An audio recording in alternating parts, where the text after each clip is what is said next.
Yo, what's up, guys? Hello! Happy Sunday.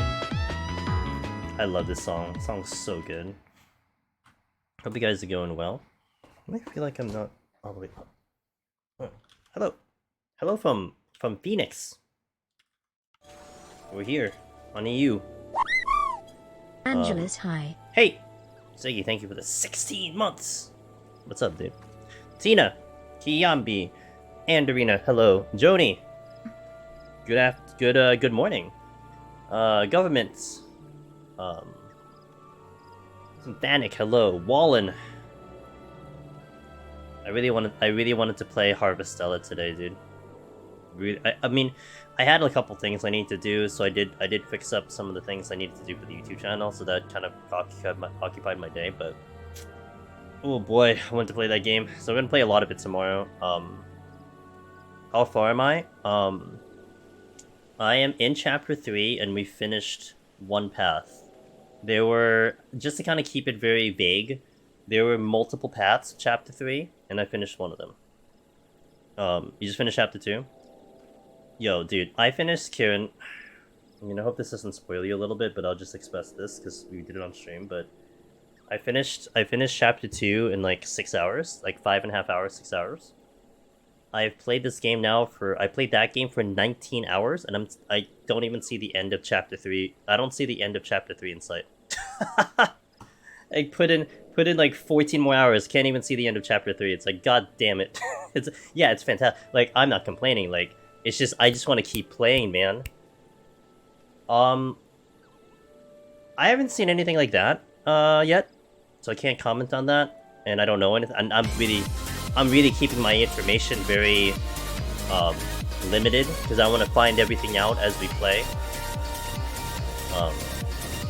So I don't know, but that game is really good, and I just really wanted to play it again. Yo, Pepper, hello, thanks for the raid again. Hello, how you doing? Welcome in. Shout out to Pepper. Pepper raided us a few days ago. I hope your stream went. Ooh, Castlevania, let's go. All right. Love the variety. Pepper's been nice to visit us over, so thank you for the raid. I hope your stream went well. Really appreciate it for picking our stream. So let's get started. We got a long day today, so let's get started. There's gonna be some things I'll need to kind of adjust on the fly, but we'll do it as we go along. Oh, dude, really?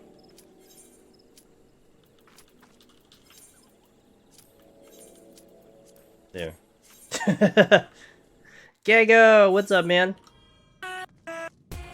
Hope you're doing well. Hope you're doing better today. What's up, dude? How you doing?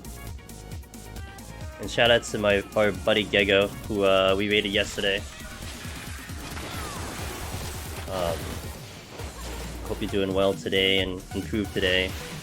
Thanks, shout out. I'm playing all the Castlevania. Oh, whoa, all of them? Wait, define all of them. Like, are we talking, like, even back to, like, NES era? Or are we talking, like, the current ones? Because, I mean, if you're gonna tell me you haven't played Symphonies of the Night, then I'm gonna be like, bruh, can't wait to get that one. Because that's my favorite Castlevania. Not to say I played many of the Castlevanias, but that one is definitely top tier for me.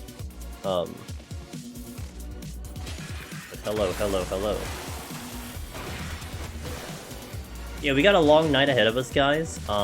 It was a good idea in chat that I should probably, like, maybe bust out the EU alt. And I thought it over, and I'm like, actually, you're right. Because if for some reason NA goes down, for whatever reason, NA's been getting a couple DDoSes as of recently, right? So for some reason, NA just is being a struggle bus. I can back up to this file, and at least have something going for the hour slot that we'll get, and we should get the schedule maybe tomorrow. So I look forward to that. Also, this gives me a good impression of what kind of ping we're dealing with EU. I guess once I do Heat Blast on a boss, I'll figure it out. But as of right now, I literally don't feel any issues going to EU in terms of latency, and that's both cool and dumb. Feeling better a little bit each day. Good. I'm happy to hear it, Gego. Very happy to hear that, dude. Take it easy, man. I saw that you didn't stream today, I think, right? But I was actually surprised that you popped the stream open yesterday, but, you know, little by little.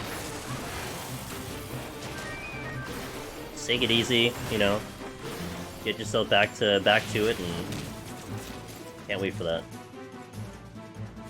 I use the Kinesis Gaming split keyboard. I don't know the model. If you really need the model, I can figure it out. But was looking one with an F row. Oh, like the F keys? I have one here. It's a little far, like a little bit further. Like I had a Razer last time, a Razer Black Widow, and the F keys were closer to my numbers, but I got used to that, and they're a little bit far for me to reach, but I can get there. Okay, let me catch up. I do not have a Japanese alt that is good enough for that. Not to mention, I'd have to put in I'd have to install or reinstall a VPN for that. I don't know. I don't want to install these programs just to make it work. Especially a VPN might get really weird. Considering I need to connect to another connection to like other people in Discord calls and stuff. So, but yeah, I don't have a JP alt that is going to.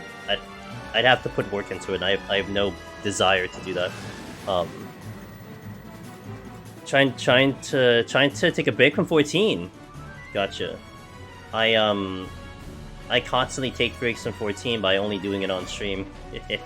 Play through Castlevania 1, 2, Dracula's Curse, 4, Bloodlines, started Curse today. We'll be playing SOTN after I finish this one. SOTN is really good, but nice. Okay, you're really playing all of them. Let's go. New world record. Do a clear on all 3. I saw the JP runner who completed the 171 to 180 in like what 20 minutes? Actually 19 minutes, so that's kind of cool. Let me see how I can do this. 1, 2, 3, 4, 5. Oh my god, that feels just like I'm an NA. That's again both funny and sad at the same time.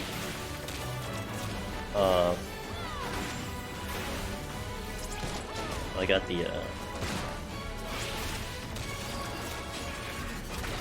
Pain! Got my Necromancer title today! Let's go! Thanks to me, Sig, Finn, Meiji. Hell yeah. Those are all good people. Especially Sig, that guy's pretty cool. Watch your videos every day before climbing. Next set was huge. Good. I'm glad you got it. Thank you for letting us know, and welcome to the club! The club! What's your next destination? Let me know. Fun social time with friends helps with the healing, takes my mind off things. That's my subconscious process. Good. You know, Gagger, you always seem to me like a really smart dude. Fantastic head on your shoulders, so I am very confident you know exactly what you need to do, and I hope you get through it very quickly. That's one reason I've enjoyed your streams and your personality too. It's like the type of personality that I like a lot. So, wait, hold on. I see my UI is a problem. One second, guys. Technical difficulties. Sorry, we're gonna have to use a mouse here. I apologize. I know. I need to bring this down. Make it a 90. Yeah, save. Okay, that should be good, yeah? Okay, at least it's not blocked. Zepp's using exit lag. Have you tried that? Well, I've used no ping, Kieran. It's just because we're doing it for the charity event. I want to keep the variables as little as possible. So, I mean, like I could make a Japanese alt, but in all honesty, like if things come down to the fact that I have to go to a third region just to get the run in, I think that says a lot about what's going on, you know what I'm saying? So I don't have to go that far to make sure that we're gonna have this run in for GDQ. Yeah, I just want to keep the variables as little as possible. Evening, Reifu, hello. Heck yeah, having a lot of fun with the Manias. I'm dying. Oh, I'm really dying. Don't heat blast and ice spikes, guys. Before I was leveling up some class in 14. Nice. Yeah, like nowadays I only play 14 on stream. That's fine. Working on PoTD Warrior. You're an aggro. I was progging Warrior and Machinist at the same time. Got them both at 190. Decided to push Machinist to do more jobs already. Isn't it funny how that works, dude? That's really like what a lot of people end up doing. It's like you work so hard to get the clear, and you get the clear, and normally it should be like, you know, okay, I'm good. We took so long. You know, I want to move on with my life. No, it ends up becoming like, huh, well, I don't want to put this experience to waste. Let's try it on another job. Does Machinist change? It does. I mean, it does get affected. So like, Drill and Heat Blast are upgraded in here. So no matter how you go about it, it is getting helped. By how much, that's just something that we don't quite know, but it is being helped. I mean, I do notice it a little bit on some of the boss fights, like we're killing the bosses just a little bit faster than normal, than what I'm what I'm used to. So yeah, I get an effect out of it. I wouldn't say it's to the fact that, like, you know, if you weren't clearing before, that all of a sudden you're gonna clear now, that kind of thing. But any help's nice. And actually on Tuesday, because I'm gonna confirm with our man Frosty, but on Tuesday we're going to do a run practicing some of the commentary for the GDQ run, and we'll have Frosty on the call. But I will actually try to do Behemoth like the Tincture strat without the Tincture, and we're gonna try to see if we can push that limit on Machinist with the upgrades, because it should be not possible to kill Machinist unless you either pick the healing strat or you pick the Tincture strat. But with the upgrades that it got, maybe it's enough to push it over. I don't know, but we'll try it for literally shits and giggles. And I'm planning to get to Behemoth with 2 attempts anyway. That's actually what the GDQ run will involve, is I need to make sure I get to Behemoth with 2 attempts, because that's just safety, right? Like, we should be fine on Behemoth under any normal circumstance, but I do not want to, like, you know, run that risk and make it unnecessary. So we'll make sure that we have 2, and Tuesday we'll take one of those attempts to try out that altered strat to see if it's actually gonna work. Get this chest off we go. That is what we got. And that's Tuesday. Tomorrow I'm gonna just double check with Frosty that he's good to go on the Tuesday. I think I said Tuesday. Did I say Tuesday? Yeah, no, I could check my... yeah, let me check. I said him... I gave him a week notice, so I wanted to make sure. Let me just double check here. Yeah, Tuesday... Yeah, we set it up for Tuesday. Okay, we set it up for Tuesday. So Tuesday's when we're doing the mock run of the... Hey, So Dancer. How you doing? I've been slowly learning Machinist. Do you use Ricochet on cooldown even on single pulls? If you're talking Deep Dungeon Gego, no. Ricochet is very dangerous to use to pull because of the AoE. You know, I heard of this, I got a story from someone. They were telling us a story in Discord. They were on the 150, so like 158, 159. They were looking at an enemy, like a soul player, and they pulled with Ricochet. And the exact moment they popped Ricochet, an enemy respawned exactly where, like right next to the enemy they pulled. So they inadvertently pulled 2 enemies and then wiped the run right there. So, yeah. Not great.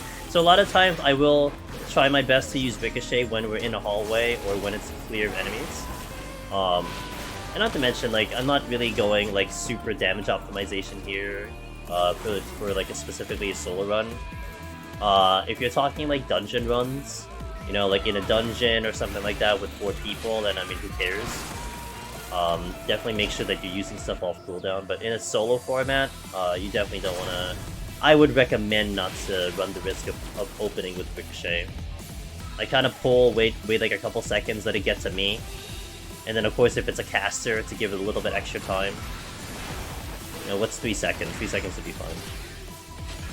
I couldn't tell if me looking at the DPS difference, but lower floors of the machine is felt like it had a mini strength from new buffs. Jill felt like extra strong lower floors. You know, the lower floors, I didn't feel it pain. I was trying to see if I felt it. I couldn't tell, honestly. It probably is, like, if you just look at the raw math. But, yeah, for me it was more on the bosses. I felt it more on the bosses. Like, there is some cadence with the bosses that I took, and it's just like, oh yeah, we're killing them faster. Here's a random question. Whenever you watch a gameplay of someone else doing PoTD, do you realize your own key presses in comparison to gameplay? No. No, not at all. I don't even think about me pressing the keys as someone's playing it now. I think maybe Jacian I would if I watched someone doing it on a keyboard only. And maybe they had the same setup, like either the overlay or their hands were on the keyboard, then I could totally envision myself putting my hands on where their hands are and then trying to mimic it. But, I mean, most of the people I watch are either on a controller or mouse, so I can't relate, you know what I mean? So it doesn't make any difference, because the camera's also moving like a mouse, so it just doesn't matter for me. Put your hands on top of their hands while they play. So like that movie Ghost or something. I missed my drill. I hate life right now. Because I'm having a hard time watching my cam, because it's conflicting to how I play with MMO mouse. Oh! So that's an interesting thought, though. Maybe I've conceded that obviously a keyboard mouse is going to be very common, and so I don't give it a second thought, right? So I don't know, that's my perspective anyway. So no, it doesn't mess me up. Am I blowing your mind right now? The hand camera. Poggies! Yo, what's up, Todd? Todd, how you been? You've been good. Hope you've been good. Hello, friendo. I'm sure it's because I haven't seen a new file in over a week. I mean, could be. You know, I don't know how you judge, like, damage pain. But I really go by the eye test a lot of times. You know, it feels right. It feels like this. Like with the bosses, it's a better distinction because you kind of kill bosses somewhat consistently in a certain time period, and so that's why I felt the difference there. I think this is like a theory, but probably because my attention is not 100% on what I'm fighting, that I don't pay attention to that timing. Like it felt like it was lower. Like a lot of times I'm thinking of other things. I'm talking with chat. So I'm not necessarily paying attention to how long something's surviving. Exhausted just got from Korea? Oh, I'm jealous. I've never set foot in Korea ever. Like, I've never been to Japan, but I've been in the airport because like we've been there for layovers and stuff. I have never set foot in Korea, and I've always wanted to. Damn, dude. I hope you had a blast. Shame game journalism has been bugging USGP over the... it's the talking point, you know? It's social media. People are just gonna focus in on, like, what's gonna be buzzworthy and clickbait. So... I mean, it's not like it's lying, it's just that's what you're gonna focus on. It was in like 2 weeks! Oh my... all in Korea? 2 weeks in Korea. Damn. Oh man, I'm jealous, dude. I would've thought I used number pad on the right side. You know what's funny is I don't have a number pad, but to be fair, when I played 11, I didn't use the number pad on 11. Will I discuss my keybinds in GDQ? I can. I don't see why I couldn't. I probably will reference what it is. I kind of have to maybe develop like some type of idea of what I want to mention. But yeah, I could totally do it. I mean, I could do it now if you want to, but yeah. I mean, what's going to be interesting about Tuesday, and this is why Tuesday is really important, it's, I mean, with Frosty kind of helping out a little bit, and look, I have a lot of faith in his ability to help me out on the couch. but I need to figure out like how the conversations are gonna go during the run, right? Because like, are we able to talk for a whole hour? Are there pockets of time when, you know, we'll just kind of just have nothing to really talk about until something happens? I'm not familiar right now with all that, because what I'm familiar with is having chat up, talking about stuff like this, and then looking at chat to see if someone asks a question, and then we kind of, you know, go into like a snowball of the questions. So it's going to be a new adventure where I'm not looking at chat and I'm just kind of manufacturing information. And I just don't know if that information is going to be enough to carry the whole run. And that's why we're going to practice. That's why, at least how I look at it, why we're going to practice. So talking about the keybinds can totally be a conversation that can happen, and maybe it should happen, but I just don't know how much, like, you know what I'm saying? Like, it's almost like I have to talk in a script format to some extent. But that's why it's just gonna be important to do that run, so I can get an idea, and then we could formulate some type of strategy and everything. But it would be a good idea. I have one sort of big thread on Twitter. If you get a chance to peep some of the stuff. Oh, okay, I'm gonna remember that. Okay, yeah, I wanna check that out. Okay. Okay, let's see if I can do 6. 1, 2, 3, 4. That's a little hiccup. Ah, I got 6, no problem though. I'm on EU, by the way. And so I have a slight concern with, you know, am I getting all the GCDs in Wildfire? And yeah, I guess it's not a concern, so... Lol. I feel like exactly like I'm in NA, it's pretty sad. The backstory in 11 would be a good story for GDQ, plus someone else should be in chat. Yeah, what I'm gonna tell Frosty, because I'm gonna give him like a little bit of an idea of what's in my brain. But basically, I won't look at chat, but if Frosty wants to look at chat, then that's his call. I don't know what he wants to do. You know, like I'm just gonna go by what he is going to be okay with. You know, if you get people on the couch. So, from my understanding, Pepper, it's my choice who I'm gonna put on the couch. I think it is my responsibility to have someone that is not going to be, you know, bad. I don't think I need to verify who I'm bringing to the couch. If you will, the virtual couch, if you will. So, yeah, but we have the perfect person for it in the 14th community. Hey-o, are you up to some challenge or just test out new machinist buffs? We are setting up a backup file clockwork for our GDQ run in January. So I'm setting up a slew of backup files work. We're gonna set up a total of about 5 or 6. And it is just in case if I do the run and something happens, you know, maybe I forget raising, maybe I get a disconnect, maybe my modem resets. I will have backup files to go to make sure that we get the run in the estimated time that we provided. So this is backup file number 3 that we're setting up. I've set up one on Crystal and one on Primal so far, and this is number 3. Hey Scalar, how you doing? Make sure to set as busy GDQ. Oh, I'm not worried about that. I don't get too many messages, and I don't get notifications and stuff, so it's fine. I actually have had that. I have that off permanently. Like, you know, like you hear the Discord pings and stuff. That's off permanently. I can't handle that. Like, relaxing in front of my PC, let alone streaming. And streaming, they turn it off to, you know, and I have streamer mode and such. But yeah, I don't know. I can't handle them. I look at it. Like I don't ignore them, but I don't have them sit around there. They usually talk about what's a good time, how much time this part should take, etc. Should be a good chunk of basic stuff to cover, like enemy types, aggro types.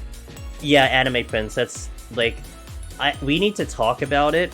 Like, we need to talk the run. Like, you know, like the people don't have any idea what they're looking at. So there's gonna be a lot to talk about. Again, it's just, since I haven't done it yet, I don't know our pacing of the conversation. Like, we might have more than enough information to literally talk for just a straight 40 minutes, and then that's it. Like, I don't have to worry about it. But I don't know. it's just, you know, a theory. But come Tuesday, that's by the way, Tuesday 10:30 Eastern. And bear in mind, we just had daylight savings, so 10:30 Eastern would be 1 hour from now. For anyone wherever you're living, it's 1 hour from now, but on a Tuesday night for Eastern time. And that's when we set up the time to have that run. And honestly, guys, you know, if you pass by and you're listening in, you know, I am totally up for any type of comments or constructive criticism to, you know, if you feel like something should have been mentioned, if you feel like you like it or not, like, let me know, because that's going to help me construct how to do it when we get to January. So aside from actually practicing it, it's also, you know, for you guys to kind of see, you know, if you like it or not. And the craziest thing about this is that even if we get all the people in the community to watch Tuesday's stream, that's like, what? That's not even 1% of the people that's gonna watch it on the show, right? Crazy to think about, but this is how it is. When did I cut my keyboard in half? After attempt number 12 on an Astro. I was so mad. I chopped my keyboard in half. I didn't know you selected your couch entirely, but it makes sense. A good couch is always... Yeah, that's what I read in their thingy, Pepper. Like, they don't just, like, plant people in there. I mean, I guess they could, but yeah, like, I'm almost certain that, like, it's up to me to pick if I want to. And basically, I tell them ahead of time or something like that. But I wasn't given the information on that one yet. Like, I'm supposed to get information on, like, getting into their Discord and stuff. I haven't gotten that yet, but I imagine that's when they release the schedule. Hope the run goes smoothly. Thank you. It should. It's just, when am I finishing is more the question. What's up, Ada? Have I tried to mine Zeppla? Random idea. So my order of people that I was gonna ask Jason, and after this I'm gonna play an ad, guys, because we're gonna do ads after we kill the boss and in between floors. My order of people that I was looking to get on the couch is one, I only wanted one person. I don't want to have someone that's gonna sit there and I just talk over them, or like we have two people and the third person gets talked over. Like, if I'm gonna bring someone on the couch, I want them to really participate.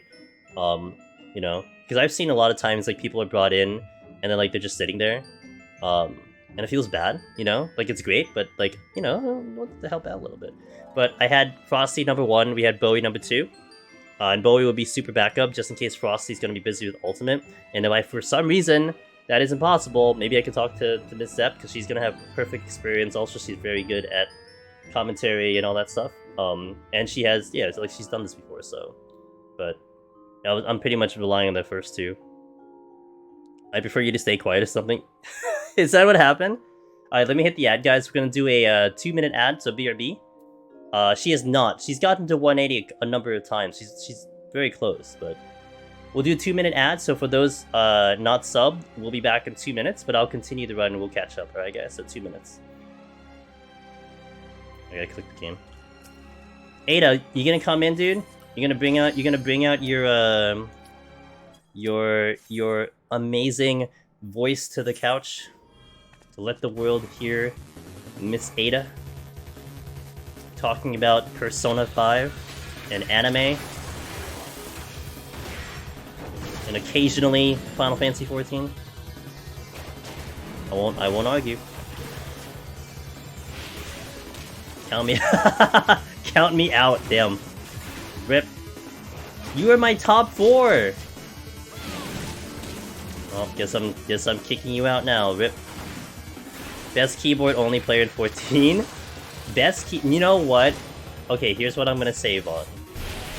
I don't know if anyone was playing the game back in 2018, and if you had gone to FanFest, or if you knew of FanFest and you knew about the Feast Championship, which, like, there were like 4 teams that went to Vegas for the Feast Championship. One of the players in one of those teams was on full keyboard competing in PvP for Feast. So, you know, I don't know about the best in 14. There are definitely a number of guys who also play similar to me, in a different way. But I'd like to think I'm at least, let's say, top 5. We'll say top 5. I don't even watch that, but I think she's the most brand-friendly content creator showcasing. She would be, yeah. I'm not even gonna dispute that. But Frosty, I did like the idea of Frosty because he does have a lot of connections with the podcast and everything, and with his charity, with his World Race charity. And not to mention, I know he has commentary experience because he's commentated the PvP feast fights and all that stuff. And yeah, he was just kind of a no-brainer to me to bring him in. Because one of the things that, like, this is why Bowie would be great too, Jason, because Bowie is a voice actor, and he does like hosting duties at ESA. And he commentates a ton, so he would just know how to commentate, right? He would know how to play to the crowd of GDQ, and that's why he would be a fantastic like backup.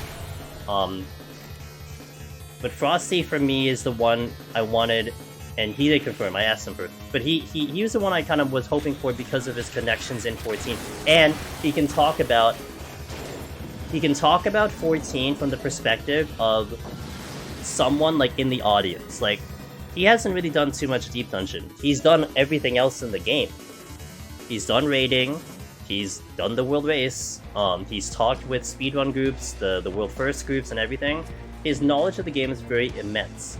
And so, to have someone who can talk like the audience, where they don't know what they're looking at, and to ask the question that is like, you know... How are you this evening? Like, it's a dumb question, would be fantastic, because I feel like I'm gonna take some things for granted with my explanation. I might talk about something with context that someone doesn't understand. And what I'm hoping, kind of for, and again, not to put pressure on him, but what I'm kind of looking for is maybe he doesn't understand the context, so he asks me, well, what do you mean? And then boom, I can explain it, and then someone out there listening can then further understand. That's the idea. Hey Raven, thanks for the 14. I'm doing pretty good. I kind of want to play Harvestella right now. But it's okay, we're gonna be on schedule. I'm kind of kidding. I'm gonna be playing it tomorrow. But yeah, we're doing good. Had a good day today, got some things done, which is always good. And we are here. Oh, I need to fix my bot. Hold on. Sorry. I always forget about my bot stuff. 1 second. Guys, don't backseat me, okay? You're gonna get banned.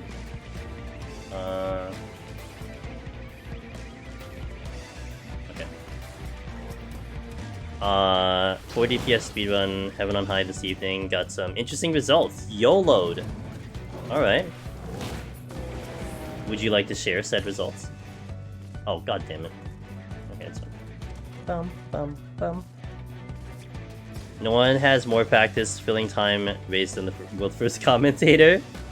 Yeah, you know, that's so true, honestly. Those, like, the guys that were on the world first show, they do a fantastic job, like, keeping the conversation going, talking about what's in there, giving conversations and stuff. You know, and Zepla was there too. I know Zepla was part of the commentary there. So there's definitely a lot of people who have had practice. So I'm not all concerned. We have a lot of good choices in here. But I definitely want to hope that we pick the best option to represent the community, you know? Got even harder, but 80 to 100 was basically the same but faster. Interesting. You made a TikTok yesterday? Okay, follow me and I'll follow you back, Ida. Not now though. I'll have to do it when I finish stream, but give me a follow, I'll follow you. Do it. Ada, don't worry, that'll be good. We were unprepared for how hard would be. We entered at 43 seconds. We entered 43 seconds ahead and left 4.5 behind because I imploded. Because we imploded. Oh, that sounds like a problem. Yeah. So would you guys think that that is like the way to go, or is your kind of optimized group still like the best? Oh, oops. Well.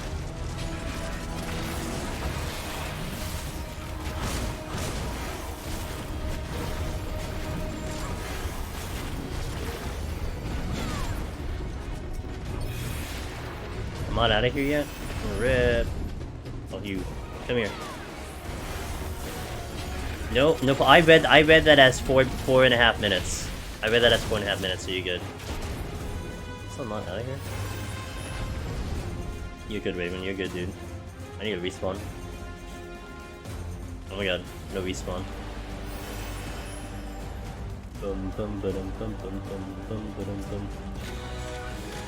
If we can get it clean, it might be a lot faster, but maybe we had palm luck, a lot of variables for testing. Well, it sounds cool that you kind of have now this like new path to like check out, you know? Hey Koro, what's up with the Sprout? Playing on Dynamis? No, I'm playing on EU, actually. We are on Phoenix, we are on Lights. I'm setting up a backup file for AGDQ on EU, because my thinking is, worst case scenario, NA is getting DDoSed, and I can't log into any of my NA accounts, I can back up to EU. Because they can't possibly DDoS both data centers, right? Am I right? So that's why we're in EU setting up this file. Need incredible communication not to suddenly wipe. Fun. Will this character stay I am not pushing this character up at all. Yeah, it's probably gonna stay permanent screw-out. I have no motivation to progress the story in this character. I mean, sorry EU, you know, but I have no reason to really level this one up. I have enough trouble doing enough things in my main, like, I am about to progress the tribe quests, and I just can't get myself to log in, because I don't want to log in. I'm on like the second to last one, where I think you can get the mount. And I'm just like, I don't want to do this today. And it's been like 2 days, so, unfortunate. What if they're listening to me talk in code? Look, it's gonna be an incredible feat in my opinion if you're gonna just drop the game down, you know, forever. So I'm just gonna hope that we just have a good time. That's it. All I gotta do is just prepare myself. That's it. I'm prepared. I did everything I can. I mean, I'm telling you guys are watching it live, so that's what I can do. That's the best I can do. At least I put my work in. Get this.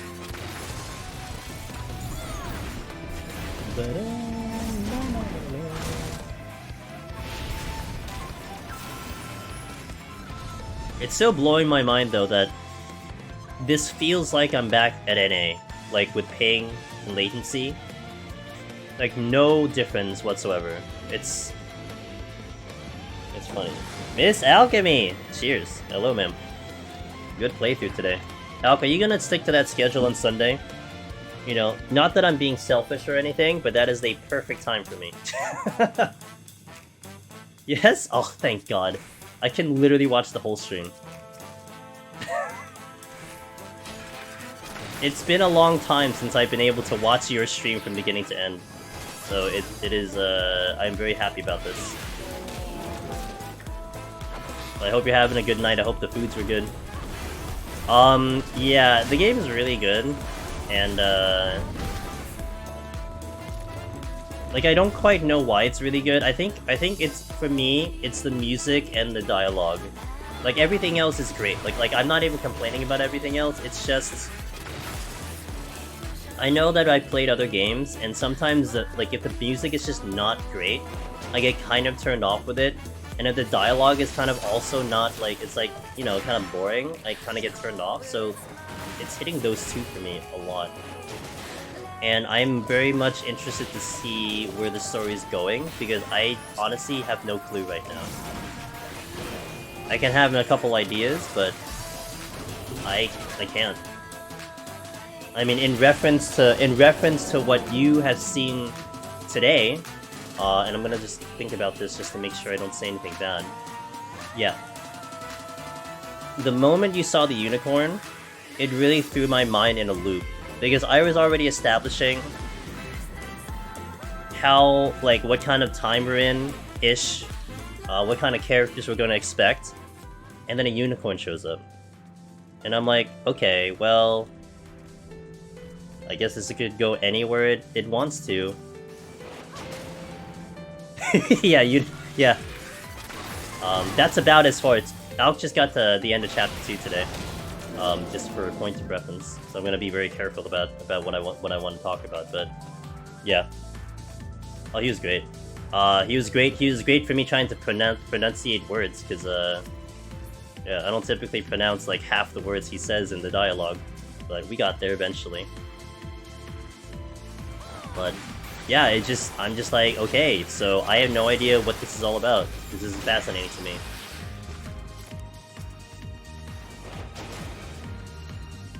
I finally made it to 191, says Valis, but lost my wits at 186. Wanted to say, however, watching your No Sustain video gave me confidence during no item. Let's go! Good. I'm glad. I've heard that before, Valis. We've had a couple of members watch a couple of the No Sustaining and the No Empyrean Potion runs from Heaven on High, and those runs, like, really help people in an interesting way. Like, I don't envision those ones to, like, be there for, like, a tutorial type of thing. Like, I just do it because I think it's fun, I think it's a nice challenge, but I guess the perspective, for sure, just helps you. Like, you can see that it's possible. And that helps. I mean, look, that's kind of like Deep Dungeon in a nutshell. Like, if you know it's possible, sometimes that's all you need to know, you know? How you do it, what needs to be done, that's all, like, you know, extra detail. But in reality, if you just know that it's possible, you run with it.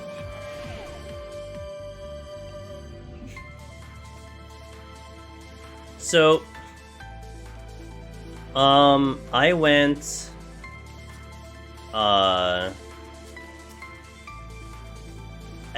the second one that you typed out.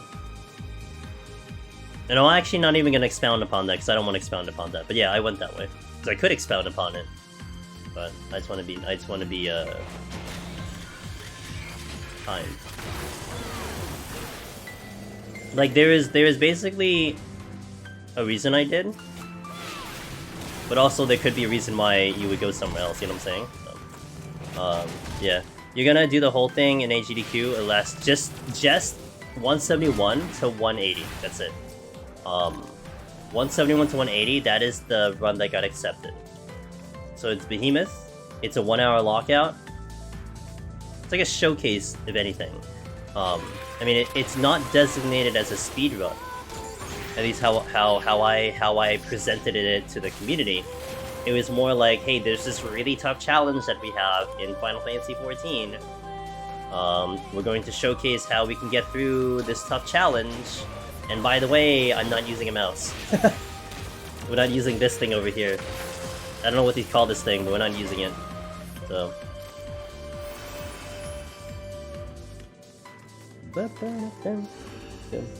And I don't know, when I submitted it to AGDQ, I really tried to sell it. I put all, like, the fun points about the challenge, you know? Oh, it's, you know, 0.5% of the community gamers have the title. It's the hardest solo challenge in 14. I'm doing without a mouse. Like, I tried to hit all those selling points. I don't know which one worked. I don't know if it's just watching the video helped, but it worked. And so we gotta make sure that we back it up, and we give everyone a good show.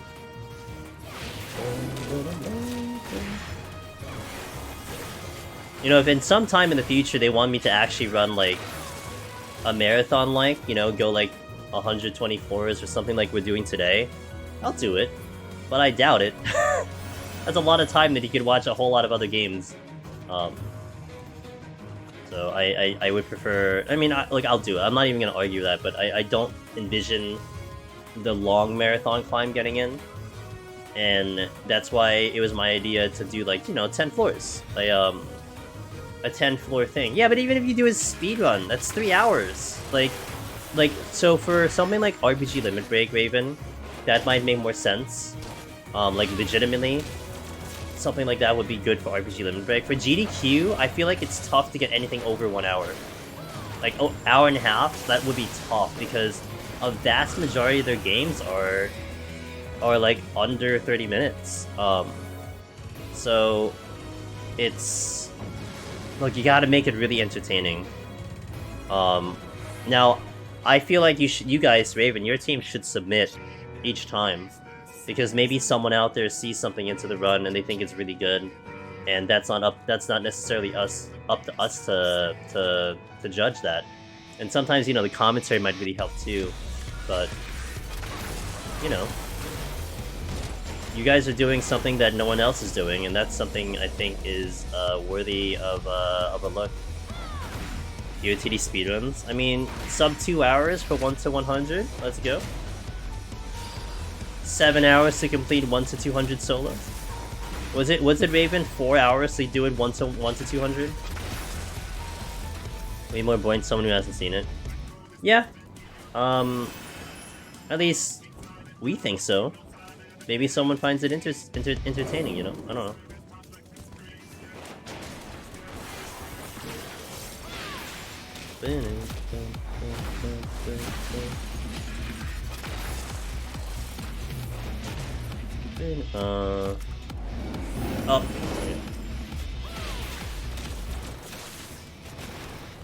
Oh. I don't have items.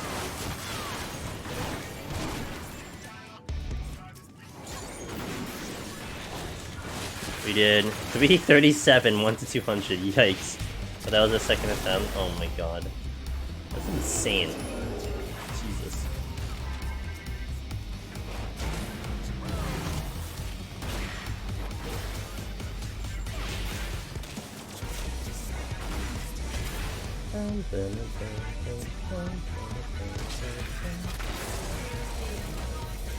No leaderboard. I mean, you could ask the moderators to put it in. That's what I did for Palace of the Dead, 1 to 100. I asked the moderators, hey, so I've been doing some speedruns for 1 to 100 solo. Oh, no response? Oh, rip. That sucks. Well, then I can't help you there. Can't help you on that one. At least you guys tried. Good for Rooney.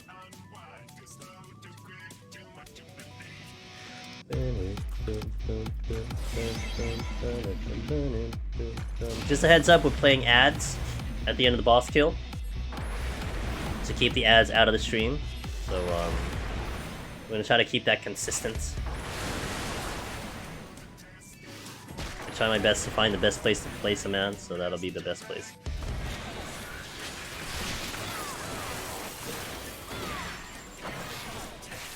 PoTD currently said 118? What the heck? Wait, what happened? Why is it 118 now? What the hell? I didn't realize it's that low. I thought it was just under 2 hours. 118. Is it really 118? Are you serious? 1 hour 18 for 1 to 100? Oh my god. I should watch that. That sounds very intriguing. Wait, that's party, right? That's not solo? Okay, I was like, wait a minute. That can't possibly be solo. Okay, that makes more sense. I'm happy with that one. I'm like, wait, someone busted out that fast on a solo run? Holy moly. My mind would have been literally blown. Okay, I really gotta watch that one. 1 hour for 1 to 100. That makes sense.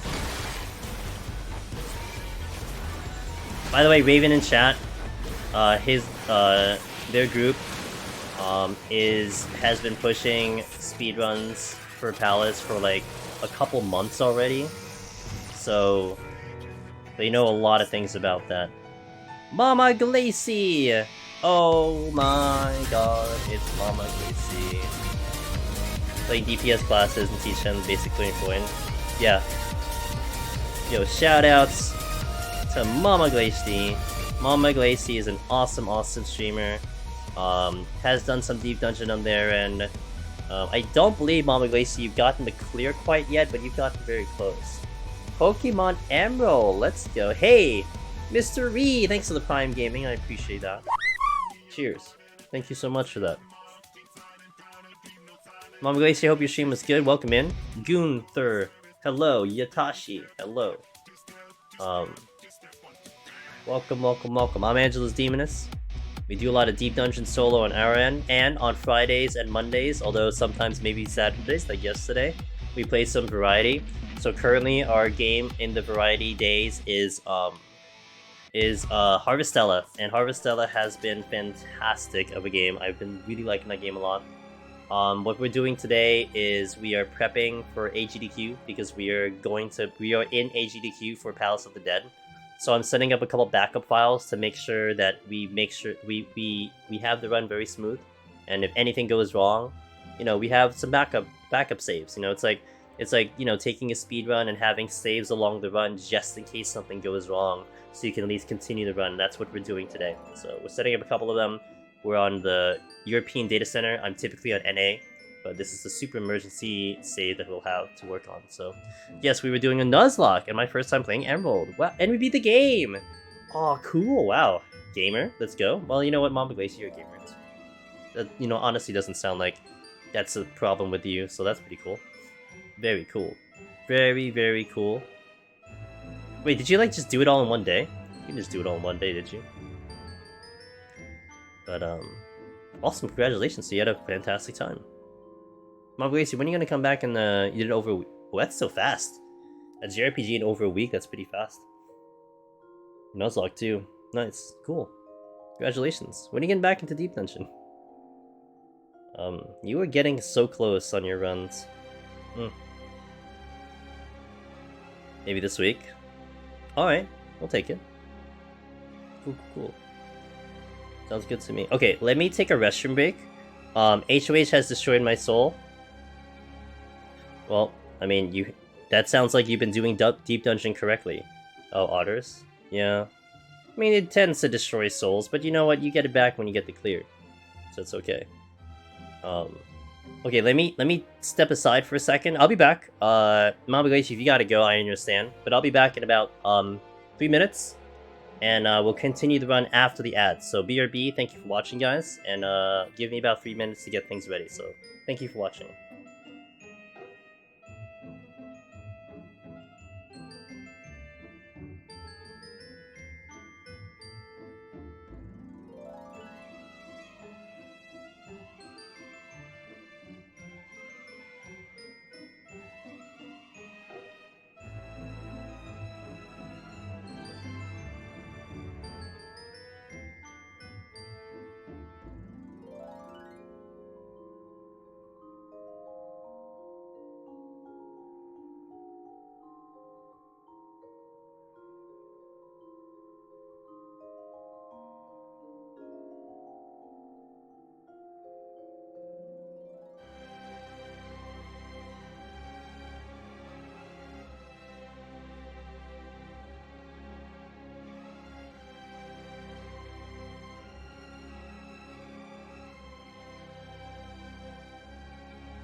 Alright, welcome back, guys. Let's continue the run. A band I'm friends with has a song called Straight Up Otter Time, and I'm putting together a comp of people becoming otters for video. Oh, well then, Mr. Dareban, hello. How you doing? What's up? Hope you're having a good day. Welcome to the Mimic. Confront Nidhogg in the final steps of faith. Oh, is that my quest? Yeah, that's where we left off. Yep. That's where we are.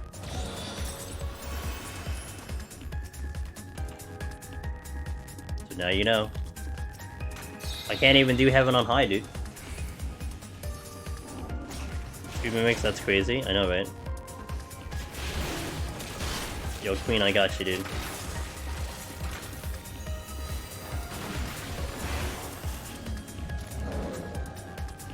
You want? Yeah. You gotta confront it. Wait, did I check that chest? I did, right? What is that chest anyway? Oh no, it was a drop. No. Oh, there's another chest. Oh, okay. We go back up so we do June. Well, we only have 2, and this one is on EU. So I mean, you know. Steal. Foggers. What's up, June? Guys, it's June Clancy. Raider Guide Extraordinaire, right there in my chat. He does some of the best impressions of Final Fantasy XIV creators you've ever seen. You should also see that too on his Twitter. Great tweet. Waking up mimics for the Pokemon hype. Oh, oh yeah, that's right. There's a new Pokemon that's a mimic. Yeah, I saw that today.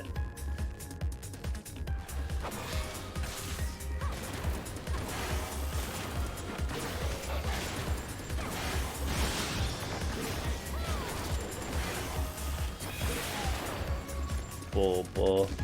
Oh, I gotta kill more. That was a great tweet. I love that tweet. Oh my god. I mean, I replied saying you nailed it, but I honestly think you did nail it.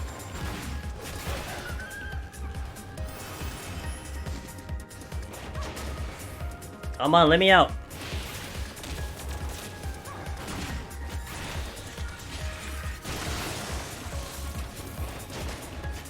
That's a Serenity. Let's go.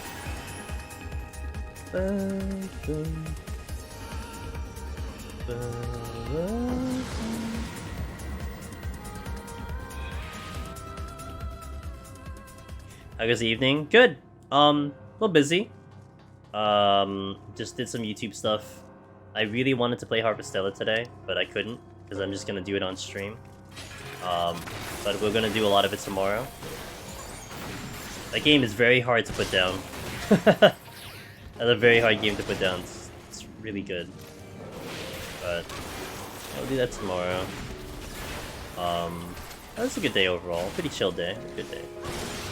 How many files are set up? 2. 2 backup files set up. This is number 3. I don't count the one that we're gonna use on Tuesday because that's not a backup file. But we have 2 set up. We have 2 set up. What do I like about it so far? I'll say that in a second. I see a lot of people saying that about it. Yeah, I don't... You know Dareban? I don't know, man. I went into that game not really expecting much. I guess I was expecting Stardew Valley with a Final Fantasy twist. And I guess that's exactly what it is. And I don't know, it's just... You know, like, I'm playing on the Switch. I did run into some lag issues when we were fighting a specific enemy. And I'll say that very vaguely. We were fighting a specific enemy which had a lot of animation, and I was feeling a little giddy up on the game. But outside of that, the performance has been fantastic. It's been very smooth. The load screens are remarkably fast, considering it on a console. But the music is really good. The dialogue is hilarious, and you get even into the side story. Like I'm getting into the side quests. Like, I want to see more of, like, the stories that I'm reaching in the side quests. Like, it's just very engaging. The artwork and the animation is really up my alley. Like, there is some artwork that I look at and, you know, it's like, I prefer specific, not really specific, but certain artworks more than others. Like, I've said this before, like, what's difficult with me to play a game like World of Final Fantasy is that I think the whole game is like chibi art, right? And it isn't anything against it, it's just not a preference of mine. So it's hard for me to really enjoy a game when I can't enjoy the artwork. But this one, I enjoy the artwork a tremendous amount. I think my only potential gripe is that I wish there was more voice acting. Now, I don't have a problem reading lines, but like, I don't know. Like, I guess I would have liked a little help pronouncing some of the things. Just a little help. Like, there was a character name we ran into, and I was basically pronouncing their name wrong the entire time until like the game just like says it, and I'm like, oh, that's how you say it. Great. But that's more of a, you know, like a literal first world problem, you know? Like, who cares? But then I'm looking at it as like, well, you know what? Maybe they saved money in the voice acting department. Make sure you pay your voice actors very well. They saved money there and put it into something else in the game, and honestly, if that's the case, then that's fine with me, you know? So, but I don't know. I don't know. The game is just like the full package right now, and I'm just enjoying everything about it. It's like, it's pacing very nice too. Like, the way it paces out is nice. Yeah. I like it.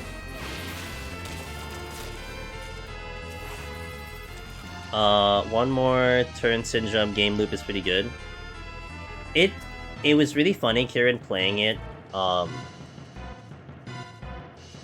the 2 days we have so far, because I have to manage my ads. Like, we do ads at the end. Like I'm very conscious about when I play the ads on stream.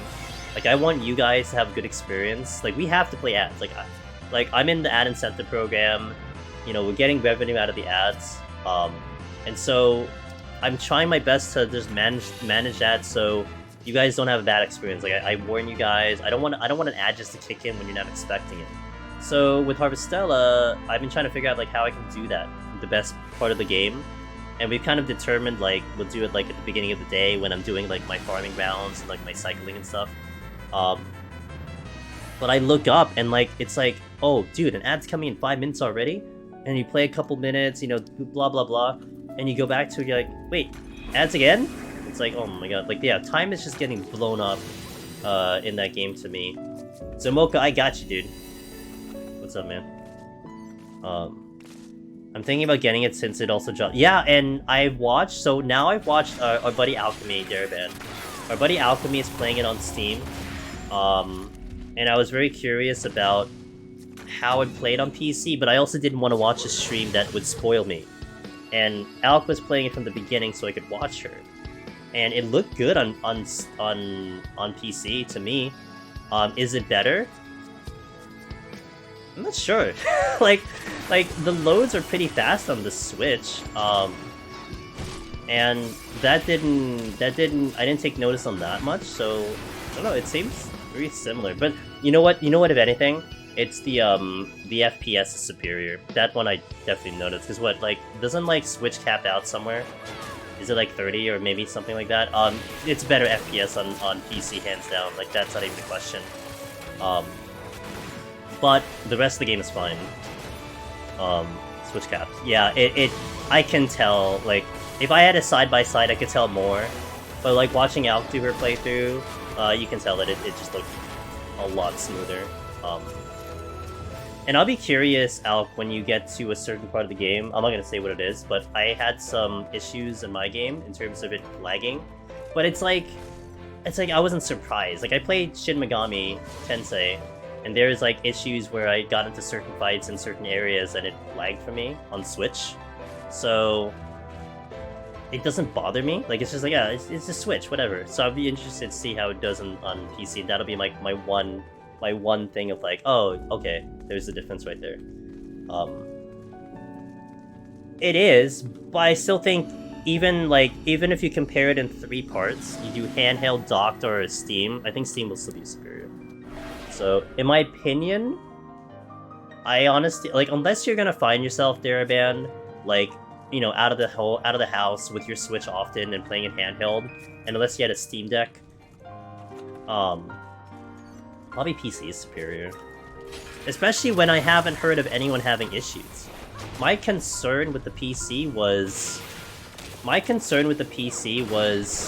the the history Square Enix has with porting their games to PC, because there's been a number of PC games that did not port well over to PC, and I just did not want to get frustrated with a game that I was really looking forward to. Like, amongst anything else, I just want the game to work, right? Like, I'll be happy if the game just works. Just give me that, and I'll deal with everything else. So it was a toss-up for me. But I won't know the answer to that question until it comes out, until it goes there, so... and that's why I committed... Honestly, that's why I committed to Switch. Just because of that sole reason. Yeah, like one of the biggest cases I saw, June, was when I got the Final Fantasy 13 trilogy. And I was reading through the reviews.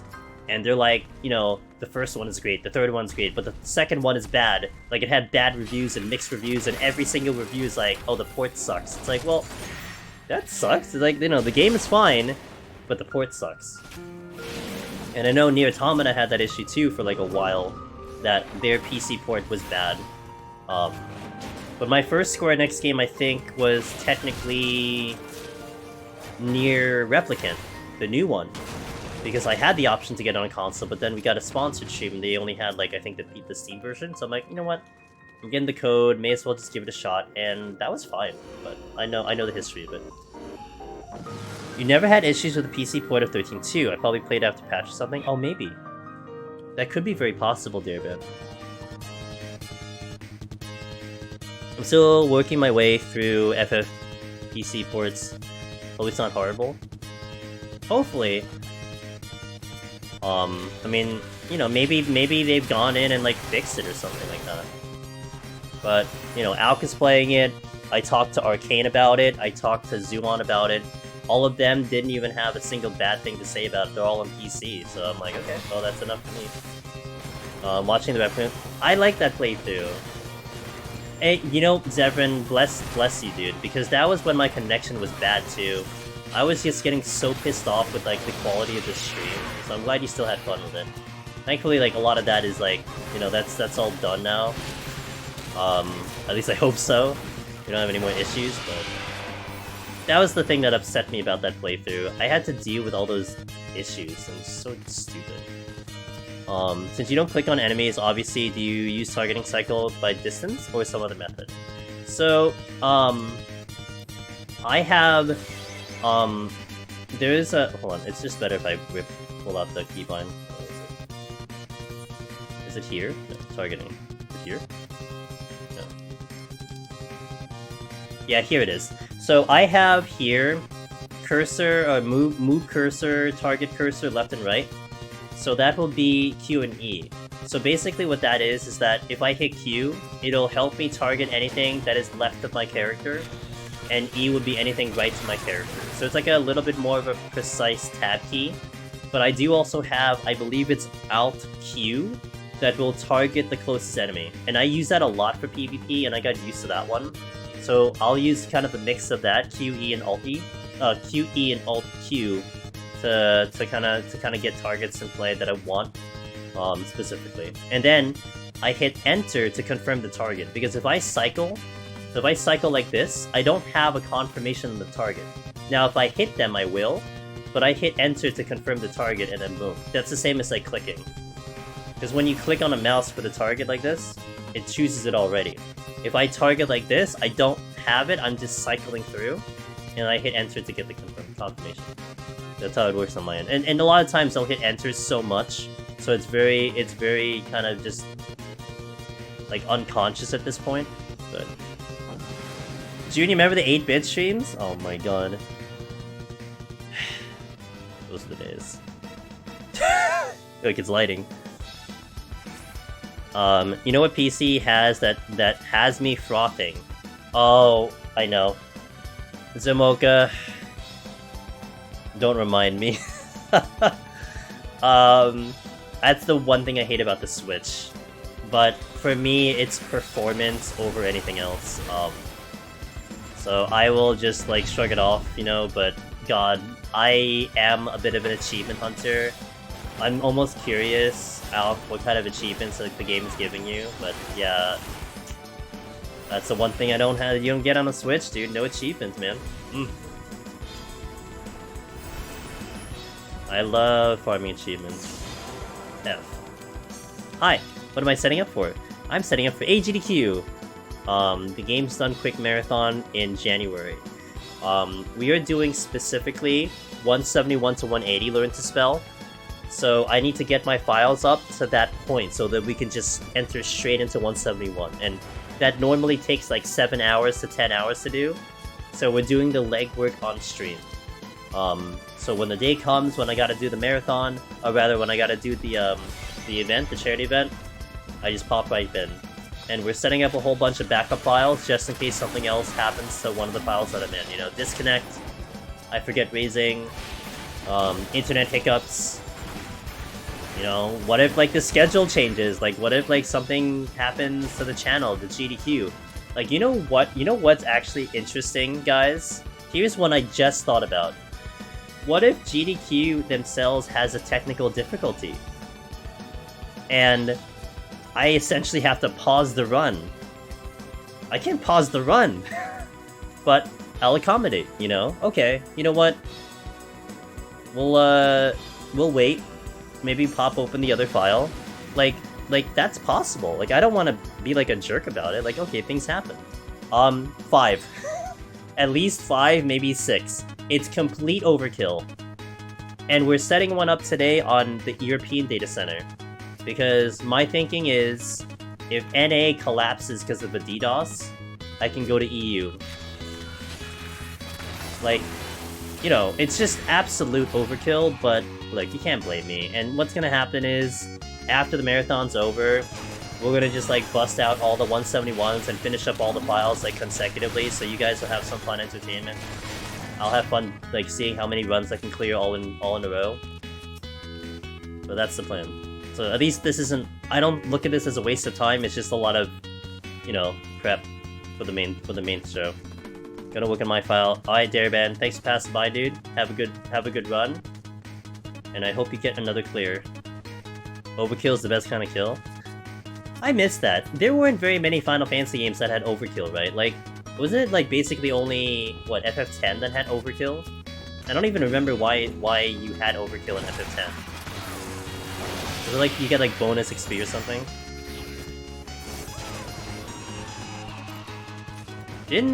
Wasn't it 14 that had overhealing? Couldn't you overheal in 14, or am I thinking of something else?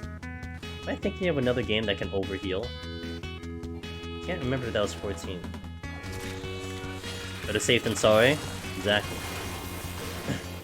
I know I'm on 14, but I don't know if overhealing was a thing in this game. I can't remember. I was never really a healer in this game.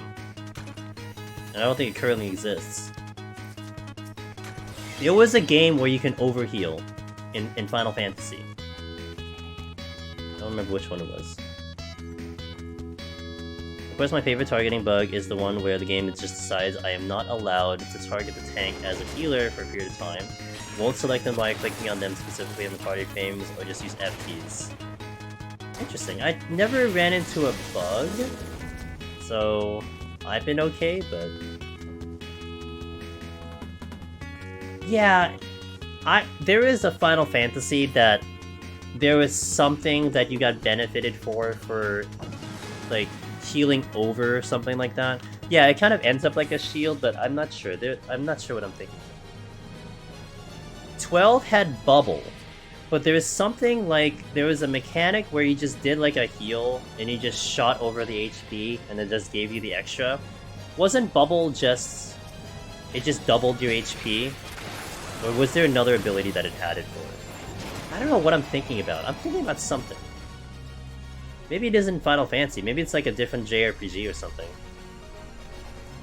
I swear I knew that there was some mechanic that you can just, like, you overhealed and there was a benefit to that. And yeah, it kind of turned into a shield like Henry said, but couldn't think. Hey, what's up, Hollow? Good morning, sir. Artist extraordinaire, Hollow. We just revert back to normal HP.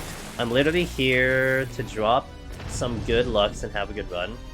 Mariko, that means a lot, dude. I appreciate that. You do more than I do in a lot of streams. I just, like, lurk in the background. I just chill, dude. Oh wait, why am I going for intuitions? Hello? Do I really care about intuitions? Like I care about bot shirts. It hasn't documented problems in Stormblood at least. In Endwalker, it's been much more rare previously, but still had happened like 2 times so far. Interesting. I mean, though, to be fair, I don't really do party content, so it's not really something that I probably run into a lot. Because I just haven't done it very much, you know? Is this Behemoth? This is Behemoth. Okay. Hey, thanks for shouting out Hollow. Hollow streams their art, and a good friend of ours, and they have the artist badge because they've helped us out with art. If you guys have seen my variety streams, you see my mimic bongo smashing every time I talk. That's Hollow. Hollow helped me out with that one.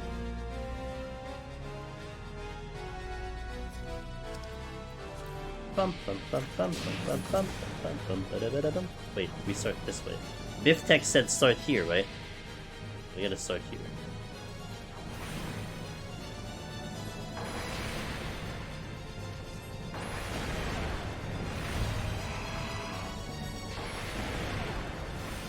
Again, we're gonna be playing ads again, guys, when we kill the boss. Probably do like a 2-minute ad. So just heads up on that one. Once we kill the boss.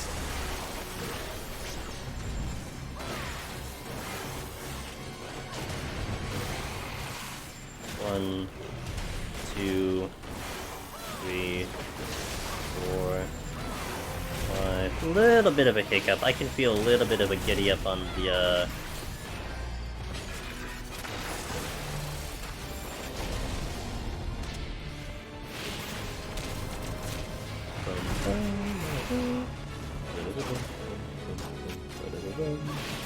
I know SE has addressed it. On least one of the threads saying they're aware of it, but I haven't seen them able to reproduce it reliably, so I haven't been able to really fix it yet. He was halfway through 161 plus when my mouse stopped working. Had to run to the neighbors to borrow a mouse. Still mad it. Wow. Had to run to the neighbors to borrow a mouse, and you still made it. How did you not die? What the hell? How did you actually not die leaving your house to go to the neighbors, or rather, I guess, leaving your room or wherever you are? Damn, dude. That's pretty hardcore. Man, stuff like that you can't make up too, right? You can't make up those stories. What the hell? Apartment? God, thank God someone is around, man. Did you give them the explanation of, like, my life depends on it? Is there an AGDQ? There is not. I don't think so. What would you like to know? Let me know. I don't think I made one. Did I make one? Yeah, I don't think I did. But what would you like to know? Okay, I gotta hit ads. So, Pink, if you type that out, I will respond to you in 2 minutes. What am I doing to run? Oh! Yeah, I think that is when I will do the thing. I don't know. We don't have the time yet, but I might get it tomorrow, Pink Pez. We might get it tomorrow, because on their schedule, they said that their schedule releases on November 7th. So I might get it tomorrow. I will definitely keep you guys posted. I'm gonna put on Twitter and everything. Yeah, so... Okay, let me hit the ads. BRB in 2 minutes, guys, and we'll continue the run, okay? So BRB. Thank you for watching. Thank you for the support. I appreciate it. Gives you the ball mouse? Oh my god.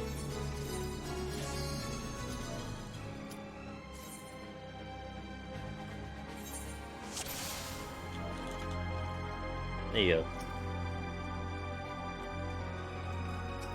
Yeah, I'm gonna put it on Twitter and Discord, hands down.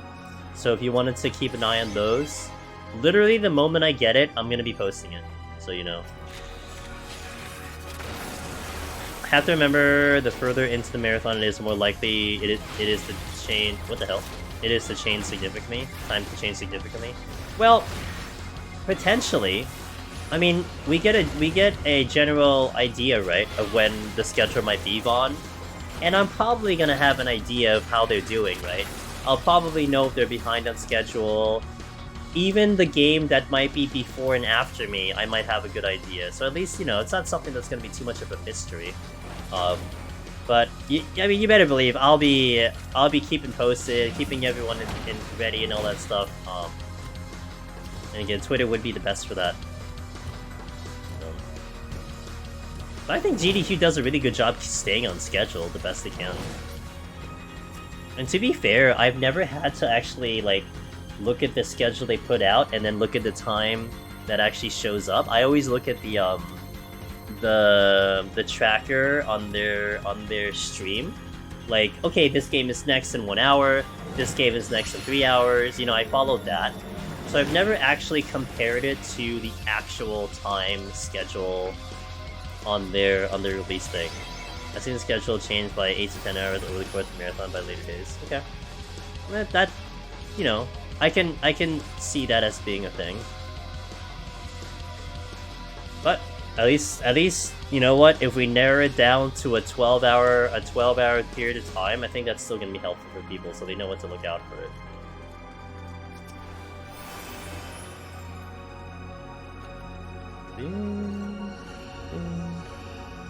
And also, Henry, thanks for those 100 biddies. I appreciate that. Also, welcome back to the ad, guys. Thank you for that. The run will be stuck on until new mouse arrives. Dark Knight clear. Woo! Alright. Hopefully you're able to stay fresh on that one. It's always fun to see how the schedule gets adjusted, especially with incentive-dependent runs. Yeah. For sure. I guess now I'm really going to be paying attention to those details, Pepper.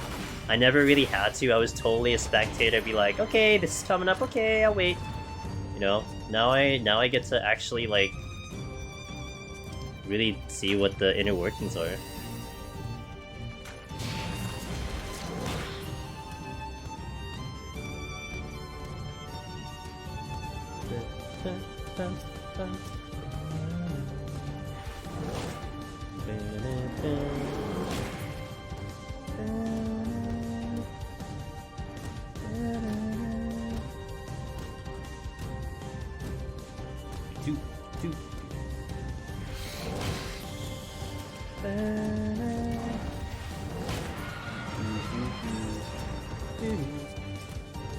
Oh, we're gonna be adding in, by the way, guys, once I get my hands on the soundtrack of Harvestella, I think we're adding in music from that game. And also, this is smart of me, I'm pretty proud about myself. I uploaded my I uploaded my gameplay to my main channel. I'm not gonna make it public there, but the whole purpose of that is to see if YouTube would complain. And so far on day 1, and I think day 2, didn't complain about any music at all. I'm like, yes. Alright, cool. So we can play some music from that game into here. Good. Cause sometimes YouTube gets pretty angry, you know? I hate it. But I was gonna work on the music tonight. If you add to it, yeah, I will. It probably is not gonna happen anytime soon. I have no access to the OST of Harvestella because right now it's JP only, and I want to. I mean, I don't know how you feel about it, Alp, but I wanna pay for it. I don't wanna get, like, you know, a ripped file of the sound. I wanna pay for it. I wanna spend money for this soundtrack. So I'm waiting for it to become official. It's one of those, I feel like, you know, I want to support the composer if I really like the music, if I'm going to use it a lot, if I'm going to listen to it a lot. I'll pay the $20, whatever, $30, I don't care. You know, you made good music, you deserve my money. And also I feel better about it using it for, like, the content and stuff that I essentially paid for the music. If that makes sense. I'm Miss Ash. Hey, thanks for the follow-up. But we just have to probably wait a little bit. I'm also... I don't know if you've looked into it, Zamoka. I'm trying to see... And I think someone in my chat checked this out yesterday, and there was no results. But I was trying to see if there was a voice acting list. Because there's a couple voices there that I think I recognize. And I'm very curious to see if it's, like, people that I think I know it is. Rage Every Floor? Yeah, I know. That's what kind of gamer we are, dude. I'm giving you a preview of the 171 set. We'll just get rage every time. I won't even demonstrate anything. Some sound very familiar, yep. I can't talk about one character because neither of you guys have seen it, so I will not. when you get there, I want to ask your opinion though. And specifically Yuzumoka, I'll ask you when you get there. But even just hearing like the one-liners, I'm like, oh my god, this sounds like this person. But I always do that in games. I don't know if you guys do that. I know a lot of gamers don't like the English dub. And I'm not even gonna go into the reasons why. Look, you like what you need to like. A lot of people prefer the JP voices, and then they just read the English text. Whatever. But I'm a big fan of dub. I love the dub of ever since forever. I prefer not to read subtitles when I watch anime. I just have a better time enjoying it by listening to the dub. But I've really grown to appreciate the voice actors and actresses who do animes and all that stuff. So you tend to hear a lot of the same voices because they're very good first and foremost, and they're very popular, etc., etc. So I do spend a lot of time when I play a game and I hear the voice acting. I 100% are like, huh, is this person? Before I look it up, I do it before I look it up, and I look it up and I see if I'm right and stuff. And then I look down the list of like what else the person did. And it's just a thing I do.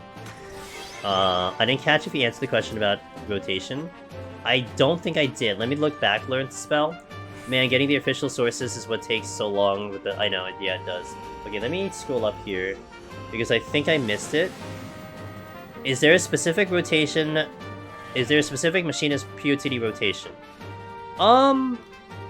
I mean, the only rotation that I care about, learn to spell, is what you technically utilize on Behemoth, which is like reassemble drill into heat blast, into wildfire heat blast.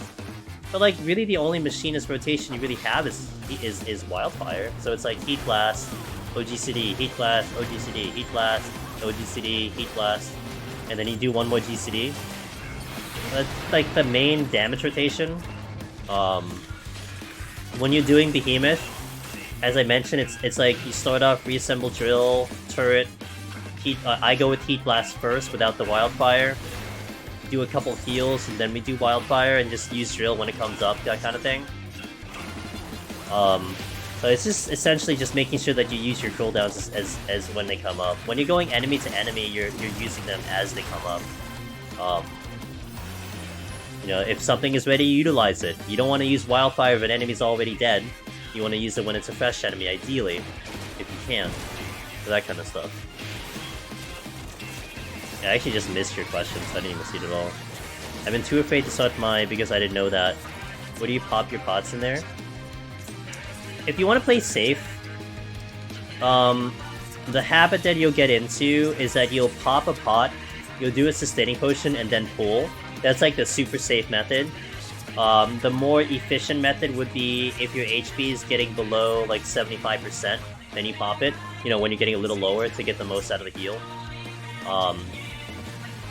You know, you could also just, you know, get, like, eventually when you get used to kiting, it becomes a little bit easier so that you can understand if things are going to do a lot more damage to you or not. And then you adjust from there. But generally, for most jobs, like let's say I take a melee DPS, I'll open with a pot and then pull, and then keep the pot rolling until it's dead. Hello, sir. How's it going? Mr. Dan J. Hey, thanks for the 16 months of support. I appreciate that. It's going well. Had a good day today. Had a good weekend. Can't complain. Now we are here doing some work. Hope you're going well on your end, dude.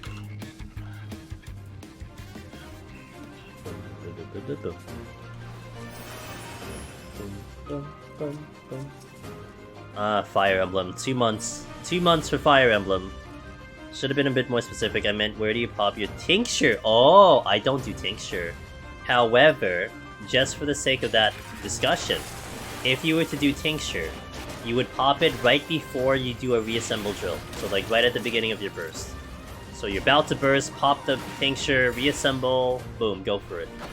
But I don't do tincture strategy, I do healing strat, so I don't do a tincture.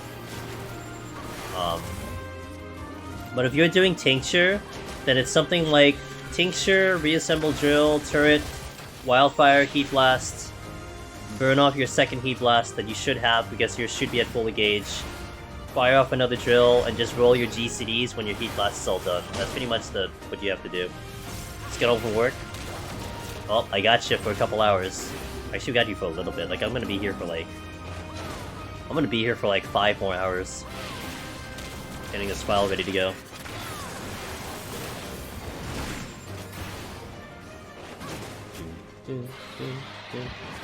Gotta pull a half a light. Do you mind if I test something? I guess it depends. Will it kill me?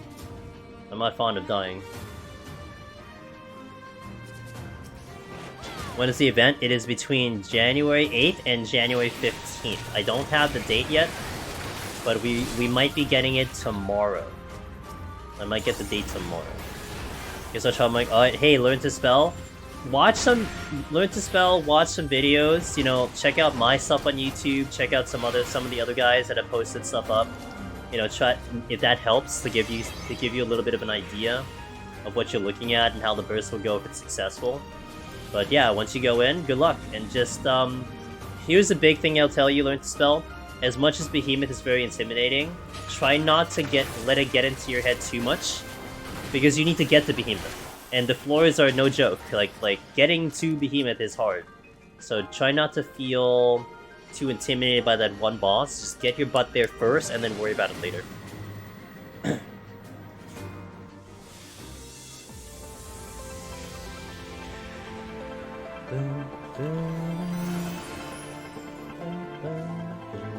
I joined her, Benny. What's happening?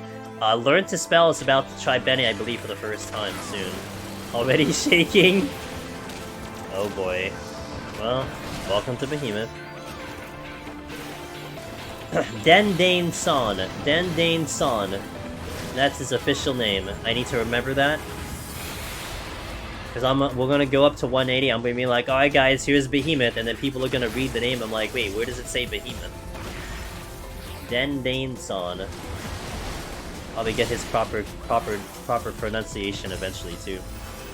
To kind of let that simmer in my brain.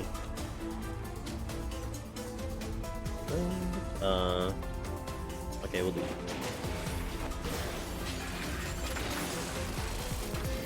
Man, I don't think anyone can tell that I'm playing on EU right now. Wait, did that Chimera just literally show up? What the hell?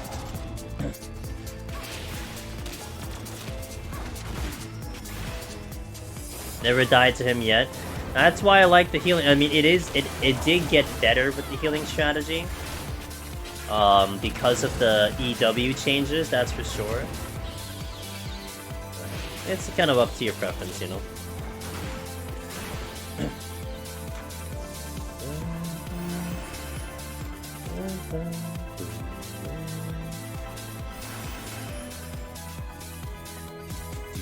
I'm gonna see how Beam is got with a tincture shot. So on Tuesday, Kojo, when we work on a mock run of the GDQ run on Tuesday, 10:30 p.m. Eastern, I'm going to get to Behemoth with 2 attempts. That is what I'm trying to plan to do.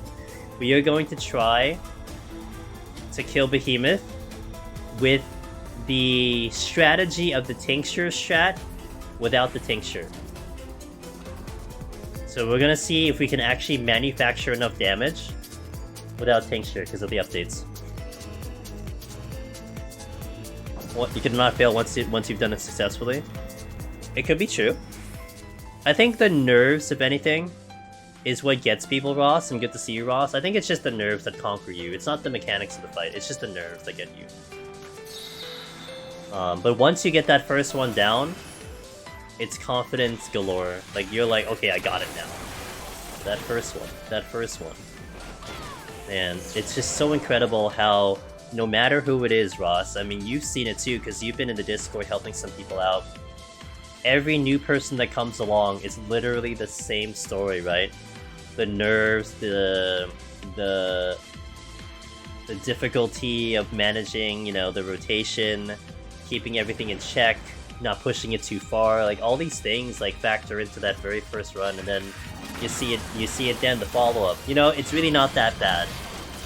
after you've killed it. Like, it really isn't that bad, but you can't teach emotion, you can't teach that stuff, so it's pretty funny. Just me and die to melee. As long as, you know, don't do it more than once, it'll be fine. Just kill it forehead? Yeah, duh. Just tell that to your heart and your blood pressure. What's the big deal?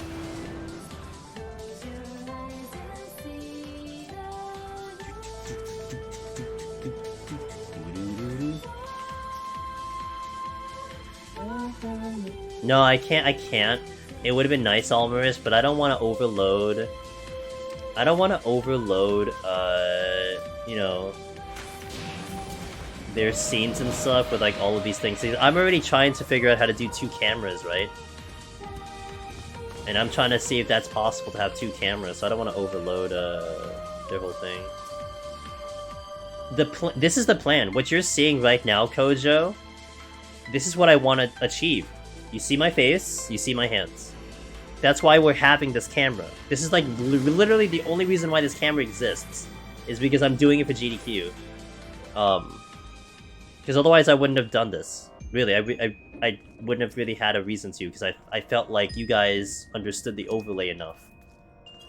But we're doing this because I think it's the best demonstration of the whole 2 hands and keyboard.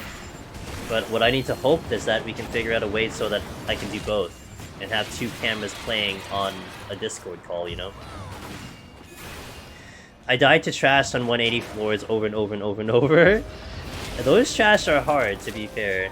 Just have an on-site doctor announce your BPM every 5 seconds while taking your pulse. You got it, Zamoka. Why didn't I think of this before? Damn, you're so smart. The confidence of having done it before is huge for making it seem easier for the second time around. It really is.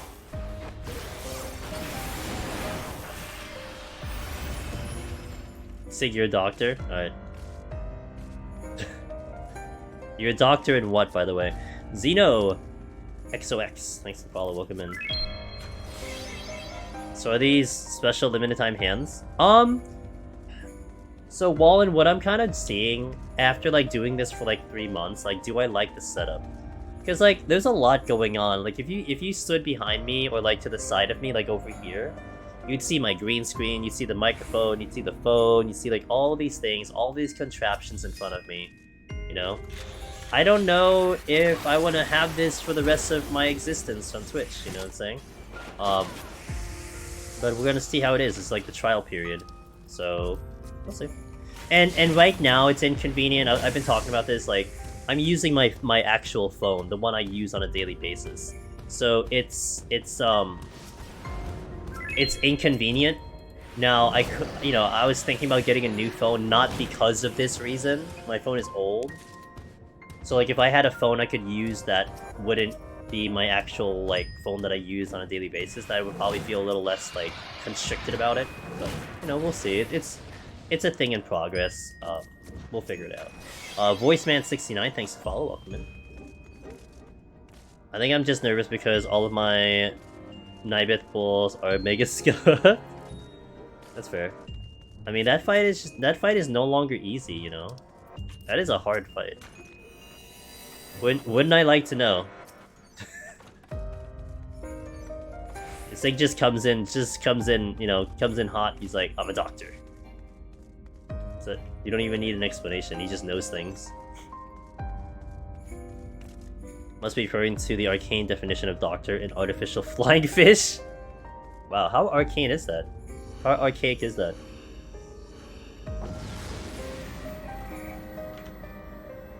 He's got a PhD in Red Mage. That's Sig. Graduated the College of Red Mage. If I get a steal, I'm using a Serenity. Don't call me a flying fish, I'm a fishing fly. Alright. Try your newest strat and just barely made it. It's a tricky fight. It is a very tricky fight.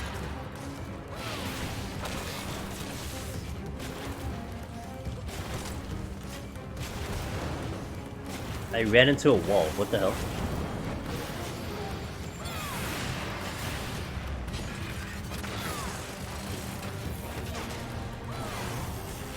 Who the hell is Sleep? Yo, I figured I'd fill you in on an update to my first attempt in 200. I'm sitting in 140 complete so far in Warrior. Hey, Taranko. Congratulations, man. Good prog. How you feeling? You feeling good? You feeling nervous? What's going on? Bust.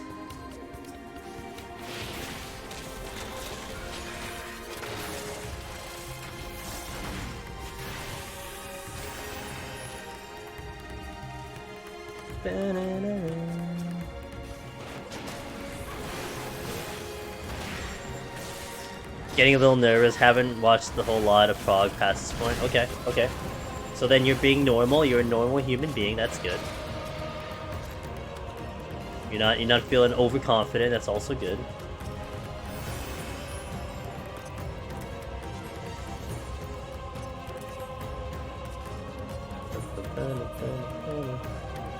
Mainly getting nervous for 180 though, if I make it there. Yeah, you know, I was just telling Learn to Spell in chat.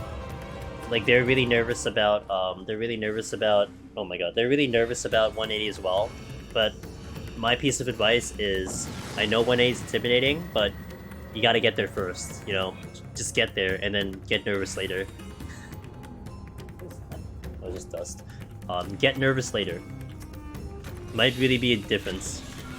Might really make a difference, you know? You might get a little frustrated if, like, all you're thinking about is 180. Get nervous after. Yeah, that too. Kill it first and then get nervous. Clearly the most logical course of action.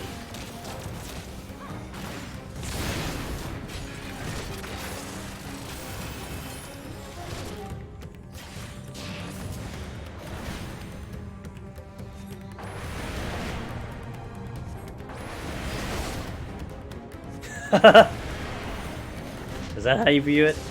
I guess that's true.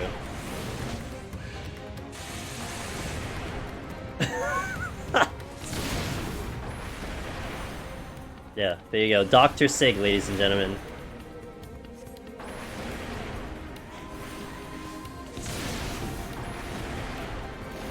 I'm waiting on the death. I have Red Mage that I'm attempting next though, mainly continuing my Warrior because I need pot shards. Yeah, those confounded pot shards. 9th, I'll read your message in a second.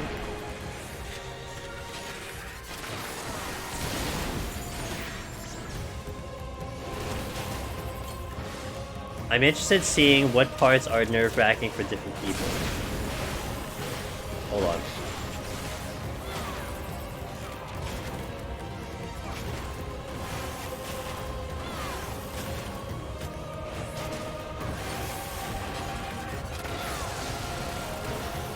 Since I'm climbing Sage, Behemoth doesn't scare me nearly as much as time management needed to get through. Yeah, there are definitely bigger concerns, 9th, depending on the job you take in.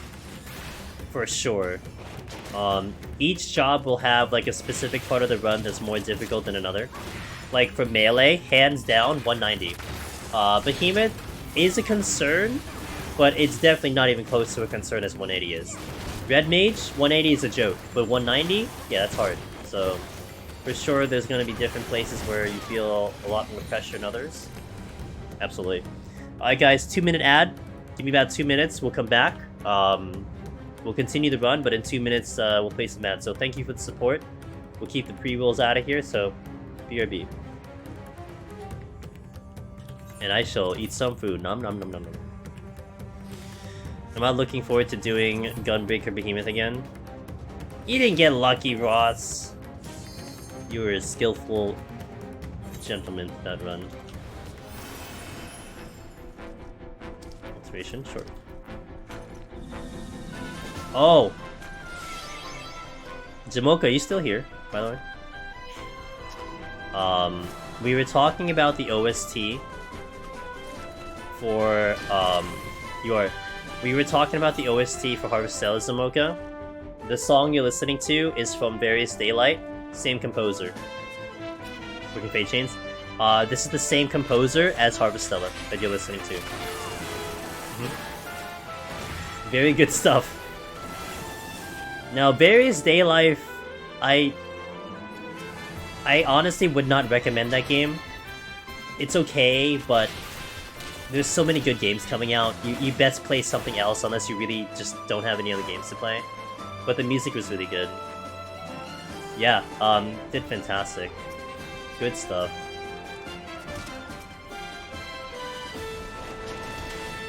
Oh, wrong button. That's not a rage. What the hell? Have I cleared with all jobs yet? I am 19 out of 19 in Heaven on High. I am 18 out of 19 in Palace of the Dead. I did not do Astro. I actually would be working on Astro right now. We just had, you know, something a little bit of a higher priority. So you won't see me back on Astro till like January. We're on hiatus for Astro, but yeah, that's the last one I have to go. And I'm hoping, the goal was to get Astro cleared before the next Deep Dungeon, but I'm now really cutting my time very close, so we'll see what happens about that. And what sucks about Astro, though, so we are gonna be on attempt, I think, 18 or 19. I've been doing Astro for like 5 months, every week for 5 months, and I had 2 of those attempts that I actually legitimately could have cleared. One of them was due to a lack of knowledge, the other one was very bad luck. I mean, I wouldn't really say necessarily luck. I could have done something to prevent what happened, that I died on the run, but it was almost in the bag, and I wiped and died. I was on 196. I was about to exit out of the floor in 196. And I had 1 resolution and 2 rages in my inventory on 196, and I died and wiped. And it was just heartbreaking. How do I keep up the motivation? You guys. Honestly, doing it for like entertainment, having you guys to chat, having you guys cheering me on, it gives an interesting perspective. And not to mention, I've done all the other jobs, so the grind, it's like I'm conditioned for the grind. You know, does that make sense? It's no different. I spent 5 months on one job, who cares? I've done this before. It's like it's nothing any different to me. So I just keep rolling. It's content for me. At least I don't run out of things to do on stream, and you know, chasing for a clear is always exciting. You kind of want to almost feel like you're gonna be there for the clear, that you were there watching when that happened. So there's that thrill of that. For this, I've been PoTD is my own beat for 30. Can't imagine myself beating it before the new one.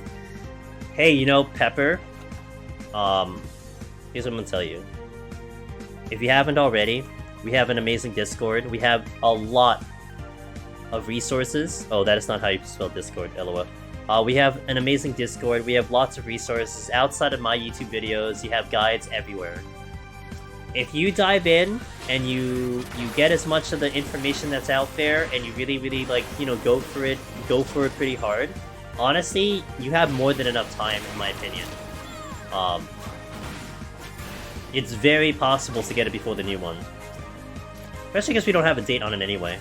But it just depends on, like, you know, how your schedule looks, how much time you want to dedicate to it. But if you really want to kind of go hardcore, it will be very, very possible. I have seen a variety of gamers get this title. You don't have to be some like god tier gamer. You don't have to be some savage raider who's cleared all those content. You just kind of have to have the motivation and the willpower to do it. That's all you need. Stairs at Dragoon. Let's go, Magnus. Back in my day. Yeah, back in my day. That's right. Hey Para, how you doing? Good morning, good afternoon.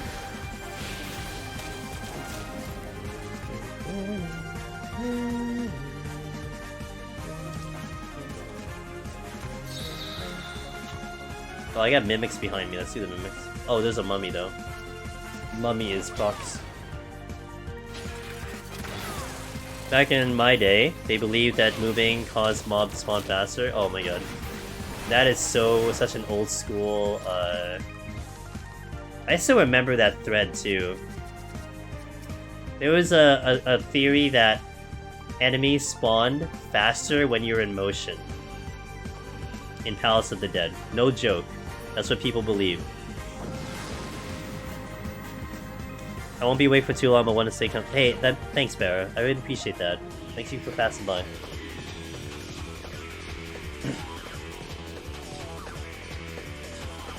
They had the sun around. I mean, we also did think the Earth was flat, but you know that's a completely different story altogether. It's 6 AM and I'm about to go to sleep. The morning night. Oh, it's good night. You know what? It's your schedule. We all have different things in life, so it is what it is. So I just hope you get a good sleep.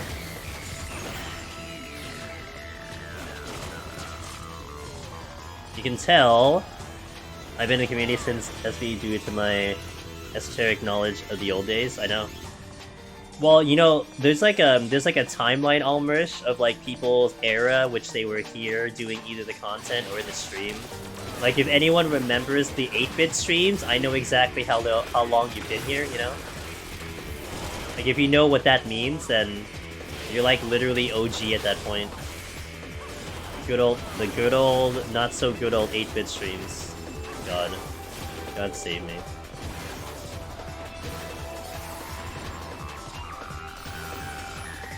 Yep. That's why that emote exists. Because of that.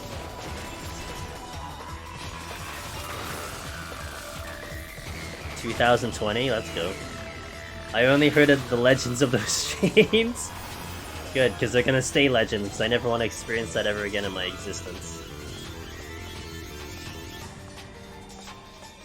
Imagine wanting to grow a community and a stream and a channel when you streamed for 5 hours, every single stream, midway through the stream, your stream would die for 15 minutes, and you couldn't go live for 15 minutes.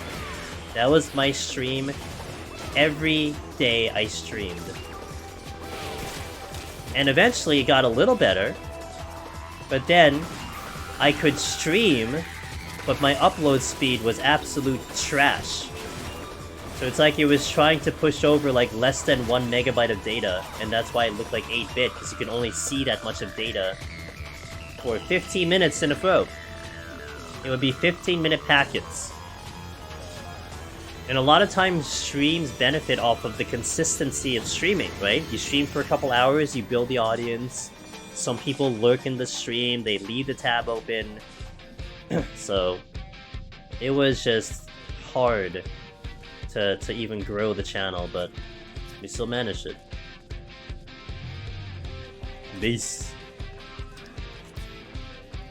More time that I want to dedicate to it, the time I have to work plus stream plus balance social life makes it hard to play in much of my free time. Yeah, Pepper, I feel that. You know, I transitioned. What's up, Colin? I've transitioned to variety streams this year. I've been streaming for almost 4 years now, and it was this year that I transitioned at the beginning of the year to do variety on stream. And you know, variety streams are not as hype as the Palace streams. It's more newer. Sometimes people don't want to watch because, you know, maybe they get spoiled. They prefer the Deep Dungeon stuff. I get all those reasons. That's fine. But what I've been doing nowadays is I've been positioning my variety streams where I play the other games I want to play on stream. So, like, a lot of my free time, I'm not gaming on my free time very much. I'm, like, doing, like, YouTube stuff and social media and other projects, but I'm pretty much leaving my gaming strictly to streaming, and it's a nice balance for me. I mean, sometimes I want to play more than that, but it keeps things a little bit balanced. I mean, that's just obviously my personal thing. Everyone's gonna have their different thing. Like, I don't really have a social life. Like there is no social life for me to manage because I don't socialize. So that's easy. That's not even included. So that helps. But you know, everyone's gonna be different to do the balance. Remember when you were only allowed to upload 15 minutes of videos to YouTube? And there was a period of time when like you had to get your account, like, you know, at a better standing for you to upload more than that. Socialize with chat easy. That's what I'm doing, dude. That's what I'm doing. Good luck, gamer. I've been awesome. Finally cleared the tier. Hey, you're free! As a speedrunner, I appreciate the speedruns. Well, you know what sucks though, Colin? I'm not gonna be doing speedruns for a while. I can't see myself speedrunning in a game for a little bit, but at least I got to it. Hey, Colin, I still have the world record for PS5 Stray. I'm proud about that one. I keep checking every day, and I'm still there. So, let's go. Hey, Blue Mage Danny, thanks, man. Appreciate that. We're gonna do our best.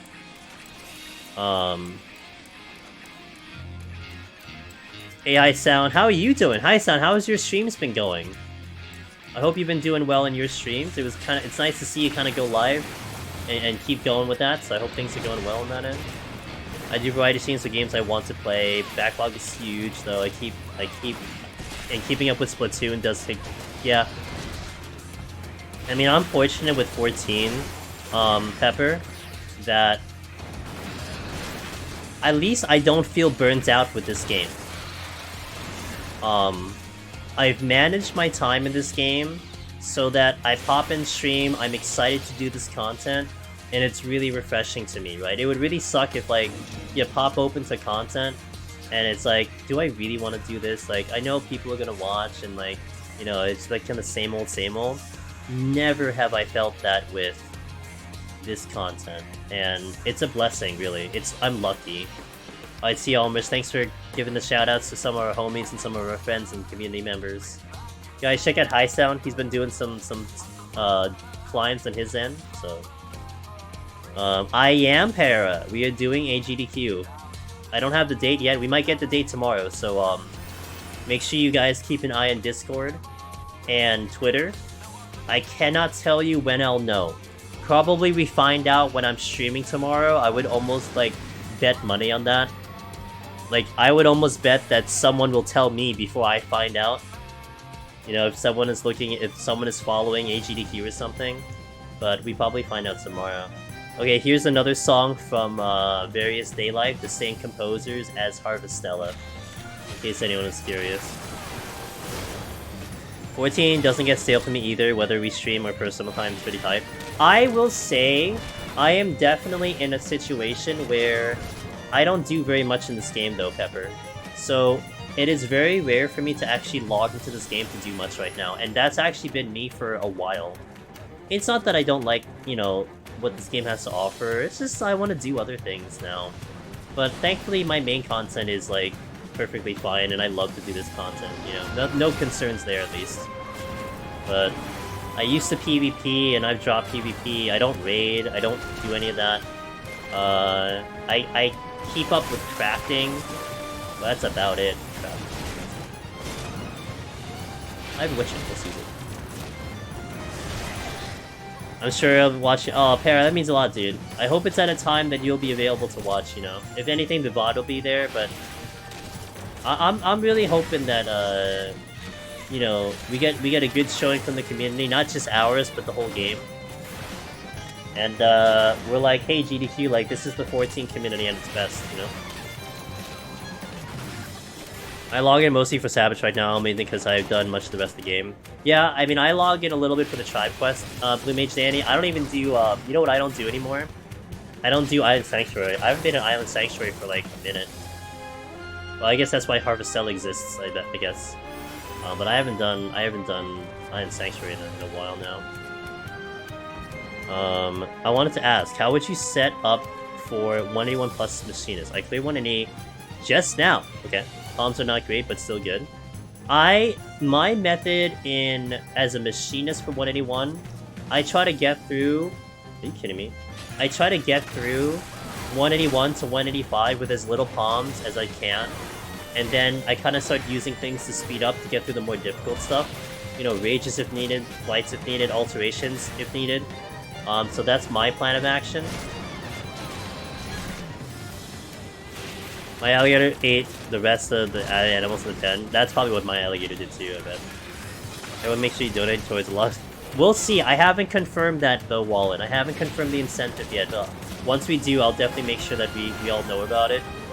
But because I also have to test that too. I need to test out how I can change Fantasia and all that stuff. Was watching Darian do some PvP yesterday. So much salt. Darian takes PvP very seriously. Very seriously, and she's very good at it, so bless her. Fortune. I had a fortune I never used it, what the hell? I'm dumb. During AGDQ, will you be talking about the game's plot at all, or will it be solely gameplay and PoTD discussion? My friend I told you about, who knew you from the Stray runs, was interested in watching, but naturally doesn't want any pot spoilers. So specifically to your question, Blue Mage Danny, I don't see why I would be talking about the story. And this was actually interesting since you mentioned Stray. If I had got in, just to give you a little perspective, if I got in for the Stray speedrun in GDQ, there was a couple guys who put their hats in the Discord, being like, "Hey, if you need someone on the couch, you know, I'd love to commentate." I find myself very comfortable talking about mechanics. I can talk about mechanics. I can talk about what I'm doing. This is basically something I've been training for, conditioned for, right? As we do these runs, we do the live tutorials and all that stuff. So it's like I'm there. Don't really need practice. I can do that comfortably. But when it comes to lore, story, character, I am bad with that. I don't know that stuff. I don't register that in memory very well. So that is not my forte, and I would have needed someone in the Stray speedrun to cover that for me. Like, if we needed to go into conversations about what this means, what this character is, why it's here, someone else has to do that. Because I'm just going to talk about what I'm doing on the run.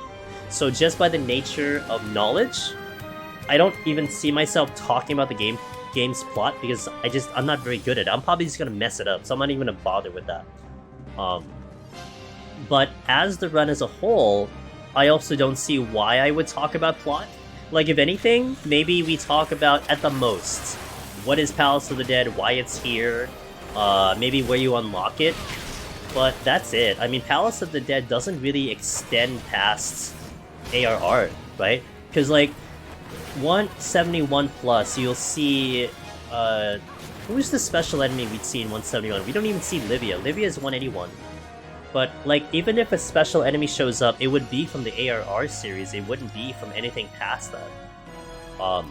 So, yeah, I hope that answers your question. Honestly, I would be so focused in on talking about what we're doing, I'm not even gonna get to lore. Angelus is always a lull in your heart. You got a tainted heart there, Ida. Anything you would recommend not using to save? What you want to try to do, High Sound, best case scenario is you take at least one rage into 191, but here's something that would give you a really good perspective, okay? I want you to keep this one in mind, High Sound. If you get to 191 plus with absolutely nothing, let's say you tap out, you went tooth and nail to just get your butt to 191, and you had 0 palms, like you're just naked on palms, you still have a possibility of clearing. Like, that is what 191 is. If you don't die, and you keep the mistakes to a minimal, and you keep pulling, you still have a chance to clear, provided you're checking chests. So try not to conserve and force yourself to have something just because you try to make yourself have a better chance of 191. Concern yourself with just getting there. Get your butt over there, and then just see where everything falls into place. So play like that. It might be a better game plan for you. Because if you try to conserve too much, you might end up taking risks to make sure that you have certain things, and you might die early, and you don't get the experience up in 191. And don't think of it as a waste of time that you die over like 196 or something. That experience is tremendous. Carry that over. I'm gonna have to donate just to get the right choice of cat girl. Darth, bless. Bless her heart getting D-ranked in gold because she's stuck in playing in bronze until the next match is crystal match. Yeah. So it should be safe for my friend to watch. It should be, yeah. Like I said, I don't have any reason to talk about like current story past ARR Blue Mage, so we should be good. Now, Blue Mage Danny, Tuesday, 10:30 p.m. Eastern. I'm working, and we're gonna try to have a practice run of what we're gonna do on GDQ. So that includes the commentary that we'll try to do and what topics we'll try to discuss. So if you're around and you happen to be watching the stream, maybe that gives you a good indication of what you might hear, you know? Because it's almost like me trying to formulate a script on that day. So I gotta figure out what we need to talk about.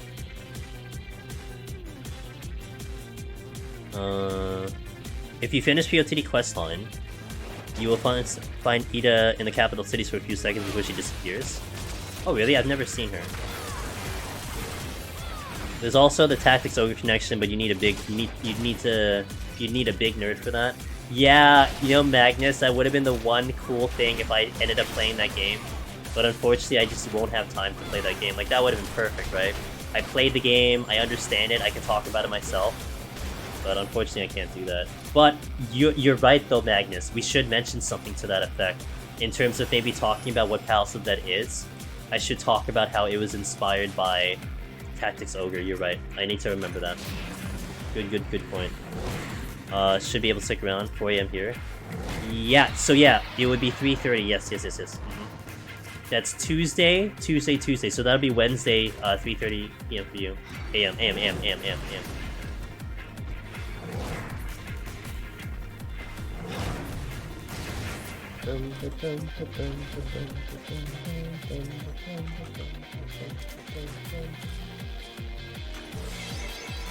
If only you knew a big nerd would name their username after Ogre Battle. Oh yeah? If only. I think tactics at some point. Well, they're having a remake coming in next week, Blue Mage. You gonna play the remake? Next week is the remake, I think. Is it this week? Maybe it's this week. It's coming real soon.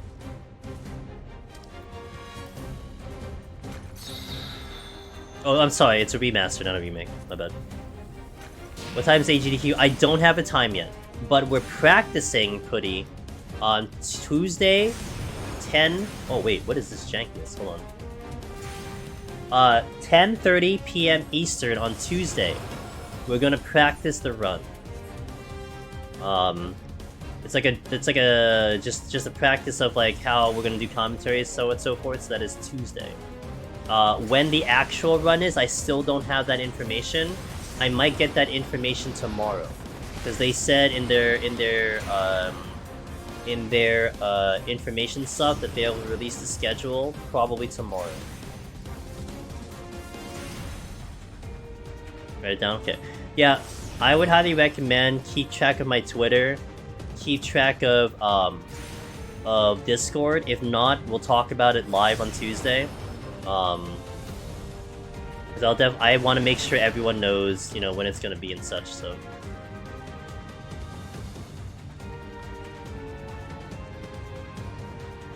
Zoe Haley called, she popped and scared me so bad. Oh really? Yeah, I've never seen her. Although I'm kind of oblivious sometimes. I'm not looking at my screen. I don't need the remake when I have the original. It doesn't seem like it has any new content. Yeah, if anything, Blue Mage, it's there's like a lot of voice acting.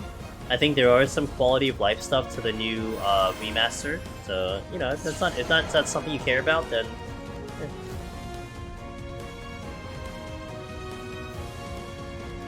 If I need clipped over as the crossover, you know what, Magnus, send it over.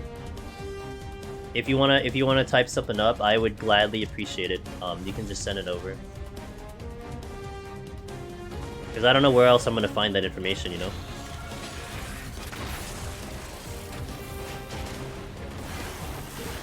I appreciate that, At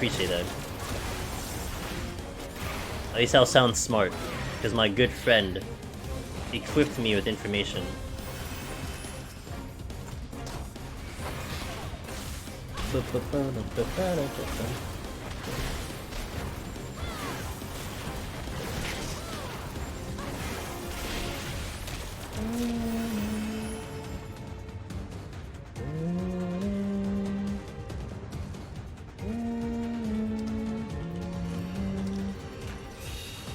We have a Toad. Alright, what do you think the next mine will be? Pig, Mini, Serpent of Ronka? Serpent of Ronka would be great. I thought I thought it would have been fun if it was in Shadowbringers Zamoka and we had the mini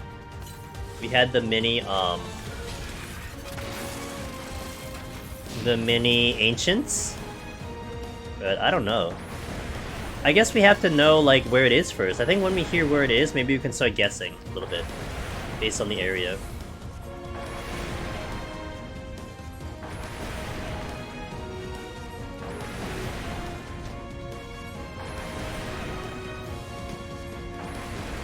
I got this guy that kind of forgot I was all of his AoEs.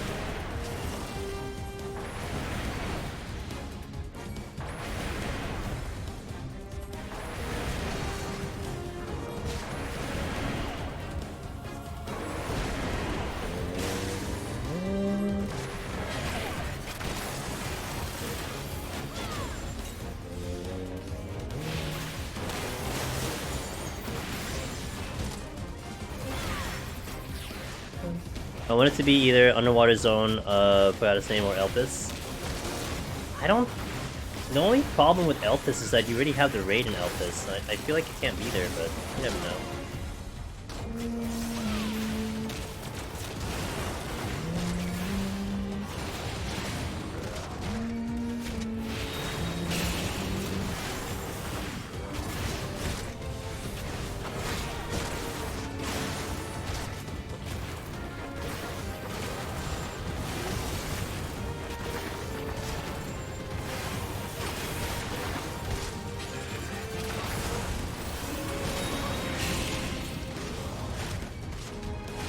That's about right. Oh, I need to adjust my thing. I forgot I don't have this thing updated, my ground targeting.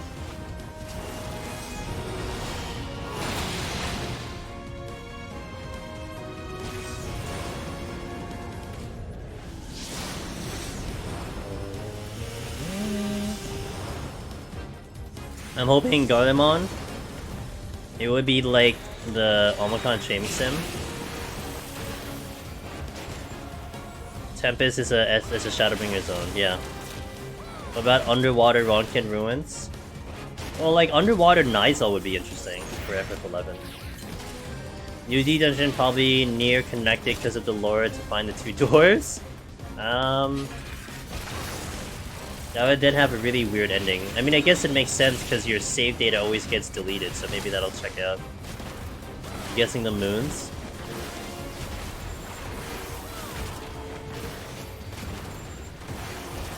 Was finishing SB... No, you had to get to a certain point. It was pretty much like the level 63 quest, Wallen. In Ruby C. Like, basically you just got to a certain point where you're at the Ruby C, and you unlock the quest. But, kind of seeing how Bozja was though, Wallen, Bozja required you to complete the expansion story. So it might still be along those lines. It'll be the Ark and Labyrinthos, they collect a bunch of animals they no longer need. That'd be interesting. Alright guys, 2-minute ad. I'm gonna get the ads out of the way, so BRB in 2 minutes, and then I'll catch up with some of the guys that are watching some ads, so BRB, alright? Thank you for watching.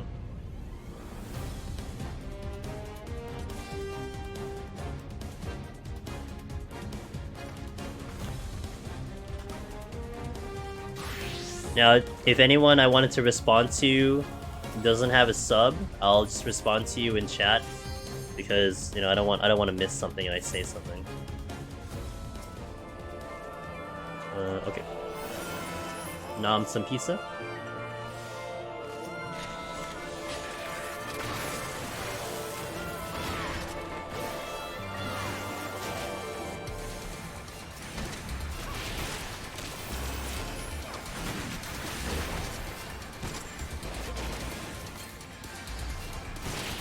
It's Nacho Day! Ooh. Return to Oblivion Hype, hell yeah.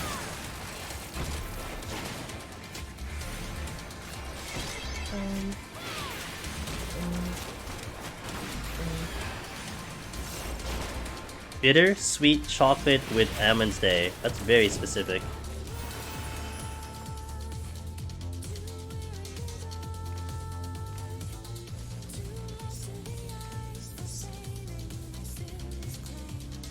My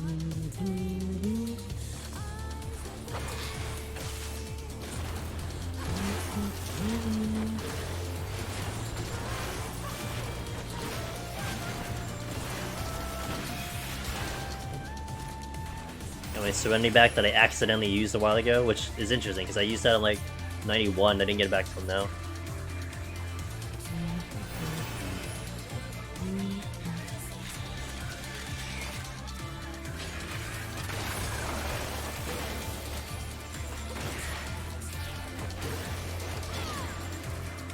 Oh.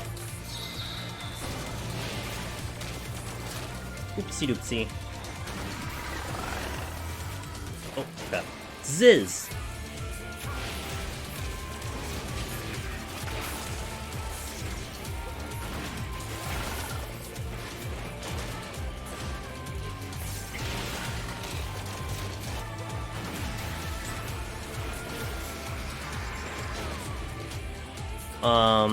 Okay, welcome back to the ads, guys. Thank you for supporting the stream. Appreciate it. I don't know what caused it, but my guild heist rate went from 11% to 25% over since Dynamis came out. But I'm doing it on Aether. Okay. I wish the new Deep Dungeon to be in the first world. I mean, you missed the first? It might be, you know, it's interesting, right? Because since they skipped over that, who knows if that was the original idea and they went with it, Suki. I don't know.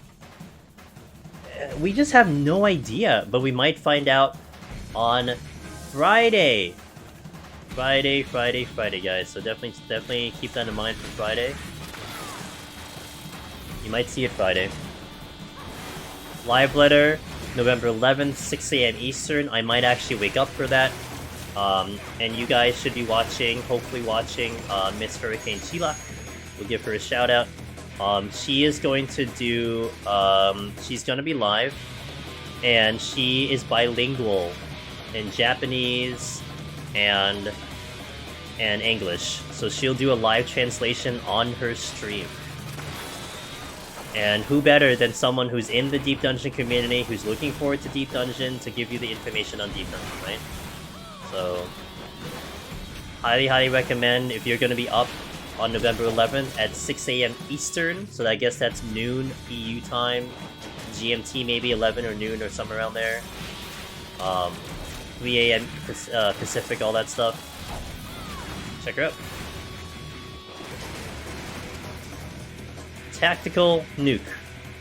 That's what you call a tactical nuke. They haven't said anything. They haven't said they want to release. Yeah, they did. They haven't said they aren't. That's the best I can tell you. It should be showing up. Good Sheila's a good person. Yeah, she's alright. Daylight savings might be awkward though. Well, we already had daylight savings, so we are currently in daylight savings now. Just a heads up. Yeah, I don't know what time it is over. I don't know if it's 6 or 5 or 7. No, it's either 6 or 5 for EU, right? I don't know what the time difference is. Although someone said it was 3 AM or 4 AM now, so that's 12, 1, 2, 3, 4. That's 5, I guess. Right? If that'll happen, Germany 5 AM. Okay, that's 6. So I guess what UK is 4 now. UK. Okay. Yeah. So like, is there any EU that would be 6 AM right now? Like, would anyone in an European country be at 6 AM? Or no? Is it just basically like 5 hours or 4 hours difference? I checked these chests like 20 times for no reason. You believe? Okay. That's what I thought. So... Yeah. Everything right of forward, maybe? Okay. Gotcha.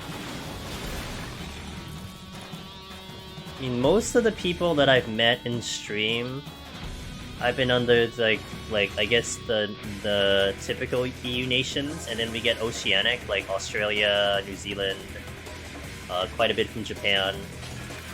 Those are like most of the time zones. I've definitely had people in the Middle East before and stuff like that, but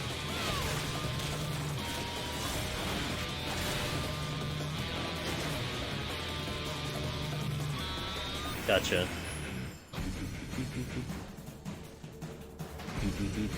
Also, thanks for the follow, Respectful Richie, 18 minutes ago. Sorry I'm a little late on that one, but thank you for that. I'll probably on some like tangent or something.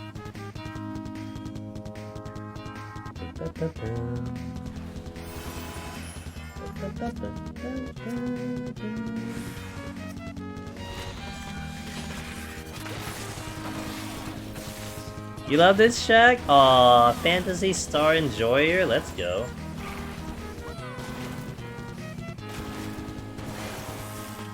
You know what this song reminds me of, Blue Mage Danny? Distinctly remember this as a kid when I played it, and it's probably one of the more memorable situations in Phantasy Star 2, is when you went to the 4th dam, the final dam, and you fought the robot that was not meant to be beaten, because I had never experienced that before. Every single fight that I fought, you obviously had to kill the boss, and then all of a sudden you fought something that was a scripted lose fight. Kind of blew my mind as a kid, you know? Very interesting part of the story back for that one. I thought first this was a Celeste track. I haven't heard that game yet, so I wouldn't know, but... I messed up. I played PS1, 2, 3... Three of the endings? There's multiple endings in PS3? Skip the duplicate one. PSO... Wait! Did you not play 4? Did you not play Phantasy Star 4? Phantasy Star 4 is one of my favorite ones. Oh man. PSO, PSU, PSP, PSP2... You know, Danny, have you seen any gameplay from Harvestella? Have you seen any gameplay from Harvestella? Someone else in chat had mentioned this, and I thought I was a little weird about saying this. Okay. I mean, not to say that you should go watch my stream or watch someone else's stream on the thing, but the times when you have to battle in Harvestella gave me like PSO vibes. And I didn't play very much of the new generation Phantasy Star, but it just made me think of that, and I really like the battle system of those games. Like, yeah, like PSP, like Phantasy Star Portable and all that, like, that was where I thought about that, and I'm like, oh man, this is such a cool thing. How's Harvestella? Really good. Here's something I could tell you, Putty. We pumped out like 19 hours on that game. We did 9 hours on Friday, I did 10 hours yesterday, and it was very difficult for me today to not just open the game and start playing it again. It's a really good game. I'm gonna play a lot of it tomorrow, because tomorrow is our variety day on the schedule. So I'll be playing that tomorrow, starting at 3 PM Eastern. That's in the afternoon. That is EU friendly hours. Pump more time into it. It's good. I mean, Putty, like I said, like, I mean, I feel bad like being like, you should watch the stream when I do the... Like, you can watch the VOD, but like, if you get a chance to check out gameplay, you know, see what it is live on stream and then determine it that way. But man, it's a good game. And everyone I've talked to who is playing the game, they liked it too. So I'm really liking it. And the game seems long. And that's also good, right? A lot of gameplay value out of it. So, yeah, it's been, I was just thinking this to myself. It's been a while since I've had a game where I'm like, I cannot wait to play this game, like, right now, you know? Like, it is like, just, you just want to keep putting time into it. It's not deep, it's not a deep story or especially good game, but it's a cool concept. Let me bring back the lead. Yeah, in Phantasy Star 3, there's 3 time periods. You pick a wife at the end of the first 2. So you have 2 middle sections and 4 final sections, each with different sunsets to play. Wow, that's so... wow. That sounds so convoluted for an old game. What the hell? Interesting, okay.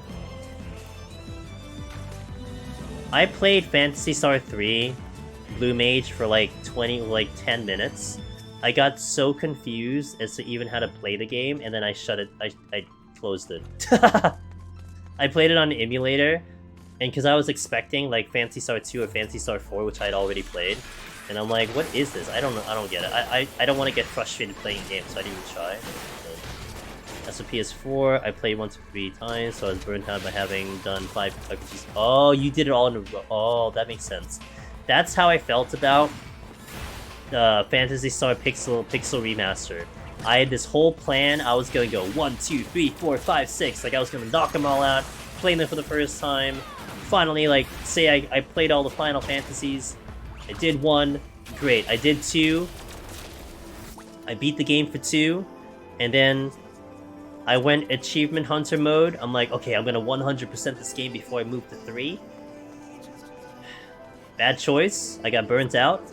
Final Fantasy 2 destroyed me mentally, and I couldn't get into 3, and I'm still trying to get into 3, and it's been like a year. Because I used to remember about this massive grind that I did in Final Fantasy 2 that I just hated myself doing it, but I wanted 100%, and I suffered. Knocked out all 3 Famicom games, FF games in a row. I have them physically on my shelf. Wow, that sounds like that could sell for a pretty penny, but you don't seem like the type that'll do that, so that's really cool.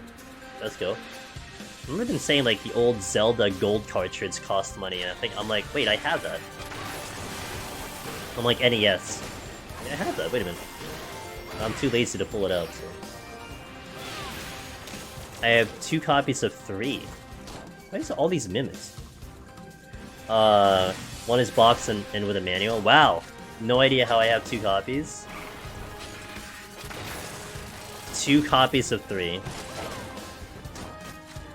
Maybe someone gave it to you, maybe it was a present. Maybe past you was being smart about future you, you know?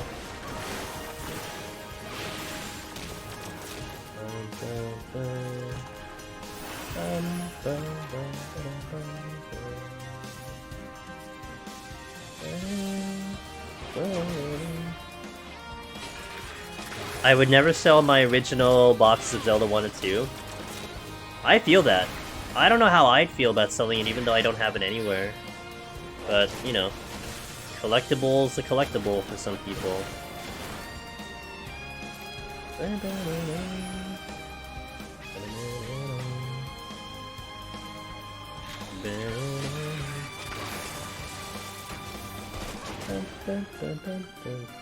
Hey Swimming-Bird, awesome today.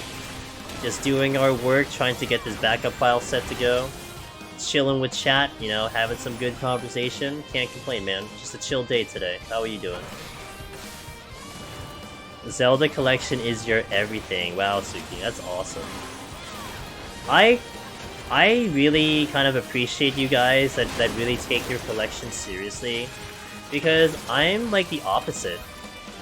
When I had set up my office space where I'm streaming right now, to really make it like a stream room. And when I cleaned up this area, I stripped down everything. Basically, I set this thing of like, if I didn't use it in the past 6 months, it was either getting tossed or getting put in storage. So like there are a couple streamers who like, they have their web camera on, and then they have this like impressive like shelf of like, you know, collectibles, games, comic, whatever it is. Like this really cool shelf of things that you want to display and show people when you're streaming. If I drop my green screen, you'll see a blue wall and a bed, and literally nothing in my office room of anything resembling a collectible, because I don't really want to collect anything. I feel like it just collects dust. I don't really care that much, so I don't collect. But of course I appreciate people who do and take it very seriously. I respect that a lot, and I think that's really cool. I get my chance to try. That's gonna be probably Tuesday, when we practice our GDQ commentary. So Tuesday, 10:30 p.m. Eastern. That's what we're planning right now. That's when that might happen. And I do want to try it. Like I really want to take it seriously and try it. So I think you really have to have an emotional bond with the collection as well. Agreed. No, you're 100% right on that one, Suki. there are a few items in my life, Suki, that they may seem like very simple, but like very rare. But it's like I have a good memory with it. And I kind of keep it around me and all that stuff. But I don't have too much of them. I may have prettier shells, but you have the prettier... You're too kind, dude. That's way too kind. Problem with collecting, once you start, you can't stop. Yeah, that's true too.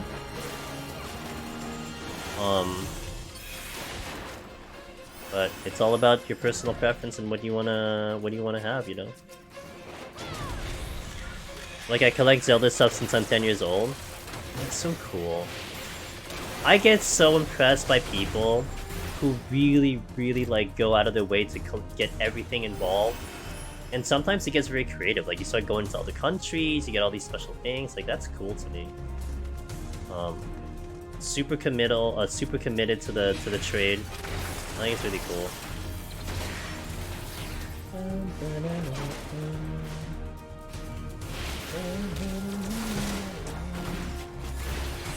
Yeah, I think this strength is here, right?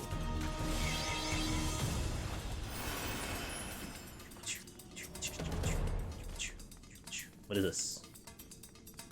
What is this? Ooh, I'm using it. I have figure collections, Pokemon manga, retro games, JoJo manga, Blu-rays, complete Discworld book series, Persona OSTs. Ooh, I have game cartridges that's freaking just spread out all over my area, like over here, and I've been wanting to get like a game cartridge holder, and I keep just not doing it. And I really should, so it's more organized. That's how messy I am in terms of like not really caring about collectibles and such.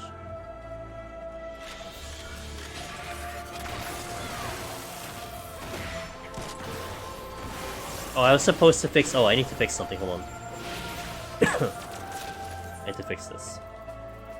Oh, I do have it. Oh. Oh, really? When did I fix this? Oh, well. You know what? It's fine.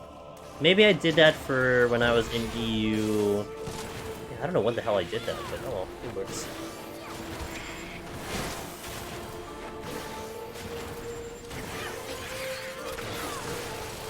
I once bought a really expensive self-made Wii in my own Zelda style that I made.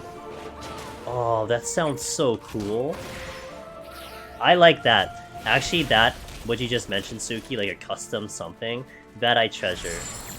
I'll probably treasure that way more than anything. I mean, I don't know if I'll put it on display or something, but I definitely would take a lot of care of it. Although I can't remember if I have anything like that right now, but... Oh, like my PC, like the PC we got, which that was funded by Twitch funds.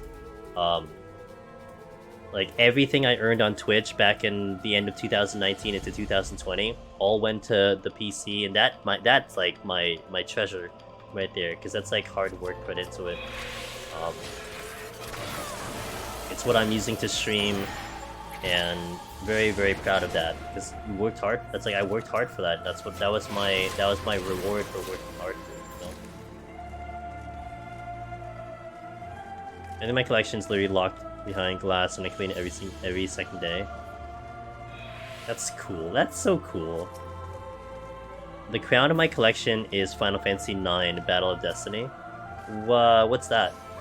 Been pretty sick, so haven't been able to watch. Oh, Zevin, it's so good, dude. Oh my god. If you remotely like farming sims, like you kind of enjoyed Stardew or like Harvest Moon, I really think you'd like the game, honestly. The dialogue is fantastic. The story so far is really good. Do I accept links? I can let you in if you have your link ready. I'm gonna permit you, Bluemate, so get it ready. You'll have 60 seconds to post it. So, there you go.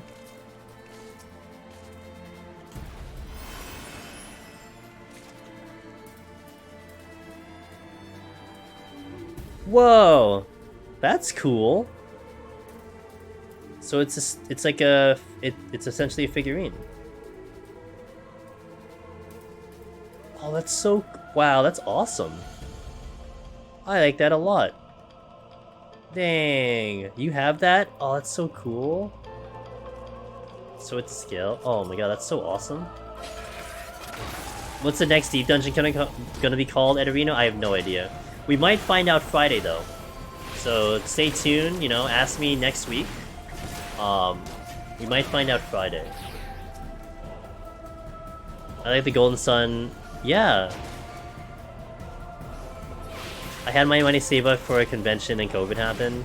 So I got that with the convention money. Wow. I mean, nice consolation prize. Dang.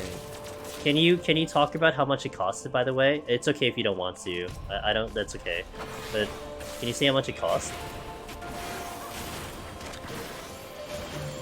Hey Zevin, I hope you feel better, by the way. Sorry that you're sick. I hope it's not COVID.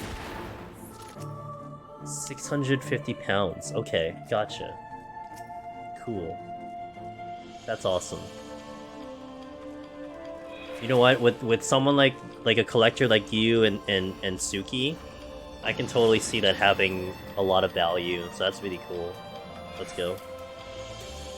My butt hurts. Ooh. Hey, Stranger, Parasites. Pretty good game. Steal. You think, do I think I have a shot? Of course I have a shot, but I'm not taking in a job that I feel like has the best shot, though. I am staying on Red Mage for my world first attempt. I do feel like the tanks would be superior for a world first, both with the ability to prog and just the overall durability. But Red Mage is how I got my titles, and I want to stick with that.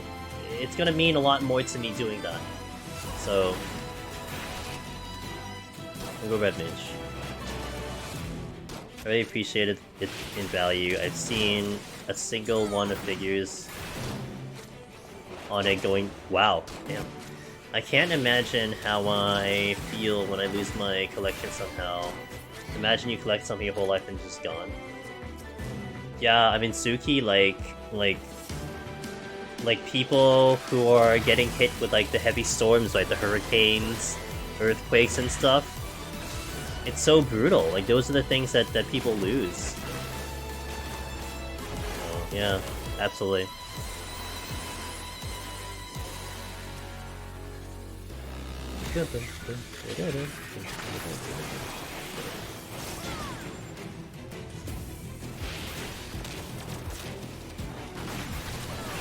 As a Brit, I live pretty safely. Good.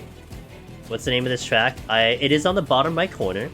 I believe it's called, let me see, Battle the Warrior. Yeah, Battle the Warrior. It is from Strangers of Paradise. No, it's okay, Putty. It's not obvious for people. Sometimes you don't look down that over there. Don't feel bad about that. You're not the first one, but it is there. It's a good song. This is the main battle theme for Strangers, by the way. It's a good song. Really? Cat. Always ruining lives, Cat.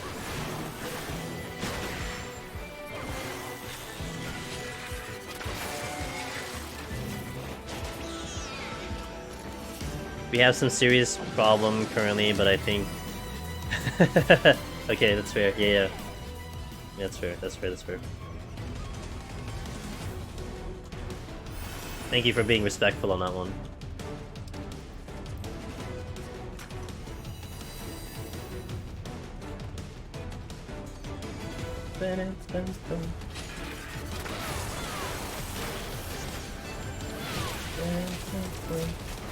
Do you think you could play COD with just a keyboard?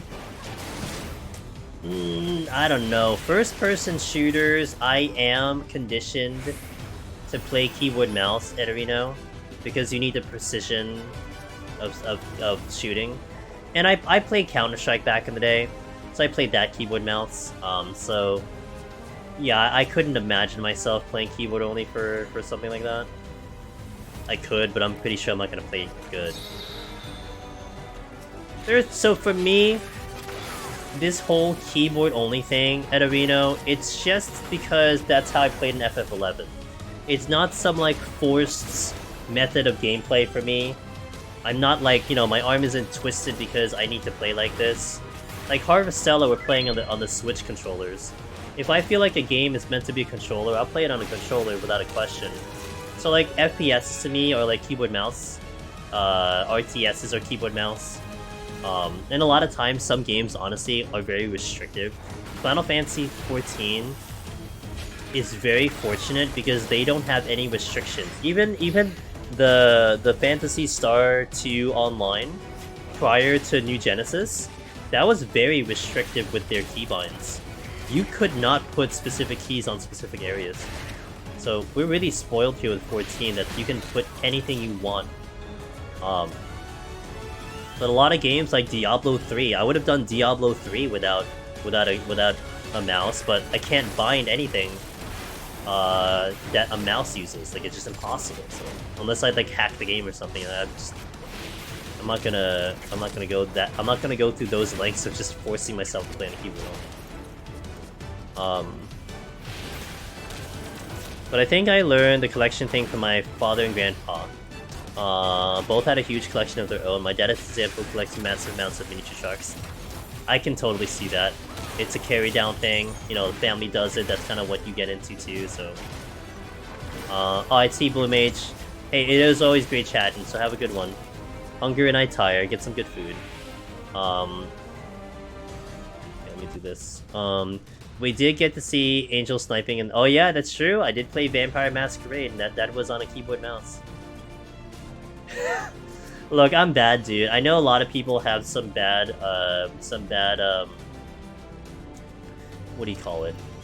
Some people don't like snipers very well in first-person shooters, but unfortunately, that is the type of gameplay I like to do, is being a sniper. I like to hide in the corner and just snipe people, so my style. Kojo, I just did a 140 boss. Before I have to pick up a rezo I used in one of the floors, now I have one rezo. Well, you don't need rezo, Kojo, at least until 191, so honestly, there's probably a good chance you'll pick up 2 more in 54s, you know? I wouldn't stress too much about it, but, yeah, you probably get it by then. I did have a run where I didn't get it, and I sat on 2 resolutions all the way up until 191, and I never saw another one. But I think that's more rare than anything else.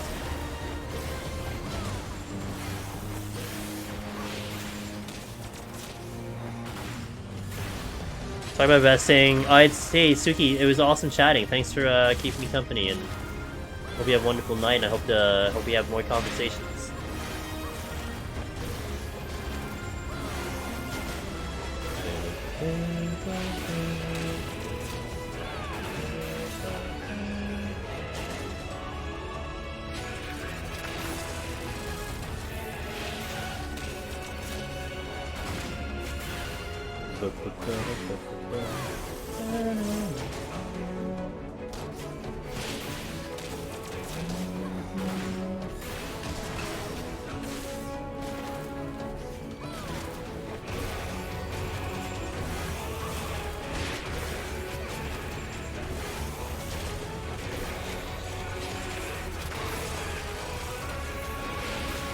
Oh, I learned to spell. Thanks for that follow. I appreciate it, dude. Thank you for the follow.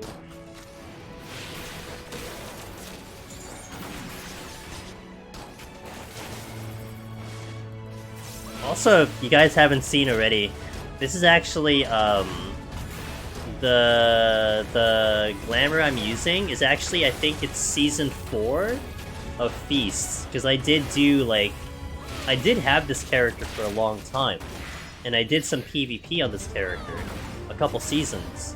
So this, I believe, is the Season 4 Glamour? I forgot what it's called, but that's what I'm using for Machinist here. I do have it on my main, but I think it's in storage. I don't really like it that much, but this is like the best one I can use for this character.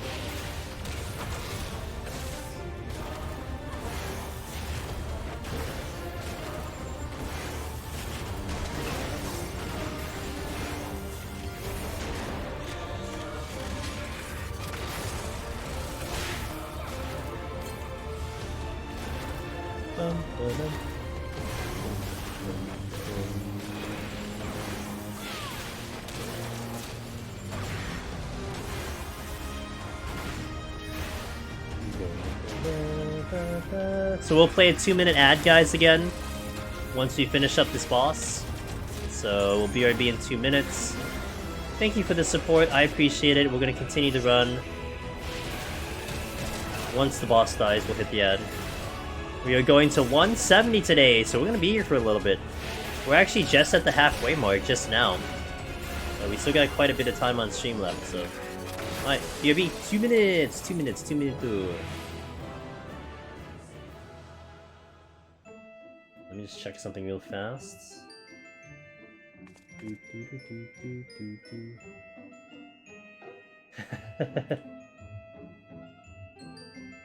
I just need to see my my notifications on Discord because I don't like having one up, so I just had to kick it out. All right, let's continue.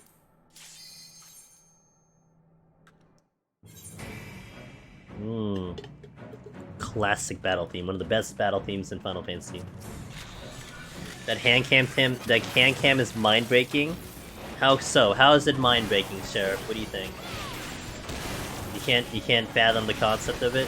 You know, JC and my moderator said he was having existential crisis because he was trying to imagine how I was playing the game and how he plays the game, and it just couldn't like add in, you know. Hey, Sparkling Parfait! Yo, what's up? Thanks for the raid. Aww. Sparkling. Shoutouts. Sparkling. Hey, Sparkling's a good friend of ours. Been here in the channel a bit. Talked a little bit. How was stream? What's up? What's up? Yo, what's up, Eric? Eric, my man, hello. Sparkling, how was your stream? Welcome in, guys. I'm Angelus Demonist. We are a focused Final Fantasy XIV streamer. We do some variety as well. Currently, our variety game is Harvestella. I am so hyped about that game. It is so much fun. And we're gonna play more of it tomorrow, but today we are on Final Fantasy XIV working on our Machinist Palace of Dead. My guys, definitely check out Sparkling Parfait. Parfait with the HOH raid. Yo. Hope all is well, great here. How was your stream? What's up? Let me know what happened. I love those emotes. Eric, I hope you're well, my friend. What's up, dude? You know when, not yet, Speed? We might find out the schedule tomorrow. They said November 7th is when they'll release the schedule. So probably tomorrow. If not, you'll definitely know by Tuesday, because when we stream again in 14. But I have a feeling that we might find out when I'm streaming tomorrow. So it'll probably become a discussion point. But yeah. Tomorrow or Tuesday I find out. Finally back to 81 plus in Heaven on High. My RNG was cursed in the 71 plus, although I was very lacking in bombs. Oh. So it's going to be a pretty exciting 81 plus, alright. There you go, guys. Sparkling's doing some Heaven on High, so you know you like the Deep Dungeon streamers. So definitely give them a follow. Give them a look. Darjean, hello, how you doing? Steel? I'll use it later.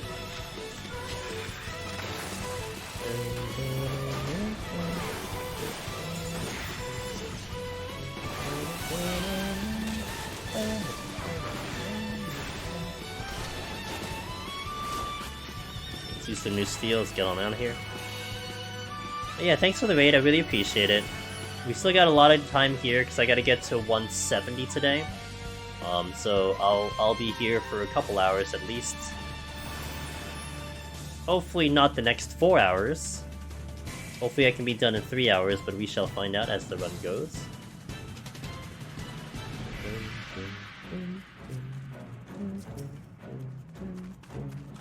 Oh, I forgot about you.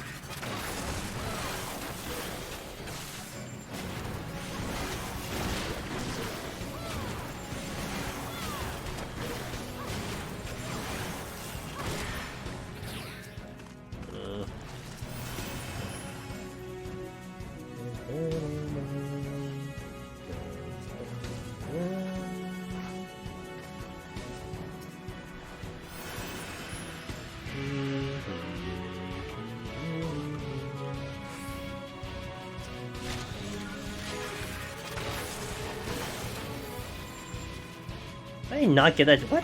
Okay.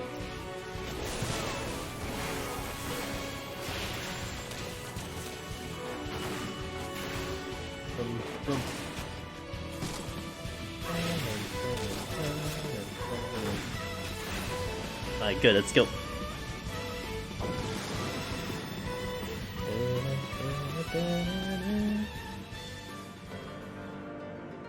Tsukiyomi!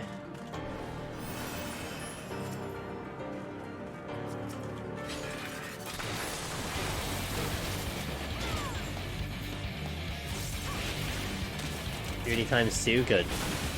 I don't need that.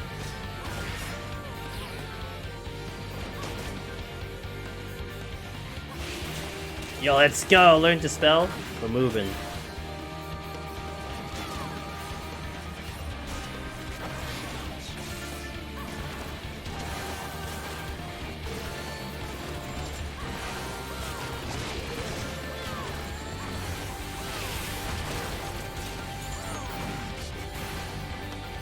Nothing over there.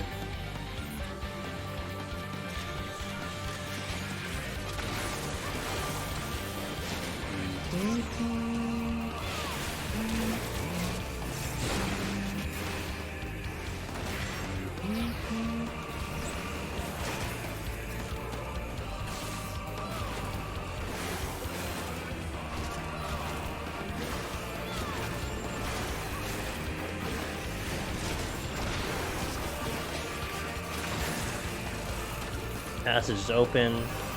Well, I haven't seen the exit yet.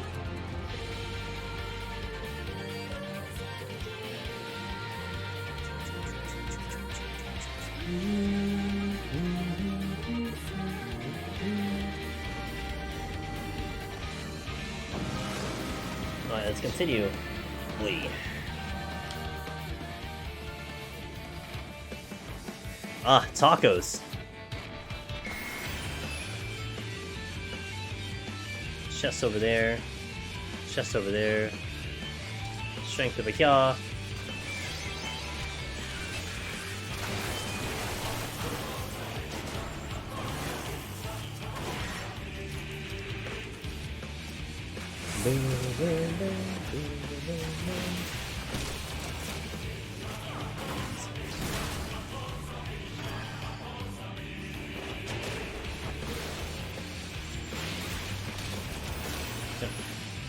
You soft tacos? Hell yeah, dude.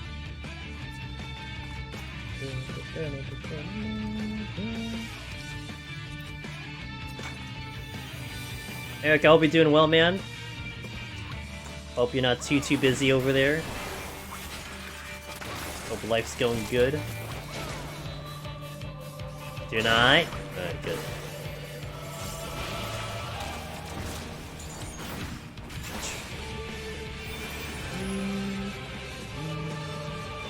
My stage file prep for next clear attempt here soon. Excellent! That's what I want to hear from you, Eric.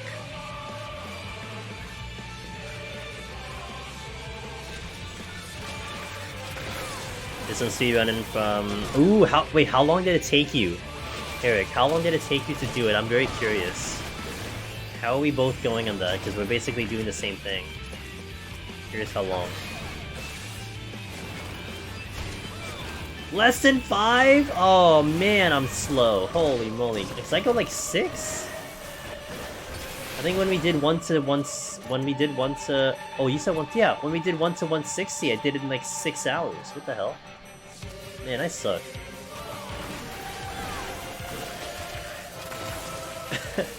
Damn, look at Eric, man. What a gamer. You guys are getting too good. Yeah, cause like, when I do, when I've been doing up to 170, I've been finishing at like 3:30 a.m., 4 a.m., so that's about a 6.5, 7 hour run on Machinist. So, crazy. So I have room to improve.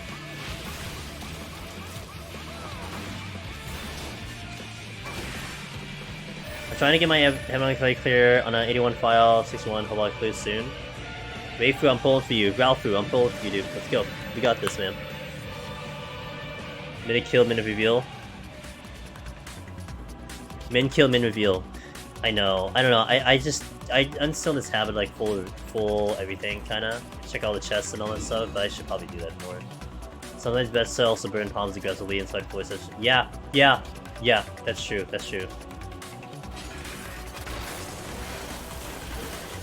Maybe I should really worry about just getting to the exit faster, you know?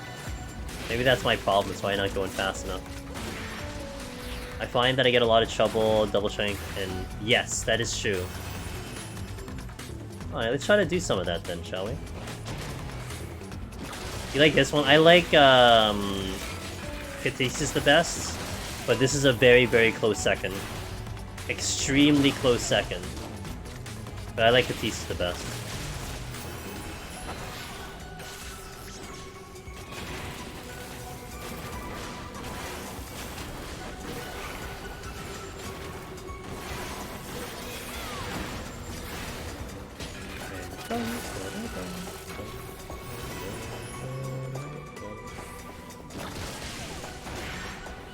Sometimes, yeah.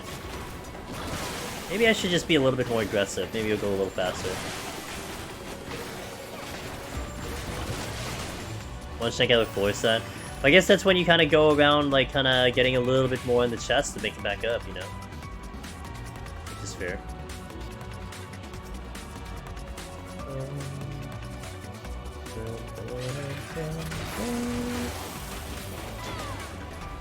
Then my affluence and forges get chunked. Yeah.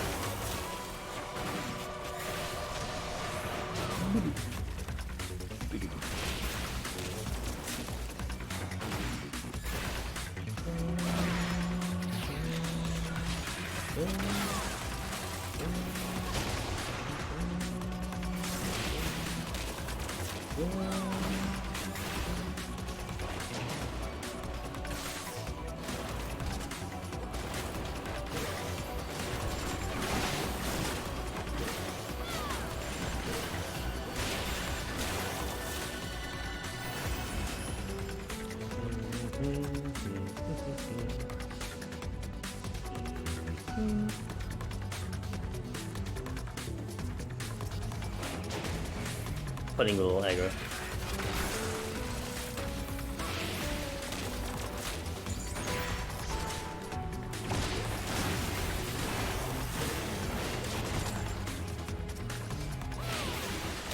Let's clean this up a little bit more.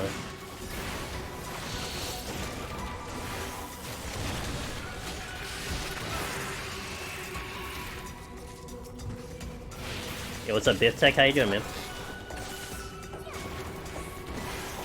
Happy start of the week! Maybe. So trying to figure out which is better for me when it comes to Heaven on High. Warrior, Gunmaker, both. They are both really good, yeah. Just whatever you feel comfy with, that's it. And it's you, it's a you thing, it's Valfu. What are you most comfy with? And then go with that one. God damn it, really?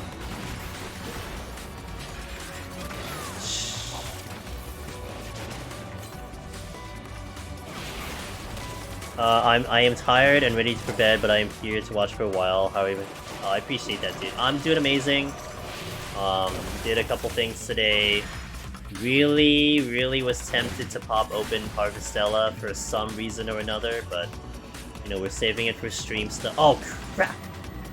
We're saving it for stream content, so I'll be playing it tomorrow. But that game is really fun. Like I just can't wait to play it tomorrow. Oh my gosh! And then what sucks is I can't play it till like Friday. That's really sucks. Like, oh, I can't play it till Friday. But it is what it is. You being able to execute your job better is choosing the S tier is what you're not familiar with your favorite job. Yep, what Eric said. Asha. What do you mean? No propaganda in here, Eric. Wow. That's not very encouraging. What the hell, dude? You gotta be encouraging, man.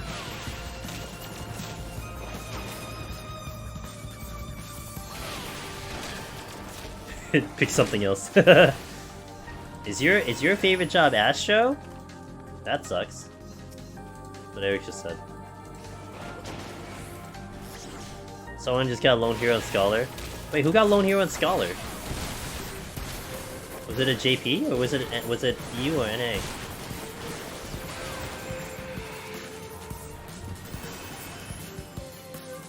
Ooh. Submission to worst. Ooh, okay, maybe it's JP. Yo.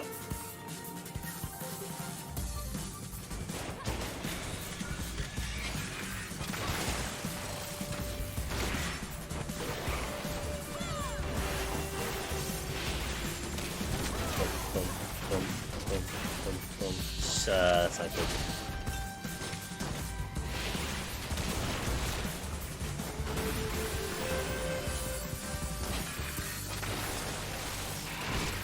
Okay, we're good.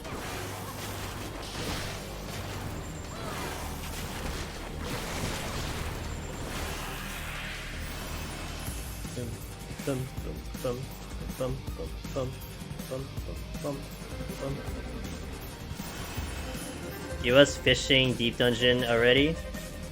Wow, what's up with all the cobras? What the hell? I better not hit a toad trap. Oh my gosh, imagine. Run over. Man, if this run just ends, I just go to Harvestella. Maybe that's a plus side. Maybe I should just die. No, I'm kidding. I'm not gonna do that. I got work to do. This is like actual work I need to do. It's called ocean fishing.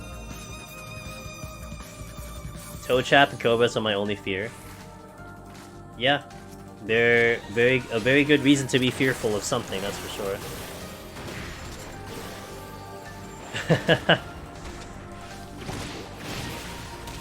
I don't disrespect the traps like until like with the pretty fours, you know. I got burned so many times already.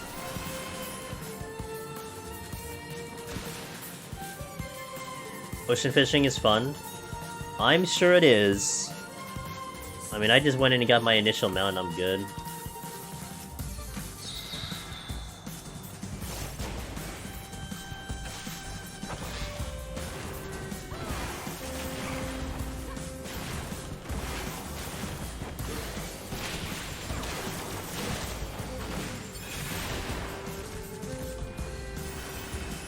That's good. Other people impact your experience in ocean fishing. I see. I mean, that's not wrong.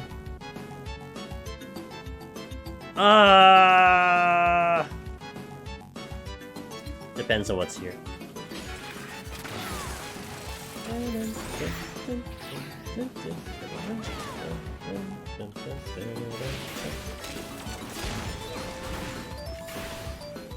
To be honest, I was doing too many spicy pools earlier. Oh, that's why you went under 4 hours. Makes sense.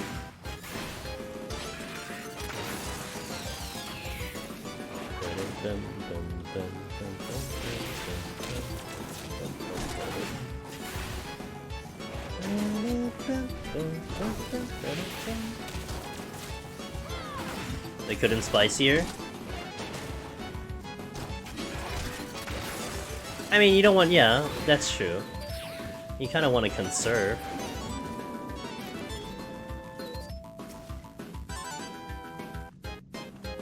Ah! Thank you.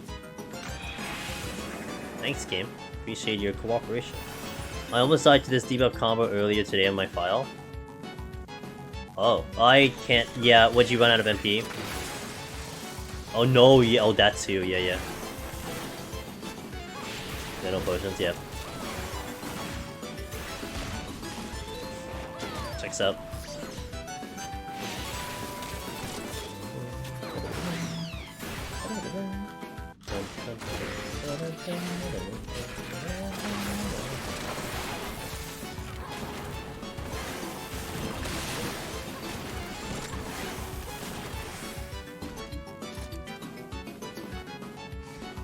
Oh, hi. Why'd I hit Heat Blast? What the hell? I'll just push him. I made a very unflattering sound before I managed to get my shield. Why did that sound like that?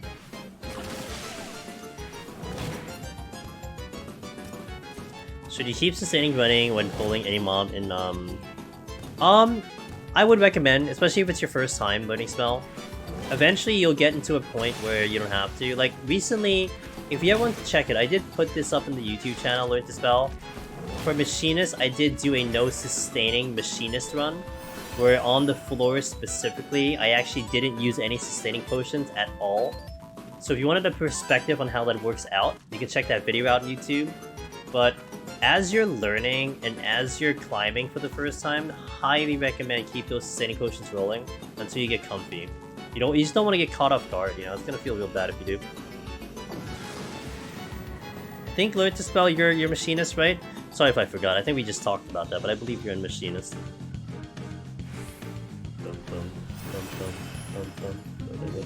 Yeah. Yeah, and that's why I did the no sustaining it. I did on a Machinist.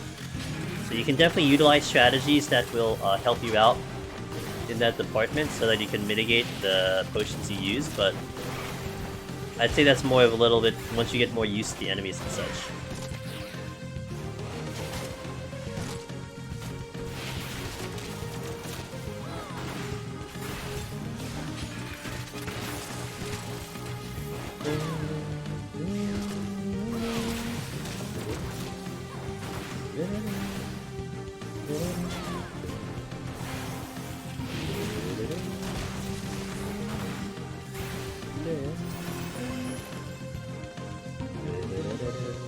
Oh, good. Sight's good.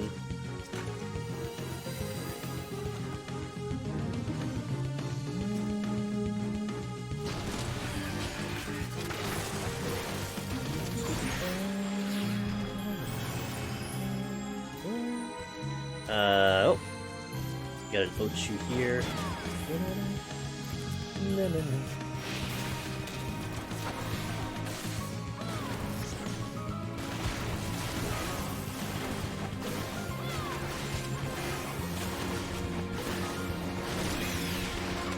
Wait, something else is on me. Hey, where did you come from? What the hell? Oh, you must have been a respawn. Okay.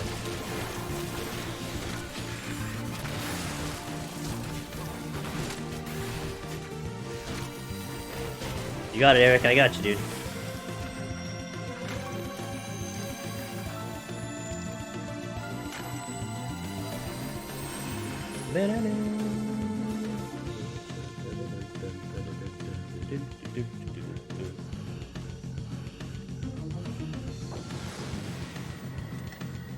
All the yalla.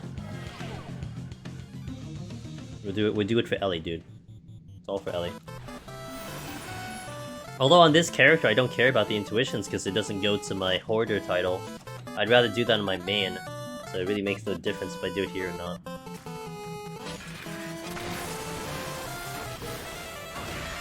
It's going to be hard for you. Very conservative with consumables and games for some reason.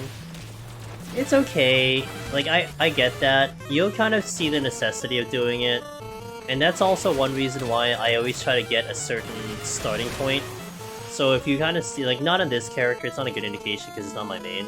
But I'll always start with at least 900 when I do a deep dungeon run. Because at 900, I know that I'm never going to run out. I can use as many as I like to, and I won't run out. Of course, you have to go through the process of getting it again, all that stuff. That's something, but at the very least, for that one file, I never have to feel like I need to conserve because I know I'm not gonna run out.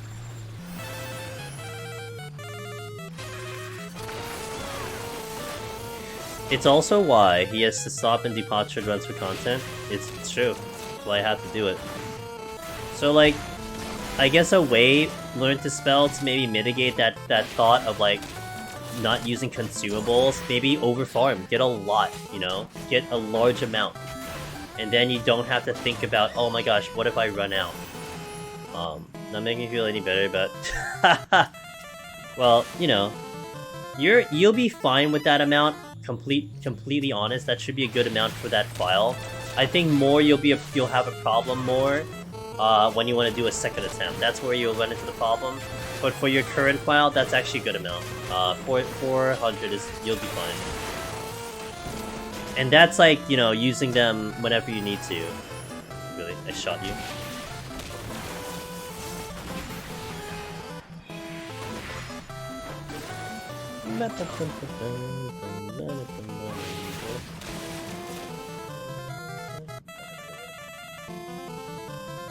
He is LOSing me hardcore right now.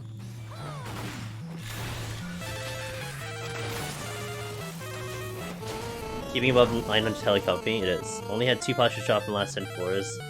He's like 5, so yeah. Oh, sorry, I smashed my phone, I apologize. It's not an earthquake, I swear.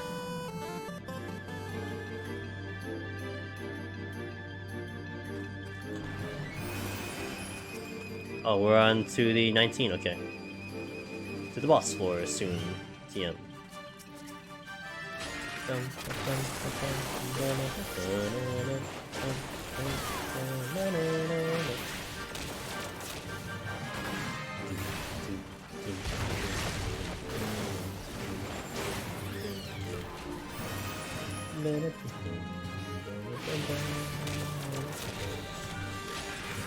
Just did BA tonight while watching this stream. Get wrecked, Wallen.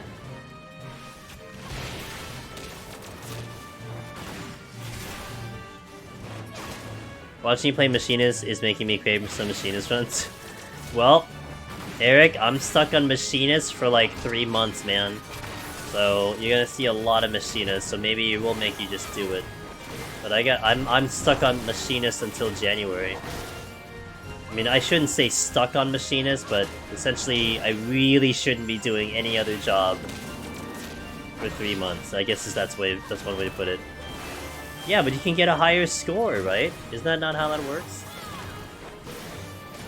You're getting a higher score.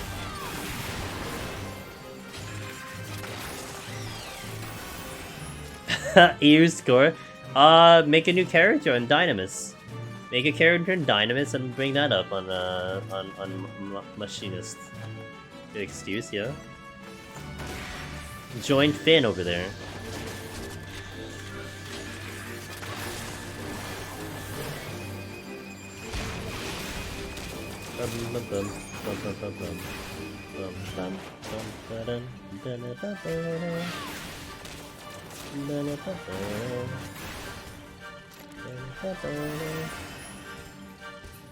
Which reminds me, I need to send my Reaper speedrun to that. Oh! Which one? The speedrun.com? Do it. Do it. Yeah, do it, dude. Oh, steal for the boss is really nice, okay. I gotta kill something. Make a new category? Yo, make it happen, man, make it happen. Oh, that's a silver.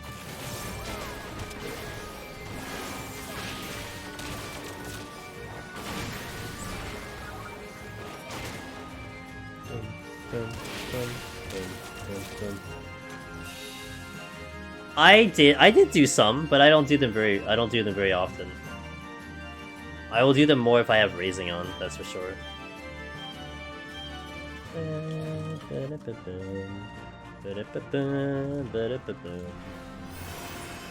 You check the last room if there's a chest in there, maybe get a strength or something.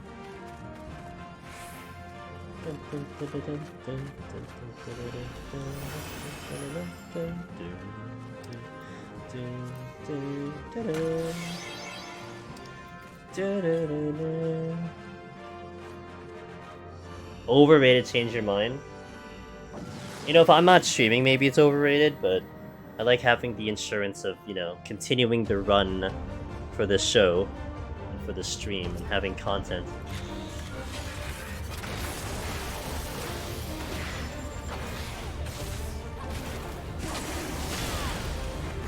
Yeah.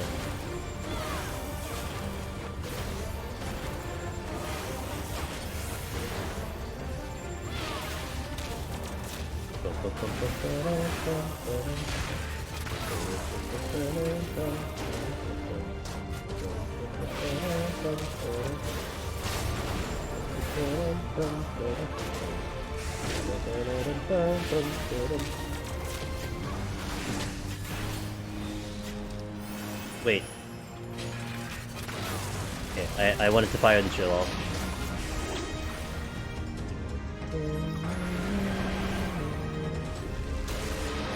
I'm gonna take a restroom break after this fight, so we'll do some ads, but you won't miss anything this time because I will step away for the computer for a little bit.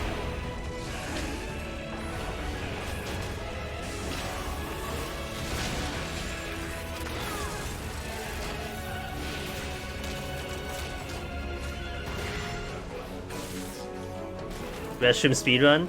No, because it gives me an opportunity to play some ads. I'm also gonna kind of maybe sneak in a snack or something. But yeah, it's actually funny. Restroom breaks are ad breaks for me. This way we don't get the ads on stream. Hey KO, doing pretty good so far. How you doing? Getting through this run. We got 50 more floors to go, so we're getting through it ever so slowly.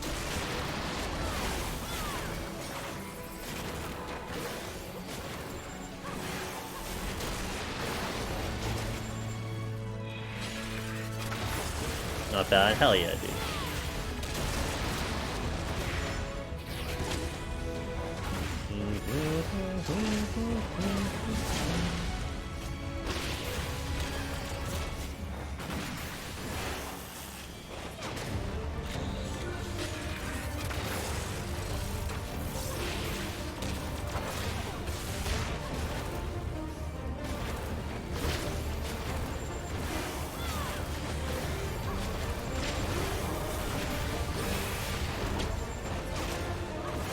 Dead before the ads. Alright, 120 down. Nice. Okay, so let me hit that break. We'll be back in about 3 minutes. I'll just hit the restroom, do some stuff, check my water. Yeah, we gotta get some more ice. And then we'll continue. Alright, yo, Eric, thank you for passing by, man. I'll catch you next time. Have a good one. Good luck on your good luck on your run. Good luck on your run. So alright guys, give me about 3 and we'll come back into 121. Yeah, 121. So thank you for watching, thank you for the support, and catch you in 3.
Hey yo, Frosty, what's up, dude? Thanks for the rate. Shoutouts to Frosty. Frosty, what are you up to, my friend? I'm on a little bit of a short break here. I'll get started in about 30. But hello, hello, welcome in, guys. Angela's Demons. Doing a lot of Deep Dungeon solo, do some variety.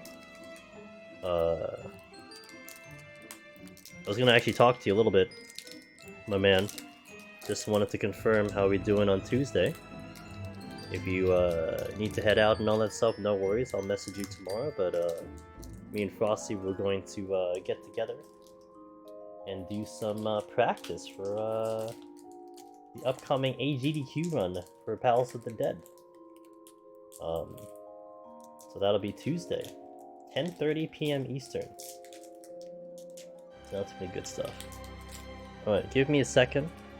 I just wanted to take a quick snack here, so I could hear like noises of like opening of something. But yeah, welcome in, guys. We're gonna be here for a few hours. I'm trying to set up a file for the GDQ run. I'm setting up some backup files just in case things go wrong in my main file, and we're working on our EU character. So that is what we're doing. We have about 50 floors to go, so we'll be here maybe for about 2 hours or something. I appreciate the raid. Welcome in, guys. One second.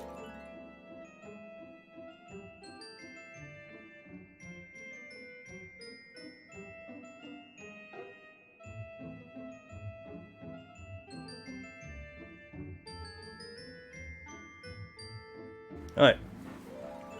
Let me just take a sip of water, and then we shall get started. Good to see you, everyone.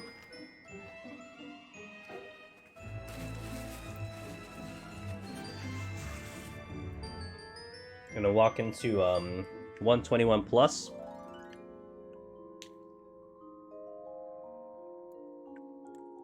How many left? About 3. This is number 3. I'm aiming for 5 or 6. We have 2 set up already. So this is number 3, but this is the super backup. Like, this is the last resort. Am I going insane? Been doing Deep Dungeon for 5 years. Don't you think I would have been insane by now? Literally been doing it for 5 years. 6 years. We're like well beyond insane at this point. I did Astro for 5 months. I mean, that alone was like brutal, you know? So nothing to do with that.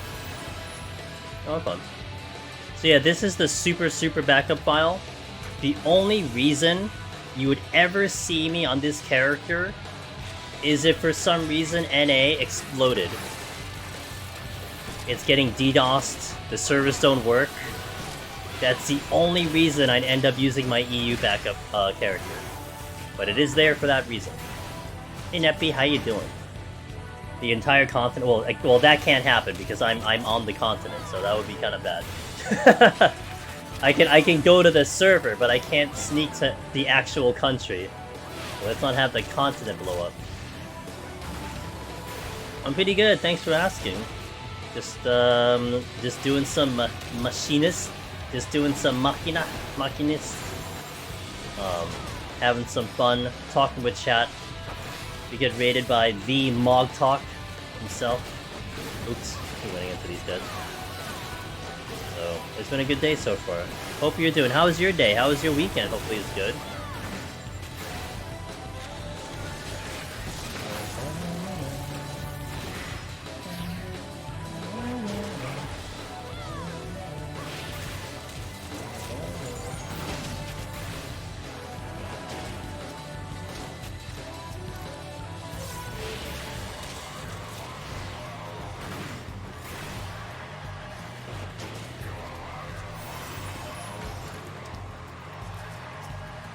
I've been good.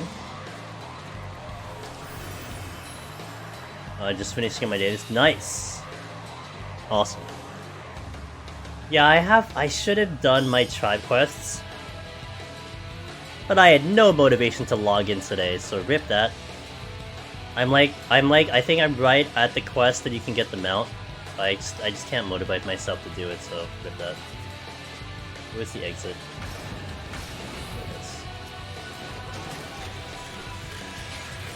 You know them? It's a pretty cool mount. I too like that mount, but I'm not gonna use it I'm not gonna use it as my main mount. Because my main mount is Ozma. It's really hard for me to use anything other than Ozma.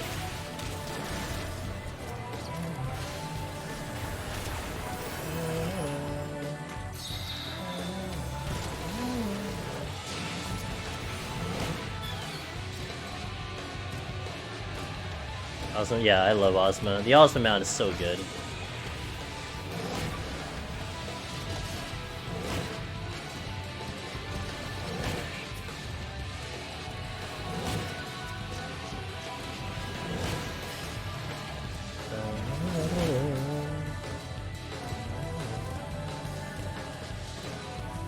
And SMT had a really good battle theme. I like it a lot.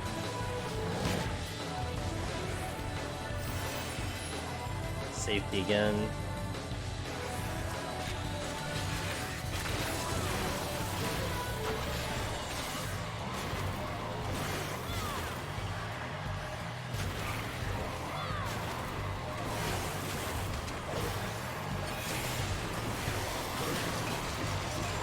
That was a rage. Lust came back. Safety again. Lust again. Steal again. Lust again. Got 3 lusts and like 3 safeties then. Onward. Oh, goal today is 170. So we got 50 more floors to go for.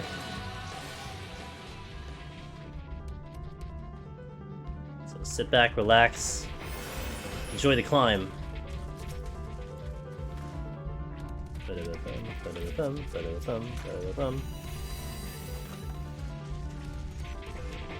Is that what you call a lusty floor? I think so, yeah, I think that is what they define a lusty floor. You were right there.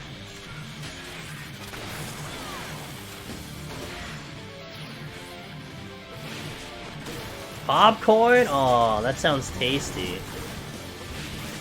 I just took a bite of this Rice Krispie treat that I have. And it's stale as hell. It's a s'mores Rice Krispies treat. And it's so stale. But I'm gonna eat it anyway, because I could use the sugar. Yeah, it's pretty bad. The marshmallow is great. Like, I could actually probably just, like, scrape off the marshmallow and eat the marshmallow, but... I wasn't... Okay, so... Someone else had gotten this, the Rice Krispies treat, and kind of gave me, like, one because they thought I'd like it. But when they ate it, they're like... They told me that it was, like, basically stale. Like, the Rice Krispies weren't crispy at all. So I had the expectation already of it being bad, but I didn't want it to go to waste. So I was just gonna eat it anyway. Yeah. Yeah, it was just, you know, one of those things of like, man, are they like, do I believe them? Kind of like that thought about like, is it really that bad kind of thing? And then it's like, yeah, it's kind of that bad. It's kind of that bad. But it's whatever. At least I didn't waste it. I opened one of my favorite granola bars to find... Oh no! Yeah, you know, you set the expectation in your brain, Epi. And especially when you're looking forward to it, feels bad. Sucks.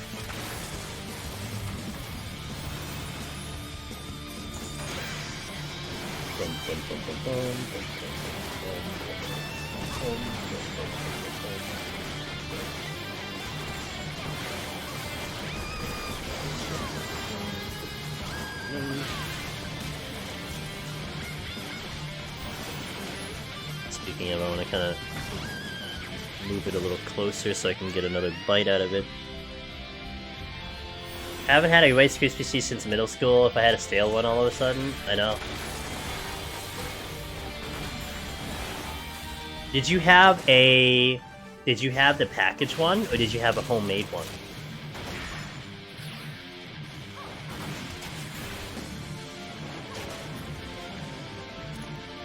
Because the packaged ones are pretty good, but the homemade sometimes are a lot better.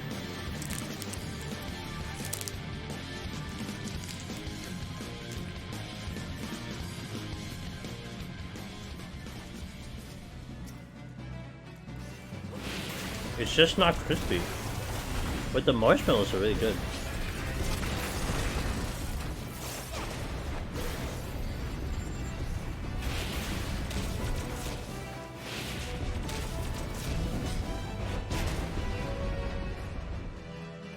That's fair. That's fair. I don't. That's fair.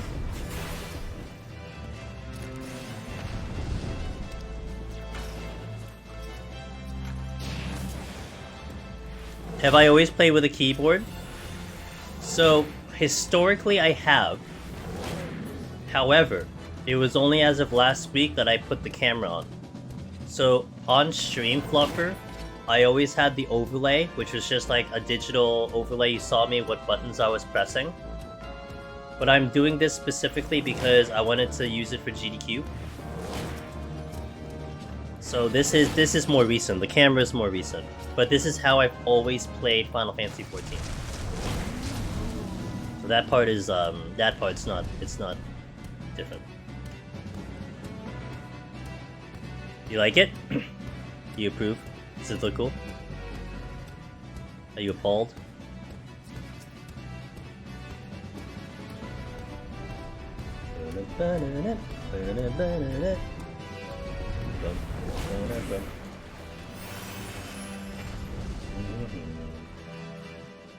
I didn't know people could just play with only a keyboard. You could. I think that's part of the fun. Is that you kind of learn that it's possible, you know. I mean, considering the amount of times I've cleared Deep Dungeon and Content and all that stuff, I mean, here you go, right in front of you.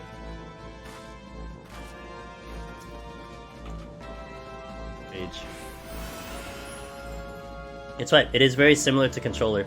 I think that is one reason why, when I did actually play on a controller, we did a controller Palace of the Dead run on Red Mage. I cleared in 2 attempts. I think the transition into that was so much faster than like a keyboard mouse or something. Like, it was just really easy for me to get to that because it felt very similar. Handling the Polemanders, managing some of the ground targeting, like it was just like I was back at home with the keyboard.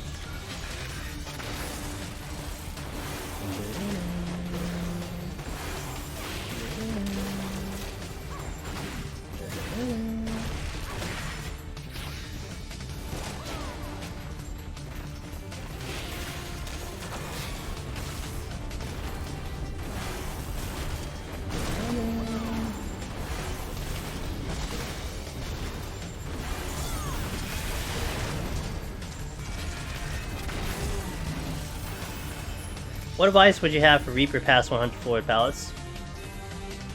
Make sure you have sustaining potions. I would definitely try not to use Bloodbath so often. Use Bloodbath if you're getting your butt kicked. Like, it's definitely a good tool to get your HP back. But one thing I watch a lot of melees do, KO, which I feel like is such a, you know, it's not bad, it's just inefficient, is that you want to use Bloodbath like a couple seconds after you pull. I've seen people open with Bloodbath, and that's not a great idea, because if you're opening with a sustaining potion and then you Bloodbath, well, you're not really getting the heals back because you're kind of maxed out on HP. You want to get Bloodbath like maybe when you're down to like 65% or 75% HP, and then let Bloodbath make it back up. Another suggestion is, if you're kind of planning to maybe use Bloodbath, to maybe hold a little bit of gauge. Because every hit you do, you get HP back. So having more gauge and more OG CDs, you get the HP back. So that's definitely one thing I would recommend, trying to manage Bloodbath. Really, the success and failure of a melee job, in my opinion, KO, is how well you manage Bloodbath. Using it in the right spots, getting the most out of it. That's one of the key features of a melee run, in general. So that would be my biggest suggestion, my biggest advice. There's 2 turtles. Wait, I have a stealer.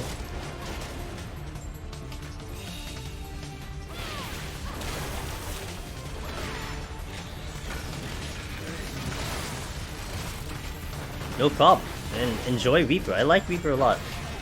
Reaper is probably my favorite melee class right now. It's very, very strong. You can get away with a lot of things on Reaper simply because you're just very strong, so it's something to keep in mind there.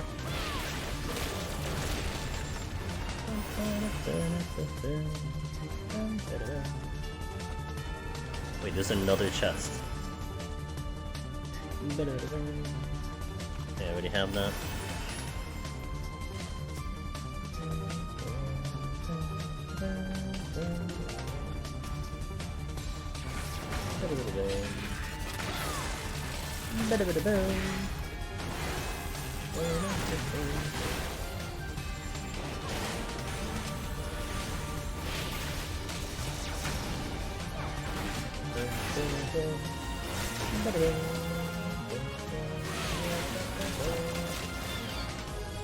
Okay, let's get out of here. Let's go get.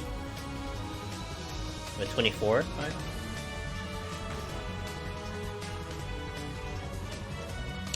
You ever play... Not on this one you're looking at. I did play full keyboard FF11, but not on the split keyboard. Split keyboard, I got this keyboard in July. So this is a much newer thing, but I was on a full keyboard for FF11.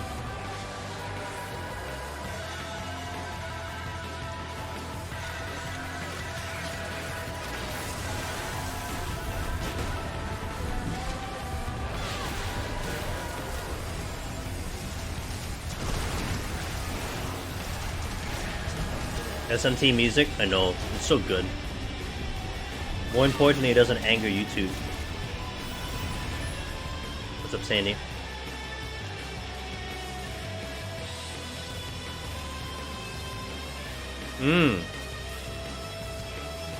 Dual wielding full ones. Interesting. Well, I do like this idea of the split keyboard because of the way I specifically play Betsoru. Now, one thing to keep in mind, I do not have a number pad. So, some people need number pads. I do not have a number pad here, but that was by design. I got one without a number pad on purpose. Kinesis Gaming, I believe, would have one with a number pad, but I didn't need it, so I wasn't using it. But I liked it. I like the versatility. I mean, it keeps a lot of space on my desk, you know? It keeps that pretty clean. And I do have a lot of space to move it or make it closer if I really needed to.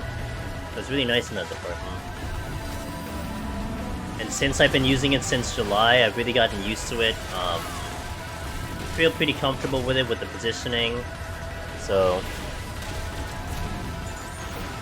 it is. It just depends on your need. Oh, my history of like gaming and stuff, I never use a number pad. Very rarely. Even with like IRL work, I don't use number pad, so. Wow, Amp Noise yet again with the raid. How kind. Guys, check out Amp Noise. They've raided us like 3 days in a row. Very kind of them to do so.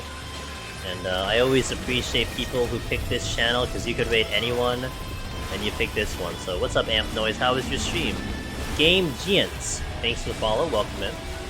So guys, I'm Angelus Demoness. I do a lot of deep dungeon solo, and we do some variety on the Mondays and the Fridays and sometimes the Saturdays. And we are currently playing through Harvestella, which has been such a fantastic game. I'm gonna be putting in a lot of hours in that tomorrow, so if you want to see some Harvestella, you wanna see what's all the hype's about, you know, for yourself, see if you can come back in and check it out for yourself and make your own determination. Don't just listen to me, but watch the game. This one, more Prague. Okay, are we getting closer to victory? Koziak. Thanks for follow. Welcome in. How's Palace? So far, so good. No complaints. Just getting through these floors, you know? A lot of floors. 120 floors in one night's a lot of floors, so we're trying our best to get through. I appreciate you asking.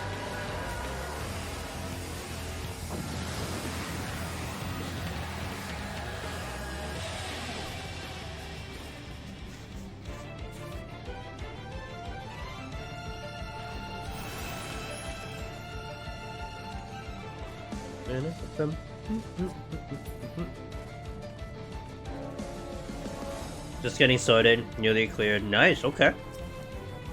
Cool. Very cool.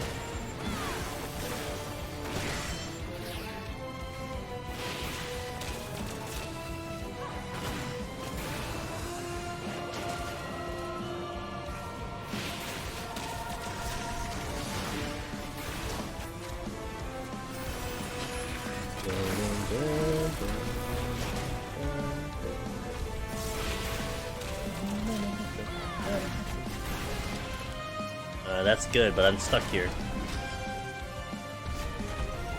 Good.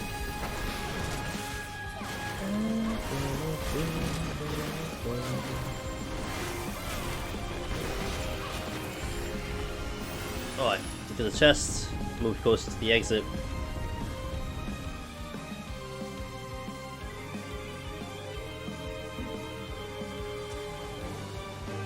Bum bum bum bum bum bum bum. Bum bum bum bum bum.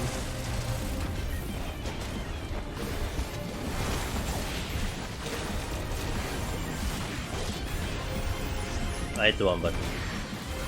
I meant to hit hot shot first before I dropped the turret. Can you leave me alone?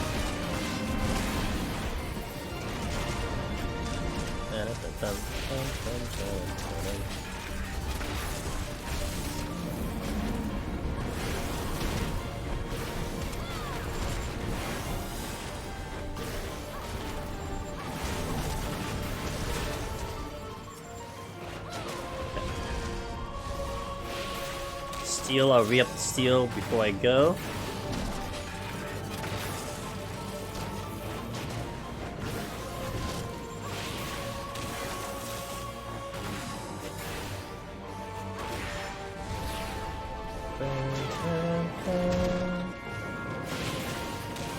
Still need to kill something.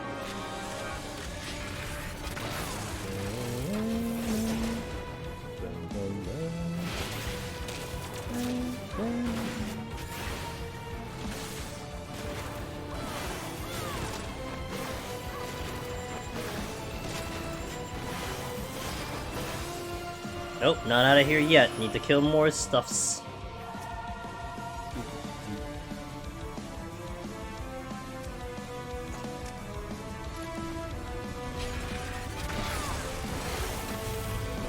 I can hot shots one.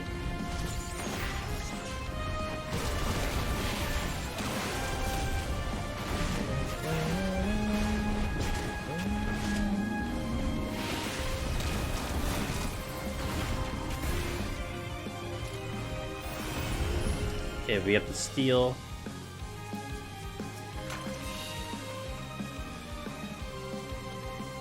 Alright, let's go.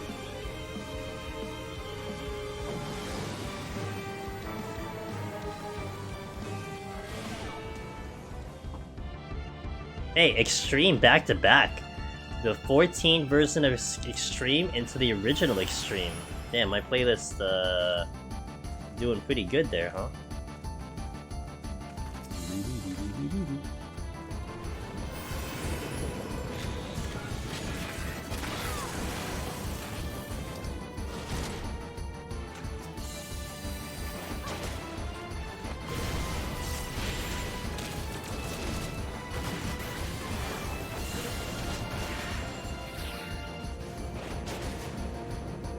Didn't know that there was. Oh yeah.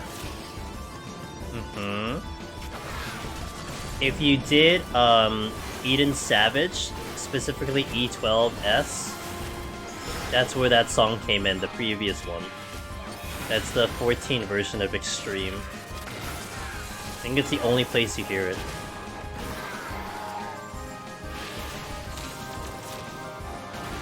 You completed E12? Yeah. That's where that song is. Yeah, well, look, the mount music is definitely something that I wish would be improved for sure, but...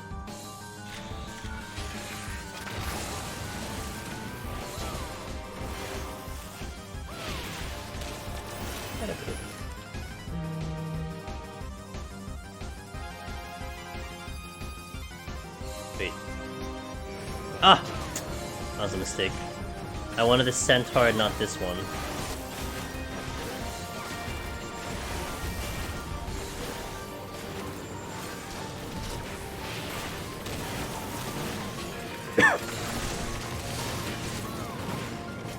Currently working on clearing P8S as managed to get through. Oh, nice! Congratulations, that's huge. Okay, let's go. Oh, I wish you success.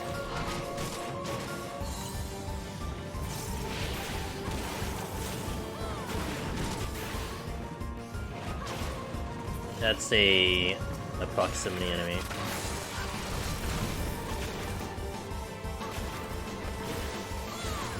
I will actually be a bit mad if Solo Deep Dungeon doesn't get something like Savage gets extra for normal. Like you want something... Oh, that's what I hope we get, but I don't think we will. But that would still be kind of cool, Ross. If we get something that only Solo can receive. I'd love that, but I'm not holding my breath for that one. That's like asking a lot. In my opinion. Sorry. Uh-oh. Y'all saw my legs.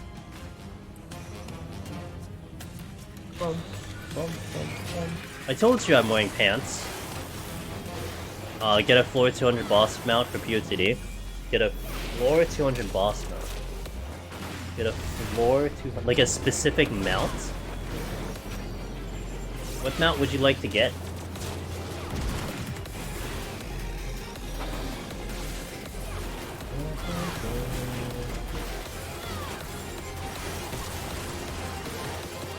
So you want the bench? We get a flying bench? Is that what you want?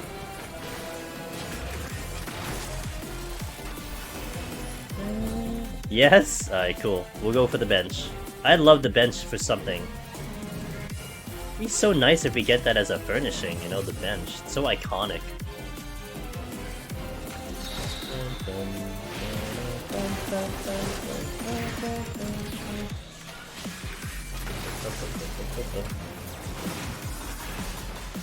The bench should be funny. That'd be great.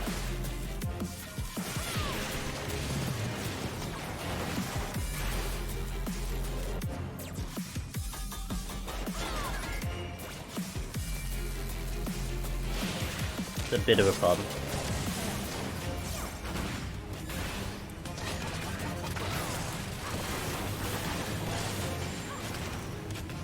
Everyone going, where'd you get that mount? Hell yeah. Just Solo Palace of the Dead, forehead.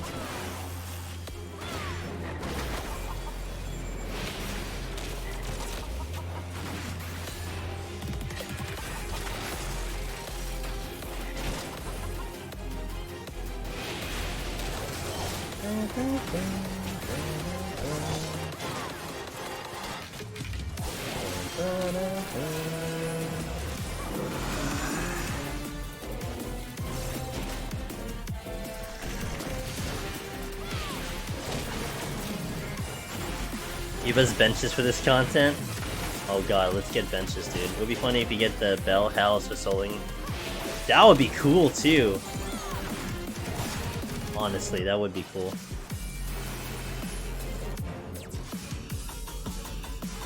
Done.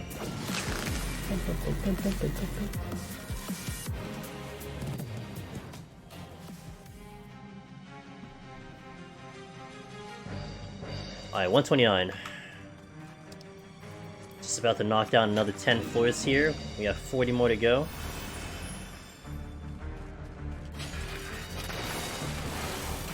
I wanted a Mimic mount. And you know how I wanted the Mimic mount, Victor Hades?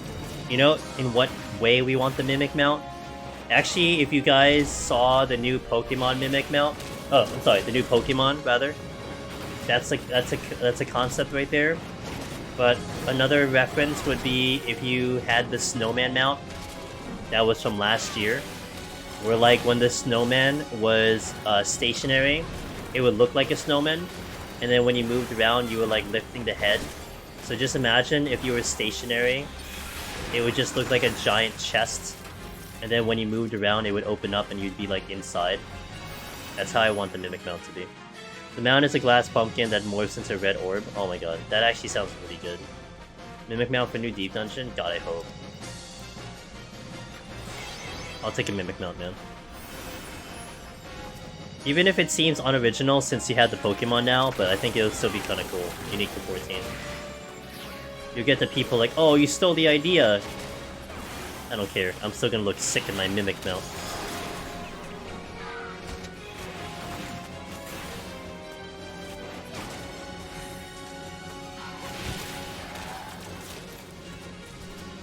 I'll pull one of it.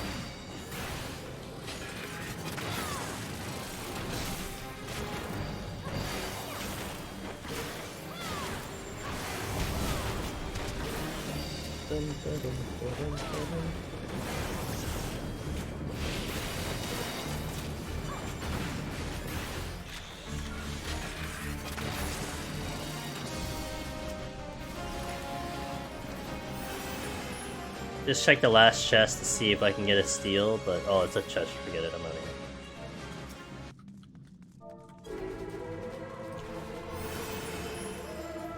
I'll just do the Hydra without steal. It's not a big deal.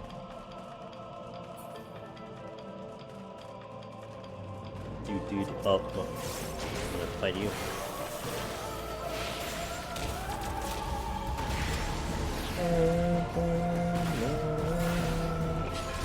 Chimera. I like a Chimera mount. We haven't had a Chimera mount either. That would be hilarious if the mount is a Chimera though. Hey Cooker. What's the job? I need a job. You need to give me a job. Because it depends on the job.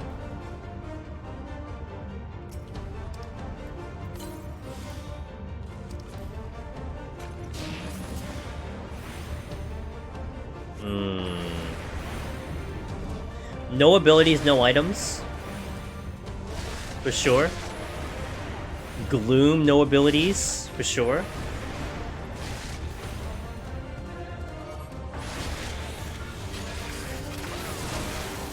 I think blind, no items would be also, but pretty much like double. Oh, I'm almost dead. Double debuffs would probably wreck. Not wreck, but it would be really annoying on Dark Knight to get that.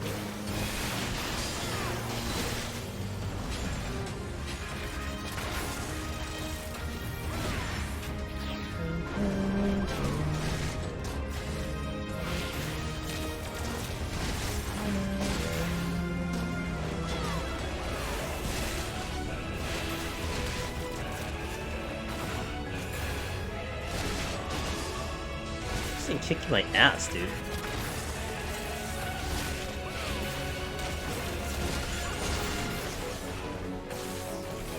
I died because I was trying to continue even I had no abilities, no item, no regen. Yeah, no items, no abilities is horrible.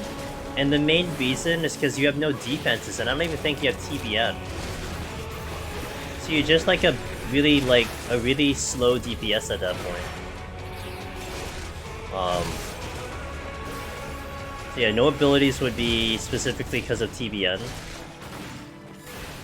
Blind no items is tough because the longer the fight goes, the less you have to be able to survive long enough. I think no items Gloom is bad because you have the defensives to survive, but Gloom is just going to make it exponentially harder. Why is this thing destroying me? What the hell, dude?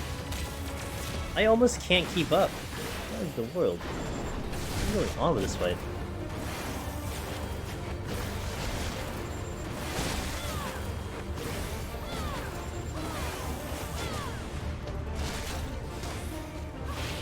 Yeah,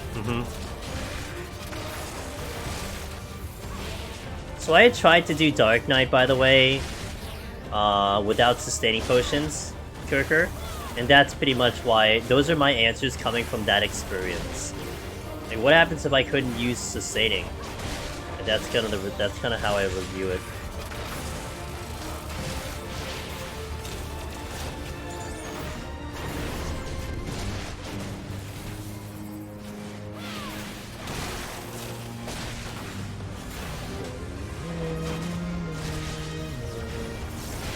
Free Shadowbringers? Like in Stormblood? Or like in Heaven's Ward? Jesus, stop. Have I never fought this without steel? Why is this kicking my ass?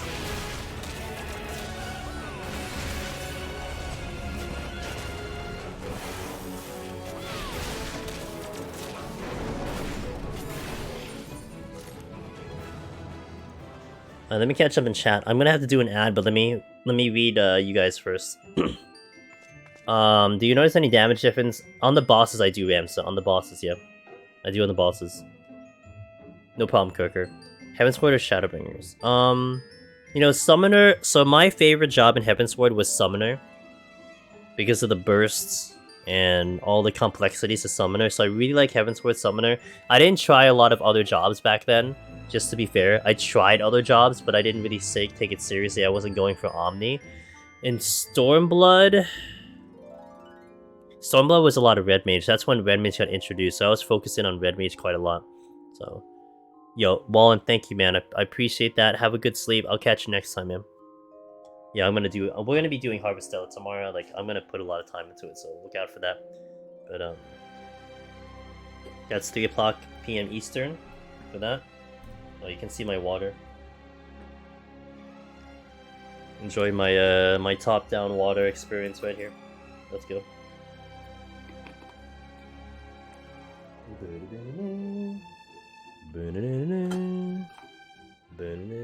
Alright, let's continue. We got 40 more floors, guys, to go. We still got a long night ahead of us. Let's get some work in. Gotta get to 170 on this file. There we go.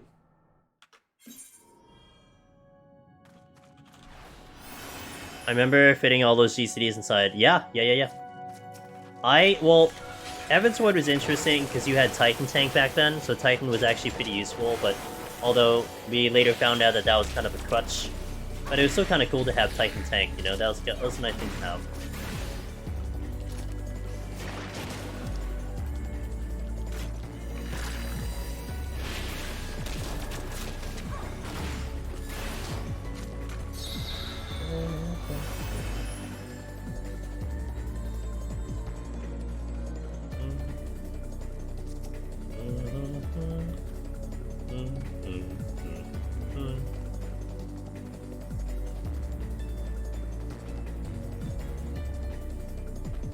Hello.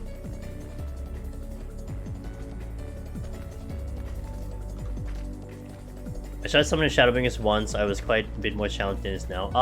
Summoner has gone through a lot of changes, that's for sure. Shadowbringers was certainly an interesting iteration. I didn't play much of it personally, but...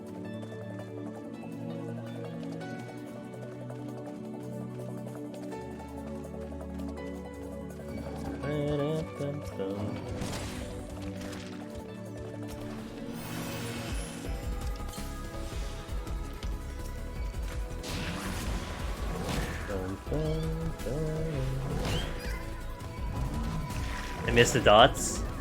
That's true. Yeah, this expansion was the first time no summoner dots, yeah.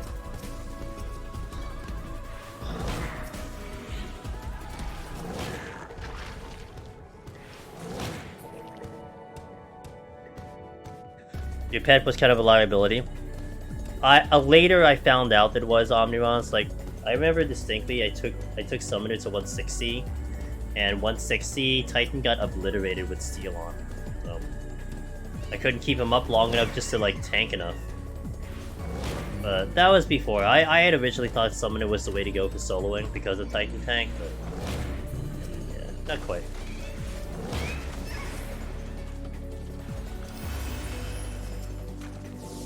I wonder if they'll make a job solely based on dots. I don't know, maybe not. Well, I mean, I guess Bard, right? Is that Bard? I don't think they'll... Yeah, unless they explode it.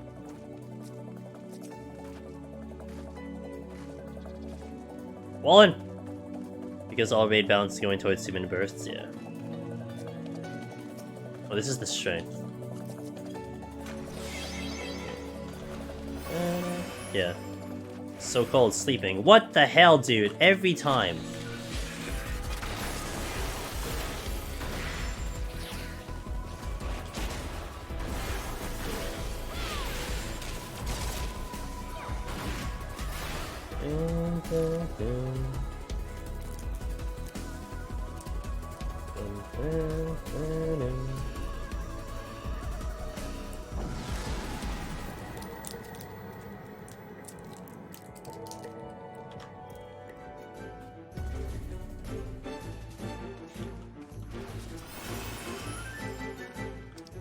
Safety. Hey Aerospark, how you doing? Good morning. Oh my god, I could not play Old Machinist for the life of me. I could not play that job. My brain couldn't wrap myself around how the hell Machinist even functioned. Interesting to say how, like, with how Machinist is now and how comfy I am, but Old Machinist was just... I couldn't understand it.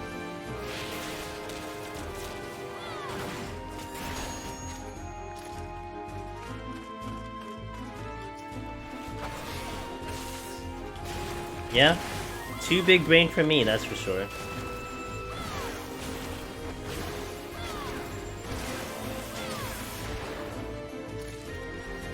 Just preparing to go to work, but still a bit disappointed by the 189 death. It happens, you know, as long as you took the lesson, you learned something, you'll get better. That's it.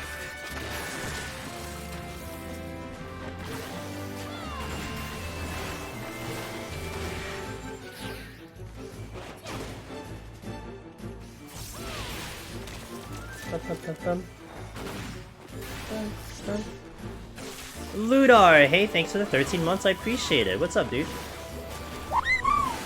Less than 3 GLGL, less than 3. GLGL, less than 3. Let's go. F. Oh, chest shot. Another strength. Gonna try Summoner. Alright, Summoner's good. I like Summoner. Big fan of the Summoner run.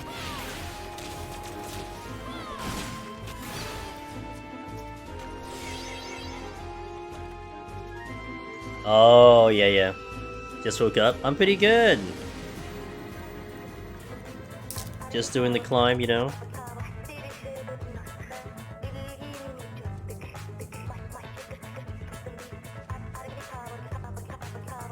Hope you're doing well. Hope you had a good sleep.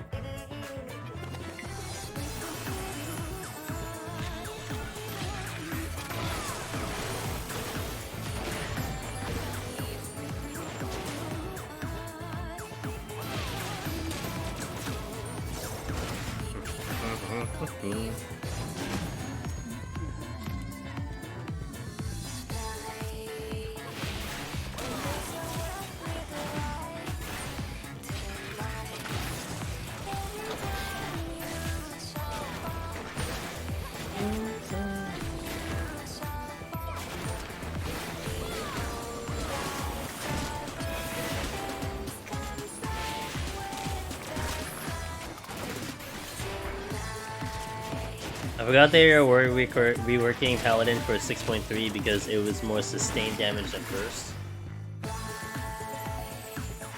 You really don't have hope for a dot job. I don't know, maybe they'll fit it in somewhere else, you know? Summoner is quite nice so far, I got the 51. Oh, yes it does. Welcome to Summoner.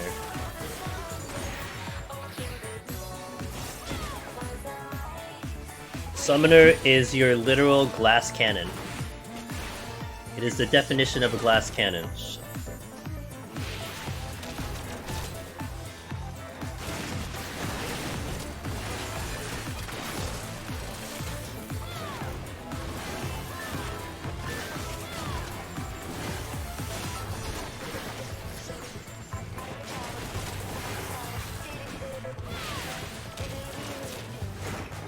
With sustained damage.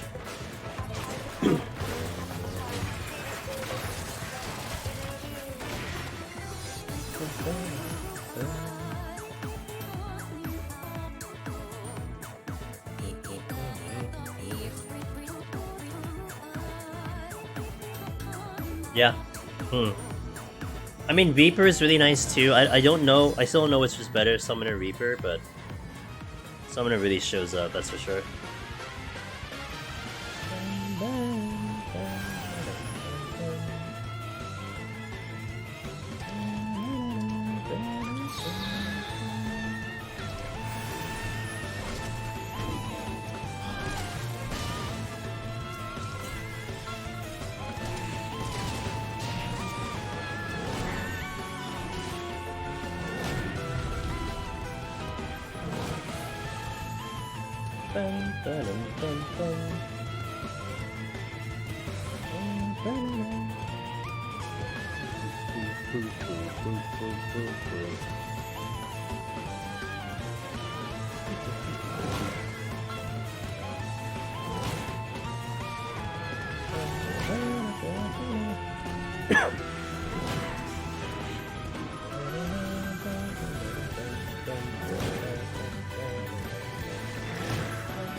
Oh, that's a treasure room.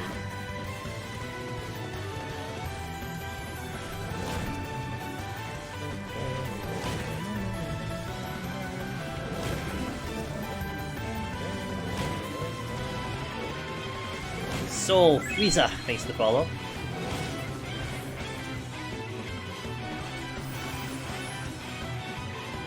I'll get that steel later.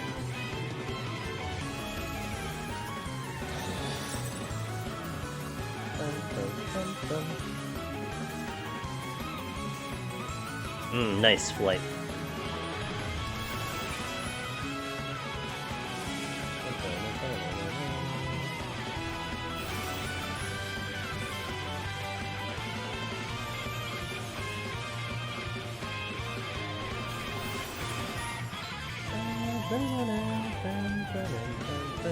So it's just a lust and a... I gotta pick up the flight too.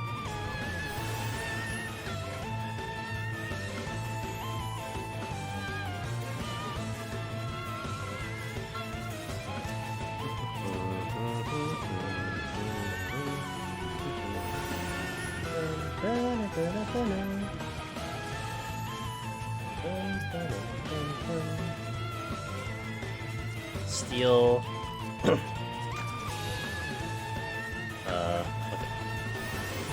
To the next four.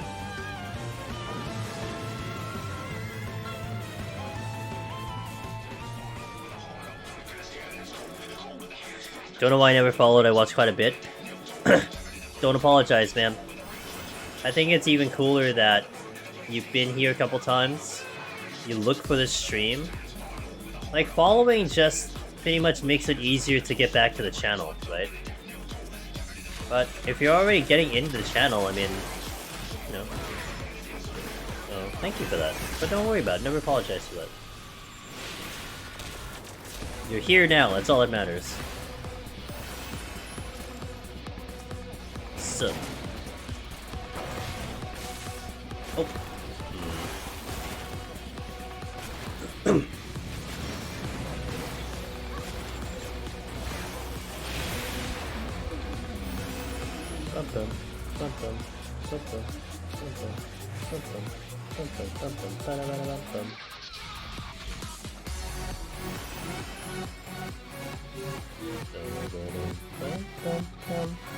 I hope it's going well. That's what. Yep. And that's what we're practicing for. Well, really more, I would say more backup preparation versus practice, I'd say. But nonetheless, it's still repetition on Machinist. So, you know, it's along those same lines. But it's going well so far. Everything's been nice and clean. I mean, knock on wood, I haven't had to redo a day, redo a run because I died or something. Knock on wood, you know? So the schedule is going as well. Get the hawk. The hawk you doing?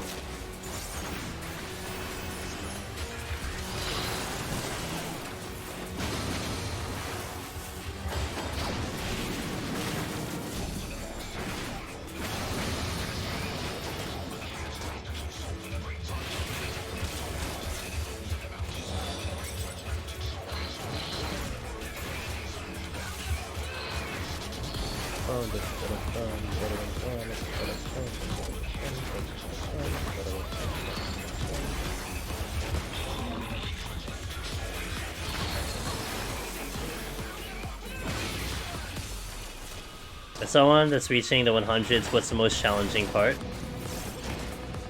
Focus. Also, these cave floors are ass because of those traps like the one I just stepped on. Even if you're hugging the walls, dude, there's still a possibility of hitting traps. That's probably the hardest and most annoying part of that. But also, it's just slog. A lot of people don't like. I don't like a 111 to 150. So staying focused, keeping the run clean sometimes is a challenge.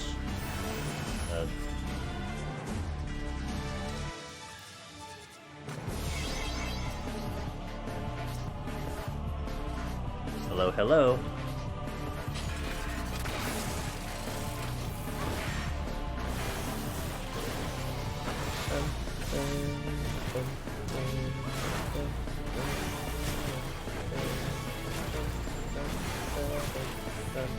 Don't turn around, don't turn around, don't turn around, don't turn around!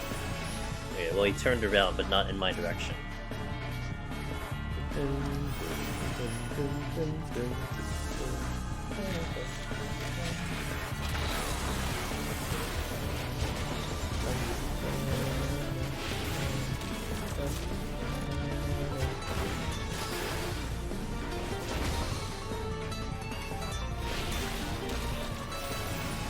After trying Heaven on High on a break from PoTD, the middle floors feel so sluggish. They really do. I mean, you know, this is like my 4th day in a row going through them, and it doesn't get any better each time I do it. Like, I'm just irritated by the floors sometimes because of the traps, and I have to be a little bit more careful. Like, at 151, I feel like I move even faster on those floors than I do here. It's fine, it's part of the challenge, you have to do it.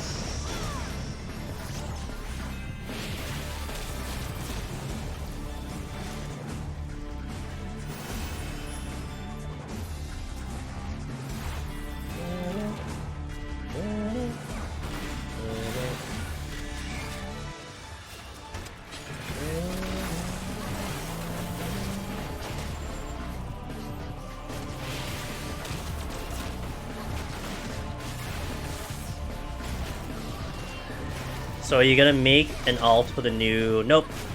I don't have a reason to. I mean, I know I have a crystal and a primal, so it would kind of lead to believe I'd make one in Dynamis. But I did it more for PvP. And I don't PvP anymore, so I don't really care. Hey, yo, KO Elite, thanks for gifting a sub to Soul Frieza, who just followed the stream. Appreciate that. Although he's been around, he or she has been around, but still, appreciate that. Well, now it'll be even harder for you to forget to stream. I sent an alt to Seraph. The server's pretty busy, but the F is ass. I mean, you're dealing with 4 servers, right? As opposed to, like, how many servers are in a regular data center? So, the lack of people, I'm sure. But at the same time, I mean, you can swap data centers if you really need to. So, at least the options there kind of doesn't matter. You know, if you feel like the queues are slow, just go to Aether.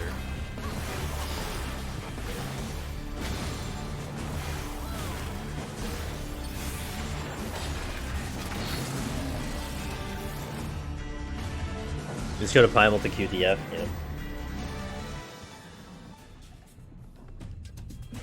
But yeah, I don't really have a reason to make a Dynamis out. Dude, I barely play the game to begin with. At my current situation, so I don't have time to go level another character. Currently, it seems to be way too many tanks or healers in Dynamis. Overabundance of people trying to get the fast queues. Which in turn means no one actually went DPS. It's kind of funny.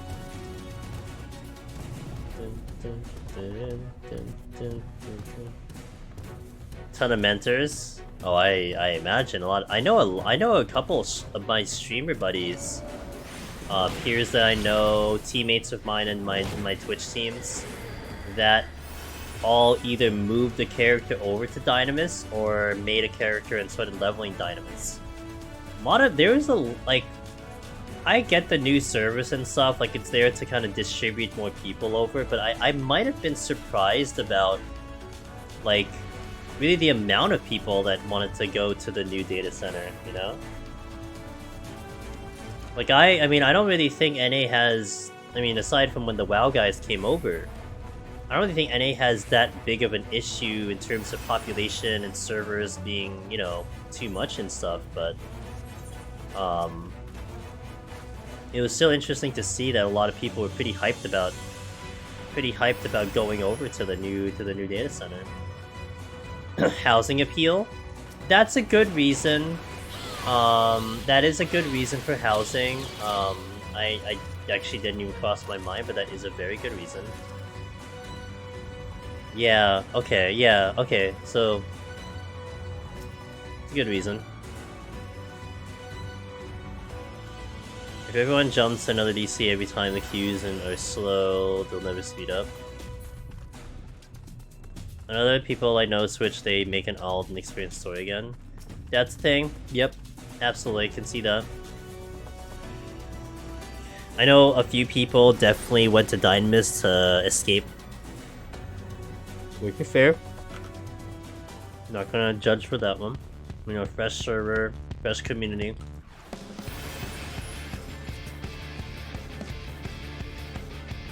Nice.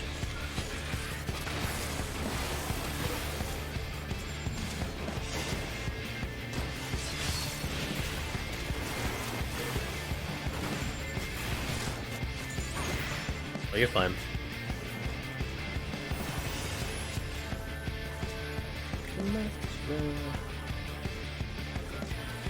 Just get Rage's forehead. 50 pods of black dye, nice. Oh really? I heard her talk about that. That Dynamis would have been going into macros. For whatever reason.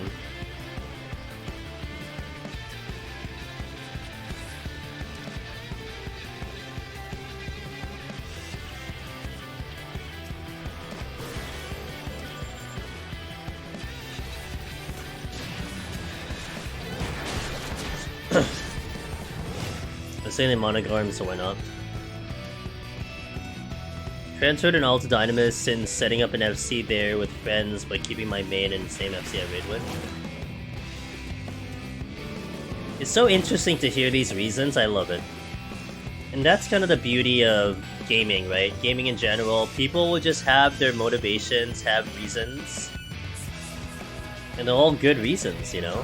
Very good reasons, especially because you know, you're looking to really, like, spend a lot of time in this game, so you want to make your experience good. Kind of really cool to hear it.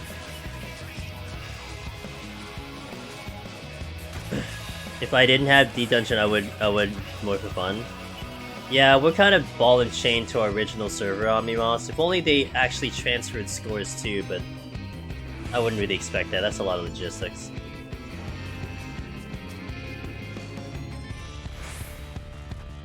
Let's go.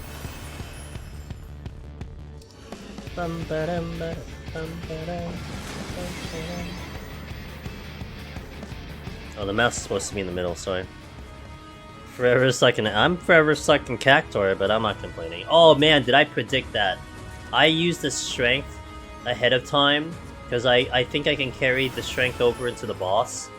But I did it early, thinking, oh, what if I get no items? Then, you know, I can't use the strength. Well, I thought ahead.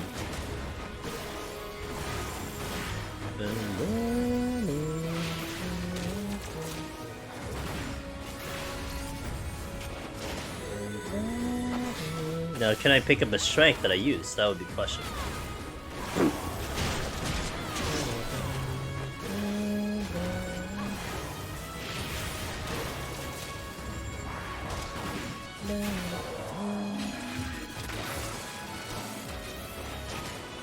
Gotta love the twinning OST. I know, A Long Fall is a very good song.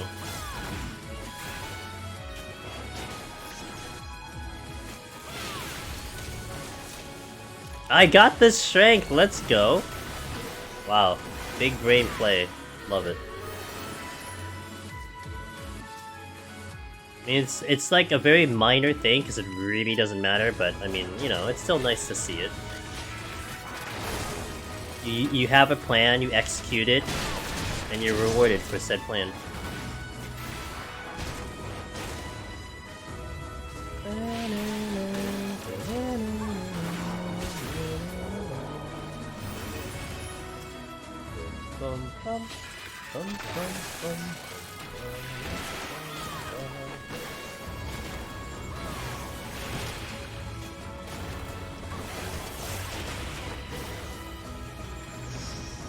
Oh.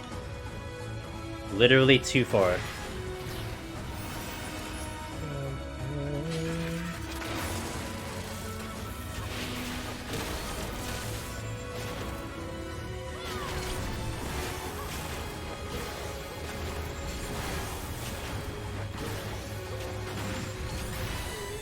Okay.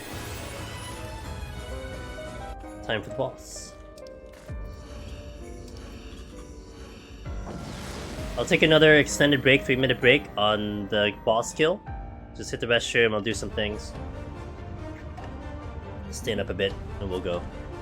My ground targeting is a little screwy on this character, so let's just try our best, huh? It's a lot closer than my main.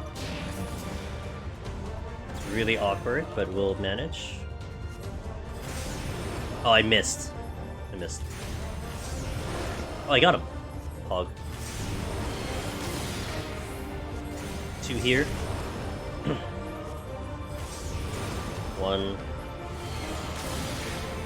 Mind you, I am on the European servers, I'm not on NA. But the lag here seems pretty negligible.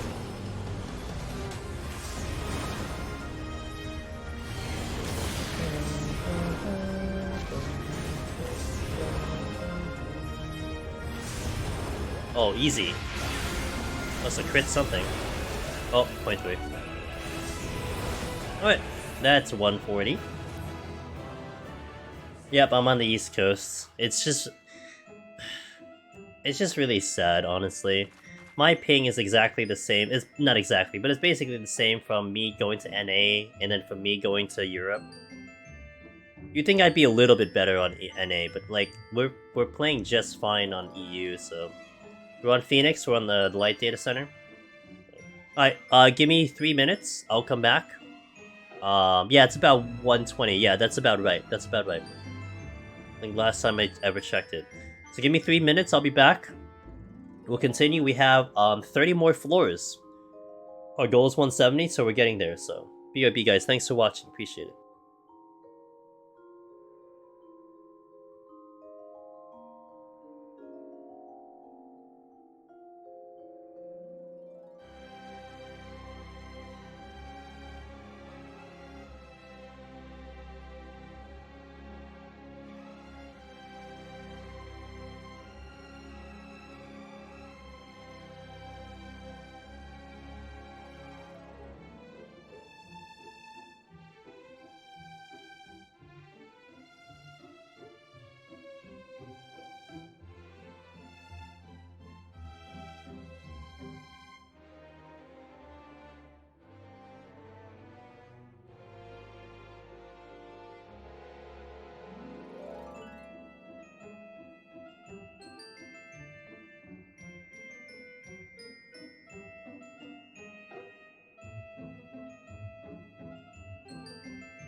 Alright, let us continue.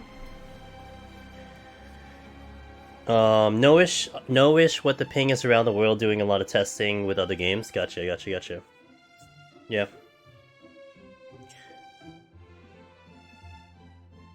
Yeah, and I've played on EU quite a bit, so I'm already well aware of my situation with it.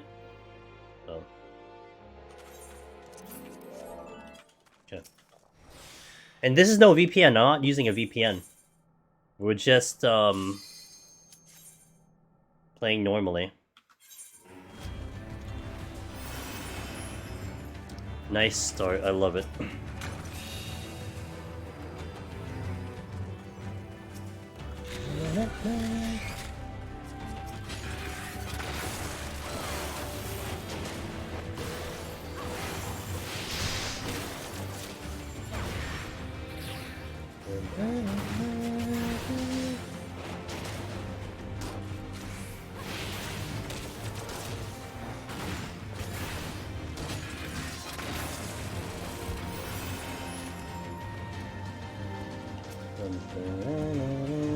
Another steel? Love it. Nice. Anything I need for these first couple floors is steel, so we got it. Nice.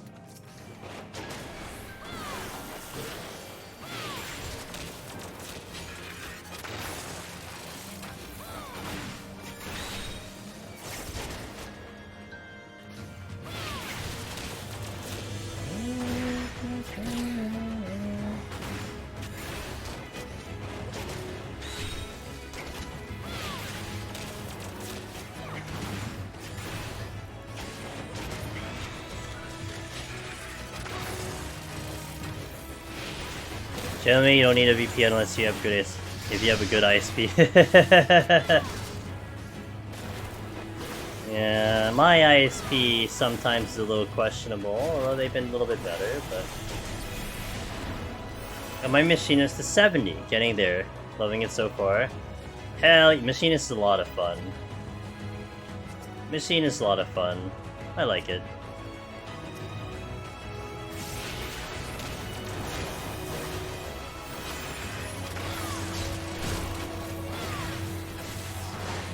I mean, it's not for everyone, Debated. But I think if it is a class style that you like, then boom. You know, it's so funny. I think she's sleeping by now. I did kind of want to talk about this earlier. But our buddy Alchemy, she was playing Harvestella today. And I was able to watch her because...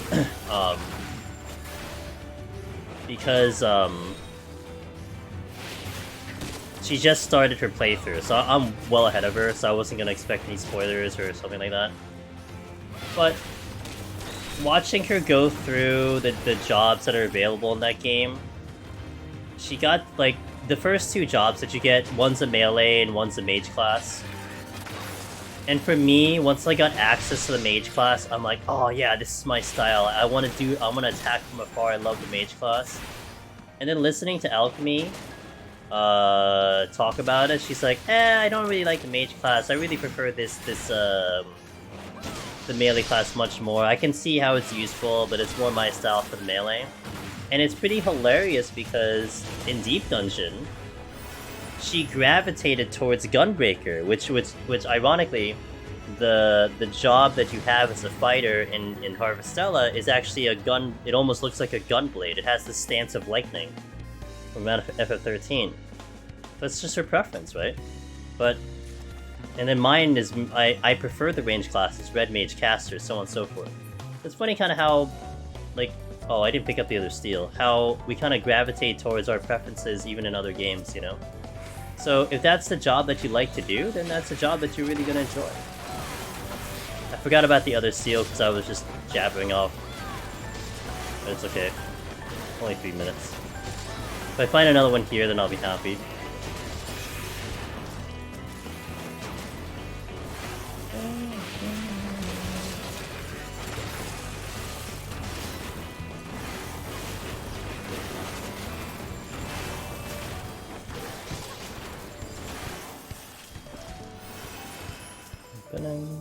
Steel. Oh, actually, that's even better. Red Crushed Eyes. Yo, what's up, dude? How you doing? Hello? Hello? Hello? What is this? It's a vitching.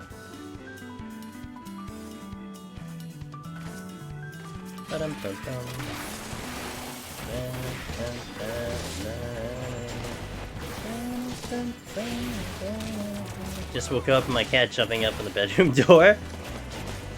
Well, time to wake up, my friend. That's what the cat said. It's time to wake up.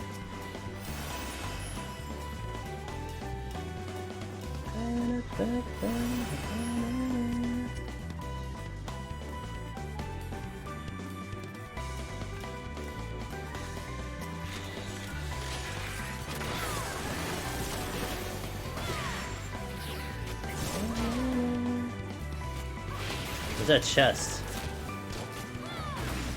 Must be on the left.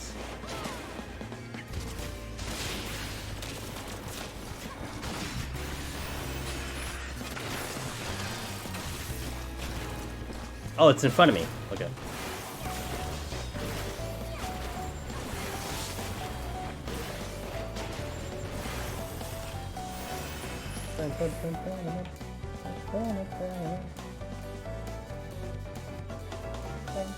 Witching, intuition.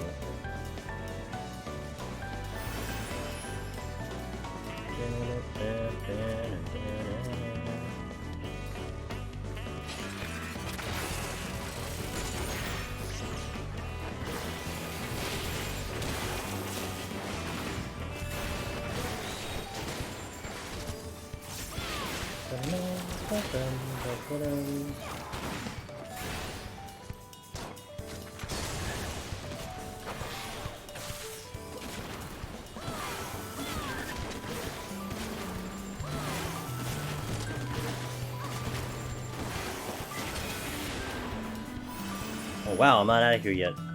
Wow. Oh, Manticore?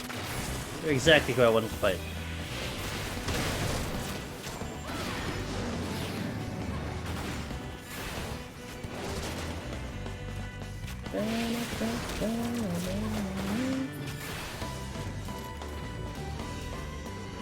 Alright, onward.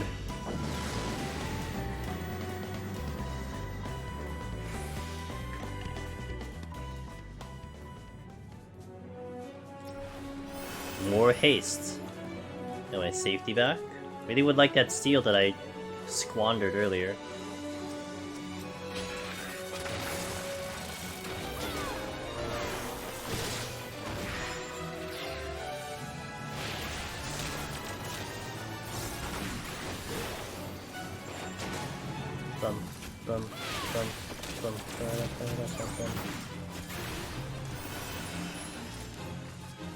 I'll check the chest first.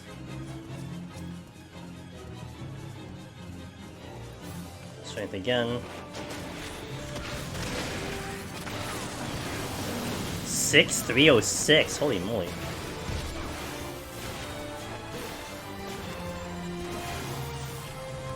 Affluence.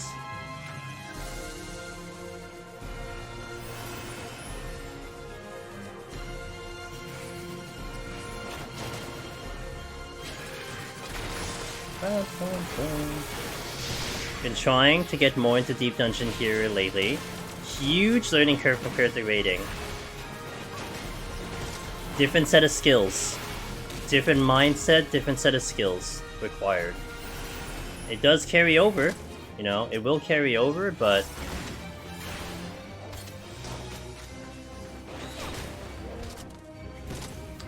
that's not good.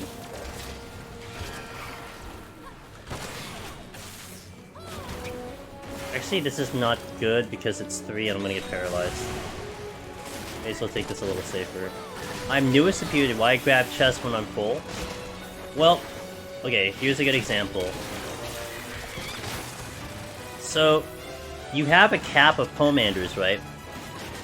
But, if you get an extra, then you can use it when you have over cap. So we have a really good example because I have a strength in one of these chests. So, hold on, let me just get rid of these. Because there's really two kind of reasons that you're looking for. One, you want to get to the chest because if you have an extra one up on the overcap, you get to kind of use it. Like if I had an extra flight, then I get the flight for the next floor. If I had an extra strength, I can use the strength to have that power up moving in and still have cap palms. So like that's the affluence that I just used. There's a strength up here that I'll pick up. So I'll get 8 minutes of strength, and then now we have the strength moving forward. But like the other reason too is it is a good habit to get to chests even if you're capped out, because the power-ups that you get will kind of help you go a lot faster. Like to a certain point. There's going to be floors you get to up to a certain point where you need palms to keep going. Like you really can't like go any further, and you can't clear if you're not getting a little help from the chests. So you want to go out of your way to get to these chests and take what kind of power-ups they give you. So you can save time, you know, go stronger, go faster, so on and so forth. That's why you kind of check, and it is a good habit to check all the rooms, check all the chests available. I mean, first and foremost, that's the strategy that people who are going for high score do. But in reality, for clearing, it's a good habit to have, because you will just benefit off of getting all of these various power-ups as you climb up. But that's why I go out of my way to get to the chests a lot of times, and check them all. Like here's another strength, so I can keep power-up of my power going the whole time. Of course, you want to use it advantageously. Like I don't want to just use it right now when I still have 6 minutes. I want to use it when I'm out of this floor, and that'll make more sense.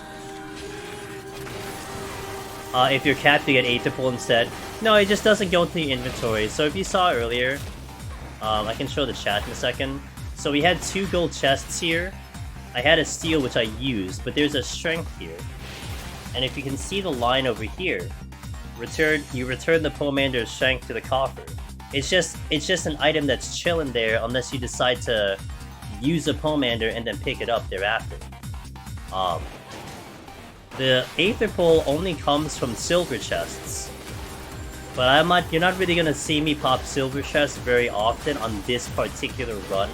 There is benefits to popping silver chests in a lot of different places, like Heaven on High. You want silver chests because you're gonna get actually a different Pomander, which is the Magicite. But also, some silver chests can explode, and that does hit enemies as well. So that can be beneficial for specific jobs as you're climbing up. That makes sense. Hey Chris, how you doing? Hello.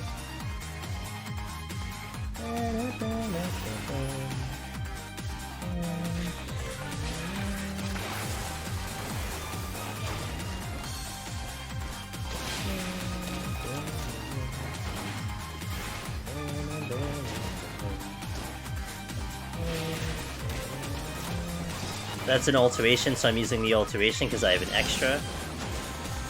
Just woke up, heading to work soon. I'm doing pretty good. Trying to get through this file, getting it set up. But overall, it is going well. Thank you for asking. I hope work for you will go well.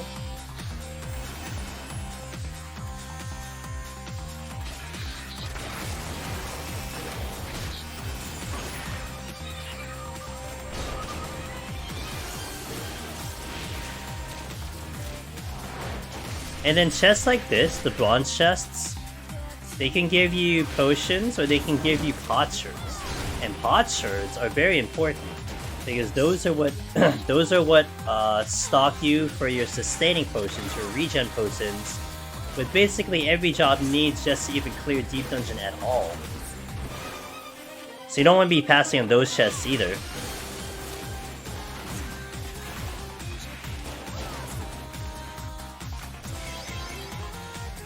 Gave controller try here recently as well, and I'm very surprised how well. Yes, it is very well done, and I too debated. Look, when I tried controller, I came in controller already knowing that it was great, but it was more like I was motivated because a lot of people were giving controller a little bit of crap. Like they were kind of doubting, like, can you clear this on a controller? Like you get questions like that. And it was like interesting to me. It's like, yeah, of course you can control it, like you can do it on a controller. But then it came down to me being like, you know what? how about we clear on a controller? And I tried controller, and I played it for 4 days. I never did controller in an MMO. I play controller, I play controller games. I'm playing Harvestella on a controller. But it took me 4 days. 2 days to set up in Palace. Our usual set up the first half in 1 day, attempt to clear in the next day. 4 days total, I cleared on the second attempt. And on the second attempt, I was thinking to myself, and I think I said this out loud, I was almost surprised how well I got comfy with the controller towards the end of my run when I got the clear. I almost could imagine myself like playing full time on a controller. That's how comfy I got. I'm like, oh my gosh, this is actually like really working out for me. So it is well done. It is very well done, well thought out, and yeah. I never viewed controller as a hindrance to playing this game, but of course I'm biased. I mean, look at me, I'm playing 2 hands and a keyboard, A lot of people off the surface would think this is a hindrance, but it isn't.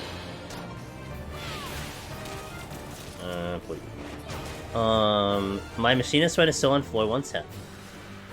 It's been like 4 months since I stopped the run. I really need to continue the save. Continuing when you're ready, my friend.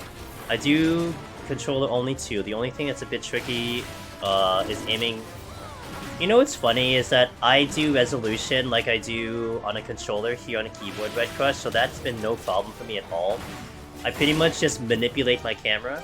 So I go the camera up and down, and that adjusts my targeting. If you're, I think if you're trying to manipulate the ground, the actual ring, and moving that up and down, I think that's a lot harder than just using your camera to position. When I do ground targeting on my keyboard, my radial of where the ground target shows up is like a permanent spot on my screen. And so all I'm doing is just going up and down and making the adjustments there. So I think that's a much easier way to do it on a controller, in my opinion, if you're not already doing that. Yeah. That's me. That's what I got used to, and I translated that from keyboard to controller, so it's really easy for me to adjust, but can't expect that from people who haven't done it before. I love it. Was a relaxing change as well. I must commend the ones playing on controllers since it seems so hard to you. Yeah, there's definitely a lot of people, Wild, that they came from the console era, right? They played controller for how long? X amount of years. And that's just what they're used to. I mean, for me, right here, this is what I'm used to. I play on 2 hands on the keyboard, so I'm used to this. And, you make it work. You just make it work, that's it.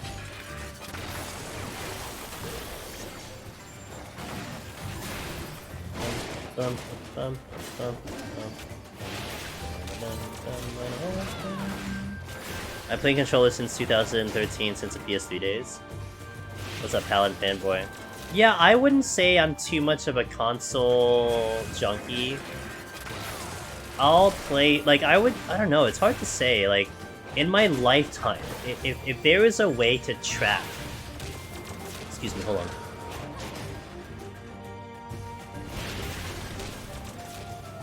If there is a way to track how many hours I spent on a controller, on a keyboard mouse, on a 2-handed keyboard, I'd say hands down, 2-handed keyboard's the longest I've played something. But second to that, I don't know, I would probably say I was on a keyboard mouse more than I was on a controller. But I know there are a lot of gamers out there, friends of mine, so on and so forth, other streamers that came from decades of console gaming. Never really played PC game. I mean, you have people who just don't PC game. So that's what they're used to, and a lot of times that's what you gravitate towards. You go to the one that you're used to. So that was being totally recent. So I played a lot of so I played on the NES, I played on the Genesis, I played on the Sega Saturn, the Dreamcast, PlayStation, so on and so forth, right? There's a lot of controller games. But then I played a lot of Counter-Strike, a lot of RTS, StarCraft, Warcraft 3, so on and so forth. And I definitely put a lot of time into those games for sure. So I would probably say I use the keyboard and mouse more than a controller.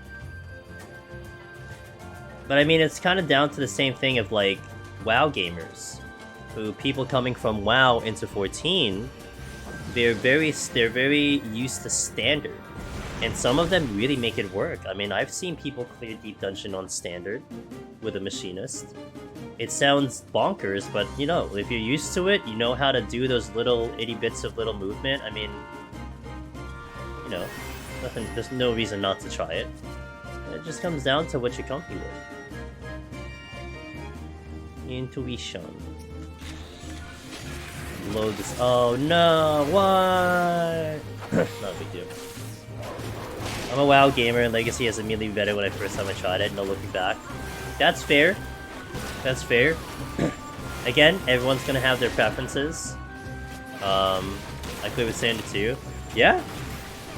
That's just how it is, right? Like, if you're really used to a certain way, I feel like you'll try to make it work. You'll figure out some way. Again, right here, you're looking at the example right in front of you. You know, I could have conformed to the mouse keyboard. I could have just gotten too frustrated and done it, but I figured it out. You know, you make it look weird. It's very weird. You're probably not going to see this configuration like you're looking at now anywhere else, but you make it work. Like, even amongst the rare people who do keyboard only, I think I'm even more in a niche category with the way I position my keyboard, right? I don't know who would have had, like, the top over here right next to your backspace and your number as, like, the camera. A lot of people use the number pad, which my hand, I think, goes off the screen for a number pad, but I don't have a number pad. Or they use the arrow key down here for the camera. But this is just the one that I learned how to figure out and what I got used to, and that's how we play. Like, I've always been someone who's so into and such a defender of just being your own person and, you know, playing the thing that you're happy with. And that's how I approach it with PoTD and Deep Dungeon, right? People keep asking me, oh, so when are you gonna do a tier list? But I could never do a tier list. I can talk about my favorites, I can talk about jobs that I think are really good, but reality of the matter is I could never do a tier list because, first of all, I never want to push someone into a specific direction. I never want to be like, oh, yeah, do this job. You're thinking of the other job? Yeah, stop thinking of the other job, just do this one. And I feel like no matter how I would frame a tier list, no matter what context I put it, no matter what language I say it, it's still going to end up being, okay, well, you prefer this one. And that's not how I want to present it. I want to be like, no, do the one that you're good at. Here's like the plus and minuses of all the jobs. Decide which one you want to go for. And that's why you get people who are clearing with different jobs. Warrior, Machinist, Reaper, Summoner, Dancer, you know, the list goes on and on.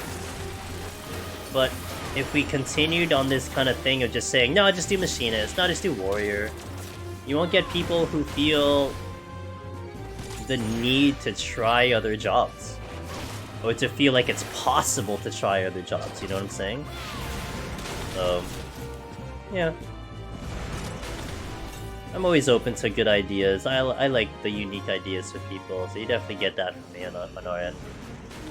But I do always kind of joke about how if anyone ever gets into a discussion about, you know, what controller scheme is superior in this channel, like you're in the wrong channel. Keyboard mouse is king. I'll be like, really? Is it? Okay. Good to know. I'll keep that in mind next time I ever play on a keyboard mouse, which is never on this game. So. Now, I know it's standard for Machinist. I've watched a couple people play. I know there's a couple ideas you can go with. The one I haven't seen, but I've heard talked about, is the suggestion was to basically jump every GCD. Because if you jump every GCD, your camera doesn't whip back, right? You don't get whipped back like you're using a GCD and you're like, how did it go? Hold on. It's like GCD like this, right? Like GCD like this, like you whip back every single time. The more common one I've seen other people do is that they use a lot of strafing. So they're strafing constantly, and so that doesn't whip them back because they're in a certain angle. So like there's ways to do it. It's just, I mean, it might take extra effort, but it's not impossible, that's for sure. What controller scheme is best depends on the game, honestly. Yeah. Like for me, while I might have said this earlier in stream, I do kind of associate games with specific ways to play it. So like for instance, I could not imagine playing Harvestella on a keyboard mouse. That to me is a controller game. Really any JRPG to me is a controller game. If I play an FPS, that has to be a keyboard mouse, right? How can you not play in a keyboard mouse? Like it's built for that. So yeah, it kind of does depend, you know? I'm still waiting for the day someone comes in here and they're like, man, how can you guys not play Final Fantasy XIV on a DDR pad? Like, that is the way to go. And then they, like, clear Deep Dungeon on a DDR pad. And then none of us can actually say anything because they did it. So it's like, okay, well, good for you. I guess it worked. And you're right. Argument made, you know? But that's just how it is, dude. Wow, you can't clear on a banana? What's wrong with you people? You can't clear on drums? Weak sauce. The only hard part about that would be commanders. I'm sure if you figure it out, you'll figure it out. That's all, you know? There's a way, there's a will, there's a way. Call me when you get Necromancer using rock band drums. Yeah, right, dude. Do it on an arcade stick.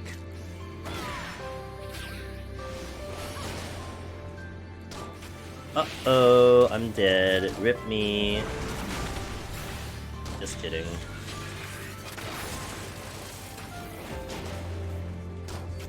Bum bum. I'm gonna use the Affluent so I can potentially get a Strength Steal into the boss. Because that would be real nice. It would make my life a lot better. My quality of life will rise by 10 points. Almost like raiding on a DDR pad. That was, what's his face? Ori did that, right? Didn't Ori do that? He cleared Savage on a DDR pad on stream. He had to show feet though, but he did it. Putting on Yo. You tell me how that goes, chess friends. He cleared E8 on a board, yeah. I think I rated him when he was like just about to end, and then like we kind of made him like continue because he's like, I guess I go show this off a lot more. That's really funny. I remember him doing that. What a gamer.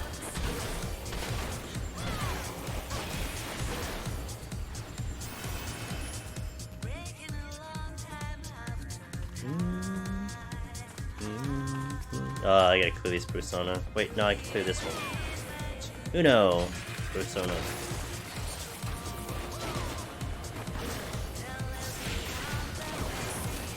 Another dragon.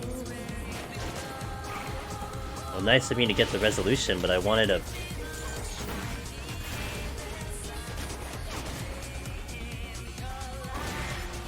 There's only one chest, what the hell?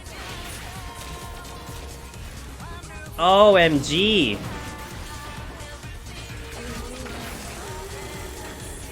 Wow, nice affluence. Best affluence I've seen all day. I kind of want to just like...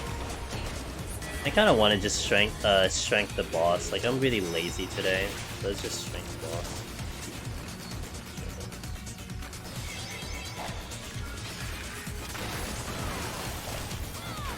I don't want to go through all those cycles, you know? Give me a strength mimic. Be useful. God damn it. Oh. Didn't listen.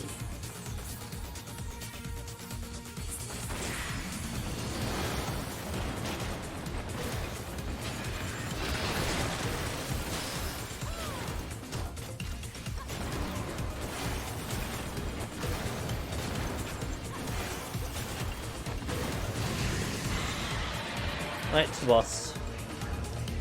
I'll open with Lust to make this a lot faster. I think last time we did this like this, I think I almost killed her in 2 cycles, which is ridiculously fast, and that goes into the discussion about, you know, how are the changes of Machinists? Like, are you feeling the changes? It's like, yeah, if I drop this in 2 cycles with just Lust, yeah, I'm pretty sure the changes are pretty nice, you know?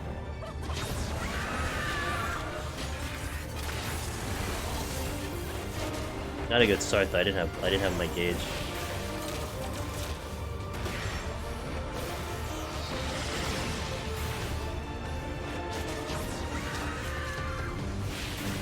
Malik above, 7.0, I believe, 7.0.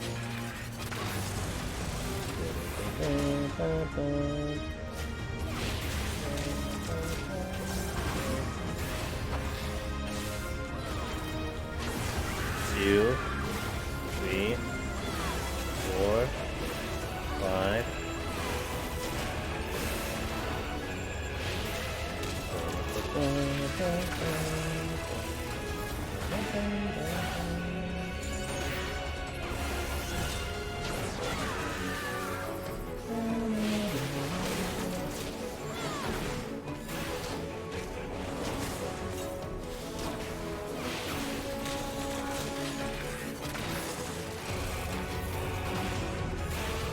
If I push this below 40% right now, which I don't think I will, I could do it in 2.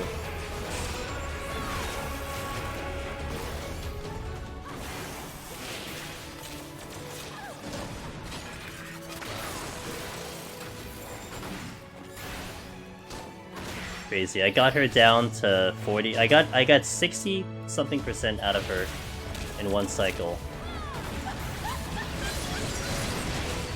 And we'll see if we can drop her in this cycle. I don't think so. I think I might just miss it, but we'll find out. No! What happened? Did you get like double crit or something?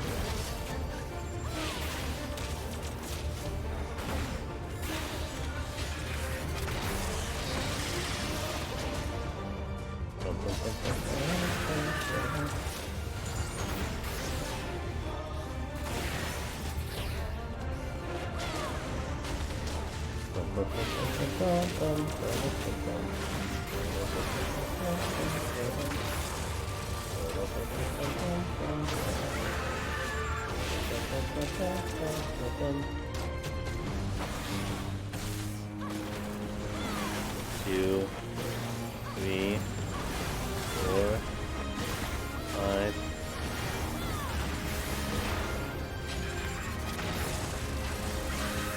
Not good at placing Dallas's. That takes some practice. That takes some practice for sure.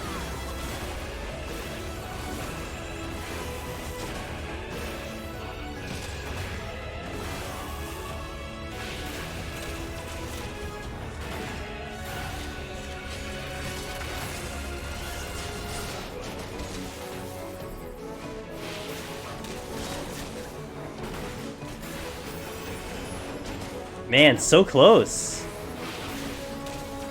I was so close to 2 cycles. Damn. It's insane. That's like... I wouldn't have imagined that prior to the buff. I got so close to doing it in 2 cycles. Oh my god, dude.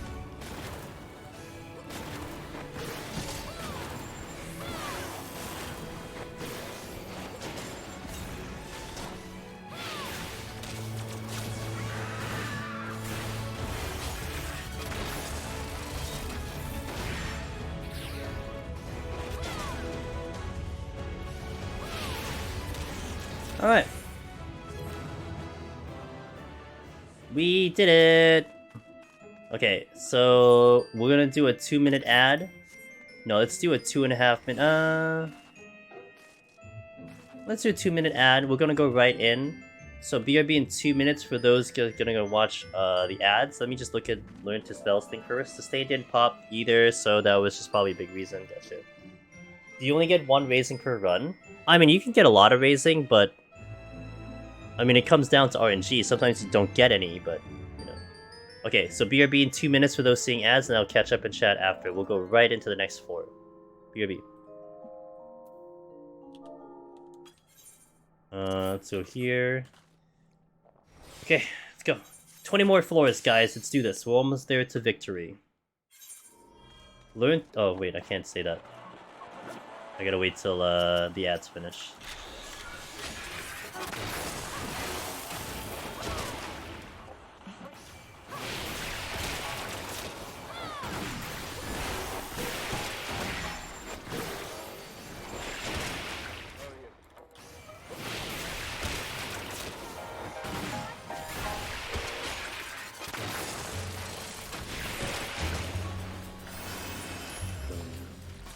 Dun, dun, dun. Boom.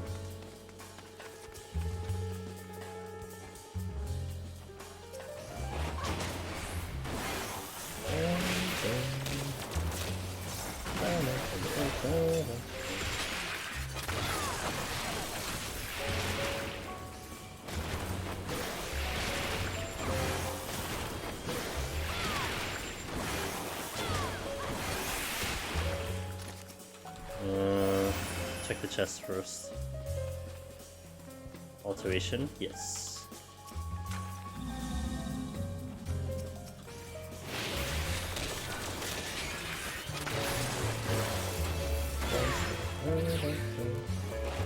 At least 5 more shots out, I guess. There's always a bright side. Learn to spell.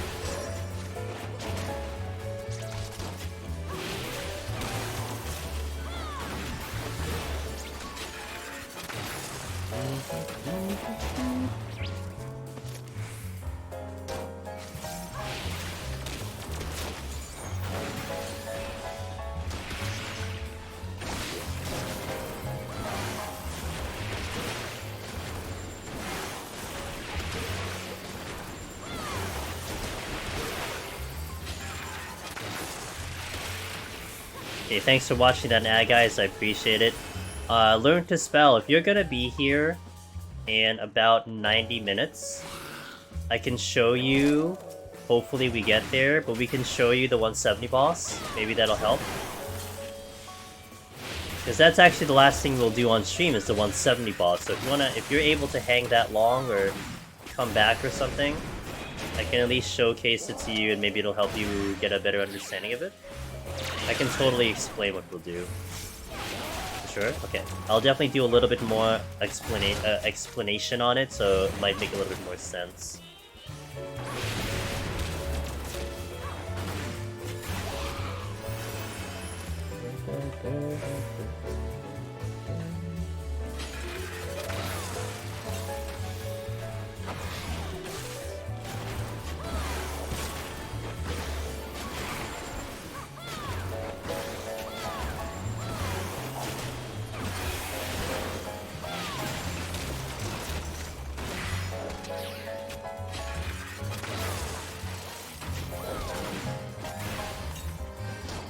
Which strat?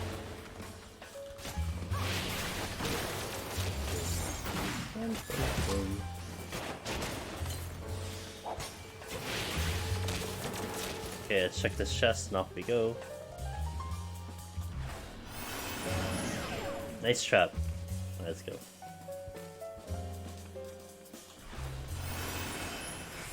Bum, bum, bum. Bum, bum, bum, bum, bum, bum, bum. My nose is itchy all day, dude. Oh, let's go. Yep, stacking is really nice.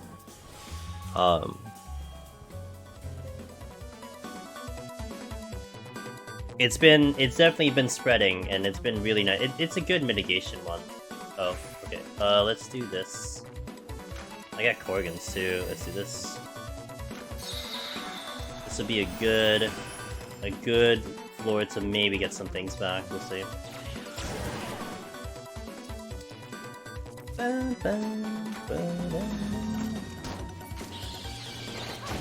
You do it only on Machinist? Wait, not even Dancer? You don't do it on Dancer? I do it, I think, on all the ranged classes.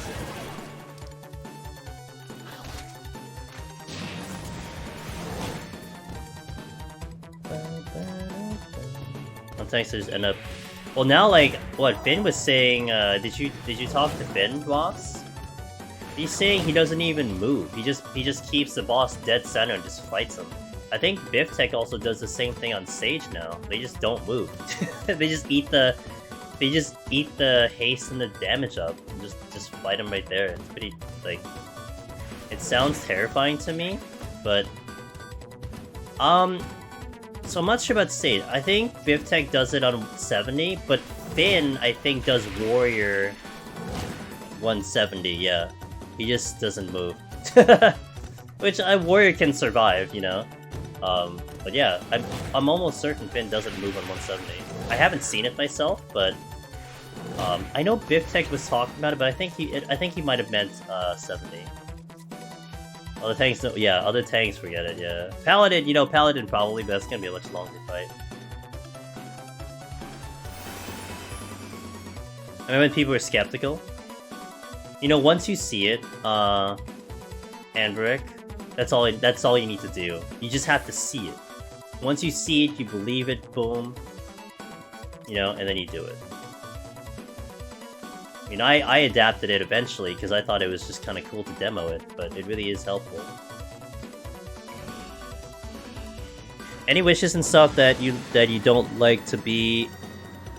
That I don't like to be in New Deep Dungeon? Okay, that's a nice way to ask that question. A lot of people have been asking me what do I want in Deep Dungeon. I don't want the bosses to be easy.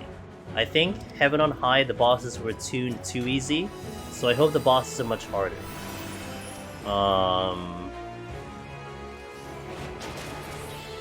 I hope they find a way to fix disconnecting, but honestly, the deep dungeons in what the hell? The deep dungeons in general, I think, have been designed very well, in my opinion. I really can't complain about what we have. Oh, wait, I can't use that. Okay. It's no knockback. What we've been given overall. But definitely my biggest desire is that the bosses are much more difficult, you know. I also hope that the weapons are blue. That will probably be something up there, so I hope they're not of a color that we already have. Right? We already have orange, we already have red, so at least don't make it one of those colors. So that's what I don't want. And that's why I think blue could be viable. And that would make my life, dude. I'm just gonna get every single weapon. Like, we're gonna farm every single weapon. And that'll be my weapon permanently in this game. That's it. That's my weapon. I'll never use another glamour ever again. Unless it's also blue, then maybe I will. Unless the Manderville relics are also blue, you know? Which is, I would say, very unlikely, but you never know these days. Green. I can't see green on you can't see green on me because I green screen it. So green wouldn't be viable. I know uwu weapons exist, I know they exist, but you know, something that I could access that I don't have to go do an ultimate for. I just want the option to also take my own weapon glamour. Oh, that would be cool though, to be fair. Like, at least the option to do so. I would not disagree with that one, yeah. I think that would be cool, but you understand the lore, right? The lore, especially from Palace of the Dead, is like, oh well, you have this special tower, you have this special dungeon, that you have to use very specific weapons in order to progress. Like, it's part of the lore that you can't use your weapons. So, now, you know, that does lend into the armor part, but maybe they could figure out a lore that can squeeze it out, you know, that, maybe. I think that one's a little tougher, but I would not mind that, because I would totally have a different weapon. Whew, I thought I got hit with that. I think you scared me. Solo clear unlocks glamour. You know, oh, speaking of solo clear unlocks, Ross. Okay, guys, here is my one of my biggest desires that I hope comes sooner rather than later. You know how you have the character portraits, and you have one for the ultimate clears? You gotta get one for Deep Dungeon. I'm gonna set mine to, like, the bench. Are you kidding me? Permanently. I want that hardcore. And that should come from solo. That, I think, should come from solo. Like, you get, like, a general PoTD one if you clear with the party, but man, make it part of solo. Can you imagine that? I want that so bad. You can partially see, I don't know if you guys can make out my epic desk mat, but this is the bench, and actually you can see there's my character. So we have my desk mat is my red mage sitting on the bench clear. Like, that's my banner pick and everything. Like, I use it a lot, so. They began to add plays for every content, even Beast Tribe. I hope so. I can't wait. I hope they do it. They gotta know people are gonna. But I hope they do it like they do it like a different one for party and solo, right? Give something special for solo. Maybe they time it for the new Deep Dungeon. Maybe it comes out when the new Deep Dungeon comes out. That'll be sick. Good timing. I'm using this right away.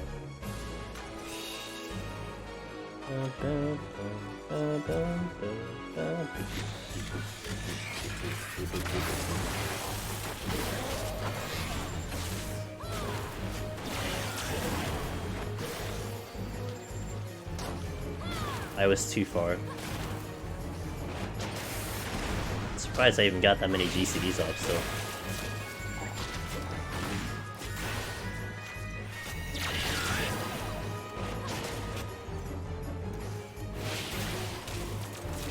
I hope they add Dungeon and Gardermon, but I know it'll be in Thavnir.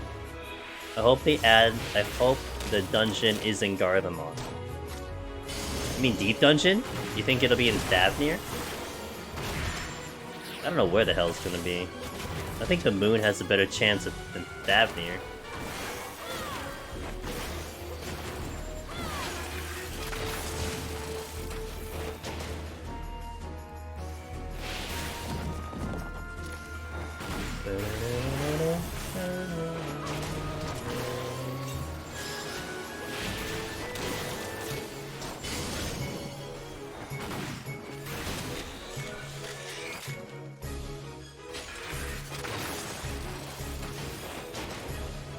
Oh, look at this corner trap. I love it.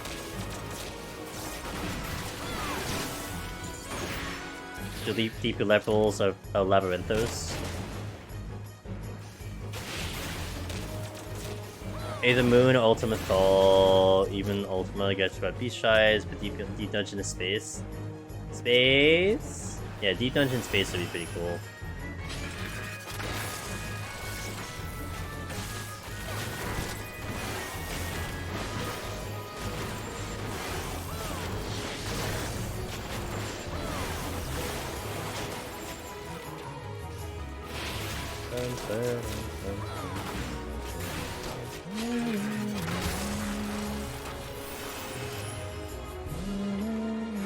Oh.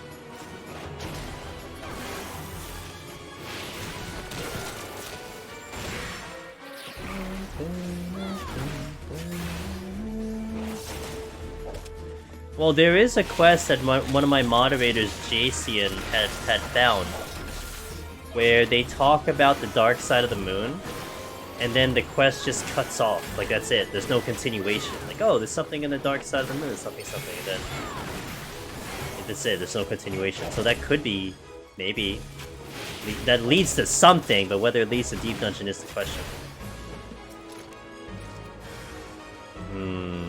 Mimic and a mimic. Been a minute since I've seen you, my friend. It's a good thing you didn't open the exit yet.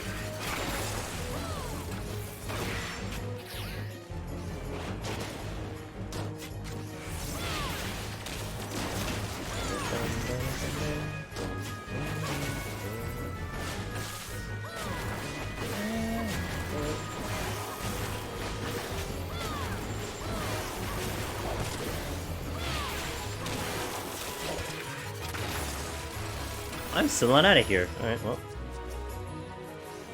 You're coming with me.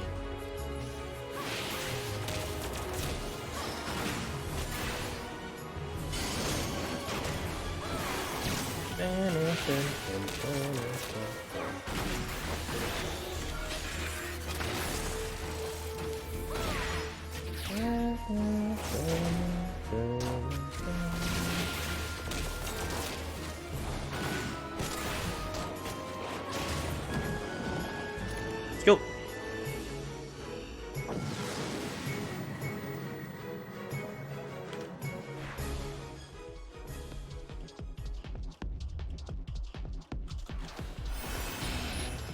Blind, not good. Safety good though. They catch up to the dolls,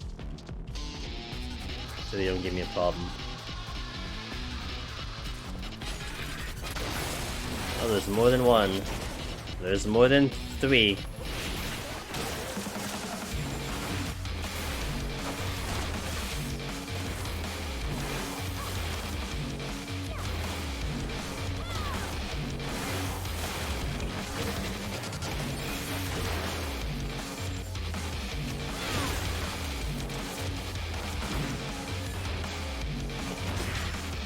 I missed everything.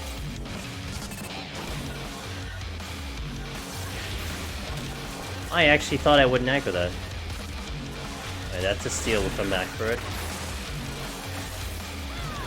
Is it weird that I die 11 to 20 more than I do any floor under 140? I just have a bad habit of disrespecting it. Not really. I mean, actually, if anything, Private Benny, I'm more surprised you're not also dying on 111. You know, the same floors but 100 floors later, because what I think about if you're dying in 1120 is maybe you do the Cobra stuff, maybe you disrespect the slime, you know? That's what I'm thinking. Which then would also cause you to do it the same in a 111, but... I mean, it is the first K floor, your level is still, like, you know, your skill set is not quite there yet. So any bad luring traps or whatever could catch you off guard.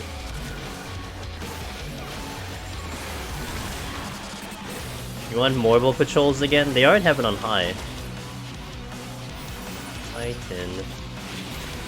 When I come back to Palace, I wipe the Bombing Rage in 2 runs. Oh gosh. Well, it happens. Well, 111, I'm not doing big pulls. Ah, there was one time I did a big pull, Private Benny, on Dark Knight, and then I died. And then right as I died, I'm like, oh, right, there's slimes. Dumb. I'm like, and it was so funny because I decided to start big pulling on like 14. So I'm like, man, I'm getting bored. I want to do a big pull. And I start at 14 when slimes start, and I completely forget they exist.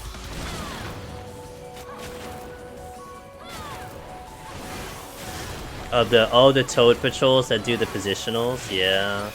I will never forget that, because I think I nearly died, if not died, because of that wombo combo of Sticky Tongue into the stun, into Laboring Leap. Like, I died. I'm pretty sure I died to it.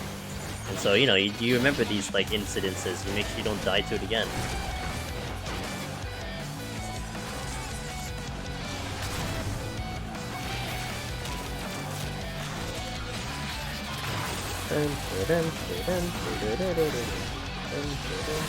I'm gonna fight here because the steel is here, and so I'm gonna pick up the steel and not be here anymore when we get a little closer to the exit.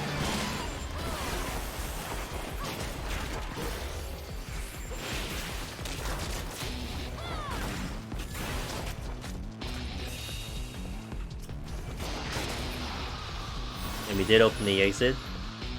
Hog. That's not the exit.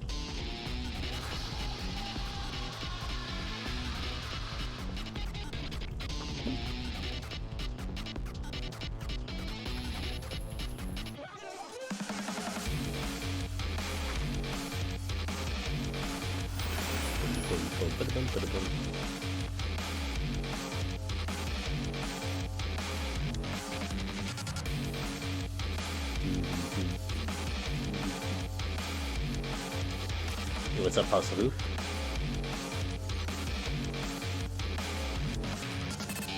You mean it's a cat girl too? Uh-oh. Those imps moved in sync.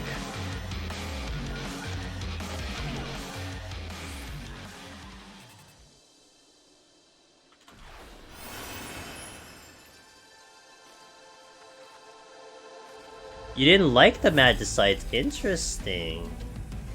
What didn't you like about the Magicites? Their functionality or their just application? Meaning their, or rather their, the way they were presented. I like their application. I don't mind their animation either. They were a big asset. But I will say that I am in the mind, like, I'd love for them to have something via silver chests, but not primals anymore. And hopefully a different functionality altogether. You know, I'd like a little bit of uniqueness. But then again, if you do end up having it to be primals again, I hope they use different primals. Like, not the same ones, right? Like mix it up, use a different primal. We have so many to pick from. I think that'll be a good idea in my opinion.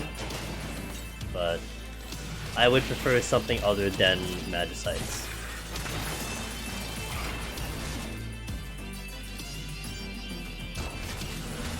Bruh, I sheathed.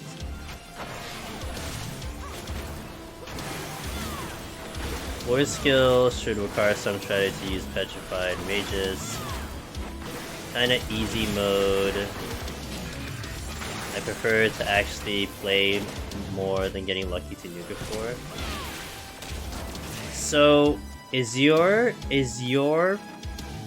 issue the fact that it just solely exists? Or that you feel the game mode plays around Magicites? Because I think we've had a couple community members clear without Magicites. Is that nah, maybe not. Well, I mean, you could like kind of handicap yourself to play without a Magicite if you really wanted to. But I can see if you're thinking along the lines of like, Finn did no Magicite. Okay, I knew someone did.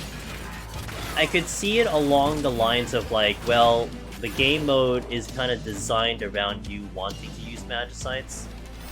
Therefore, you know, it's that difficult. I can see that.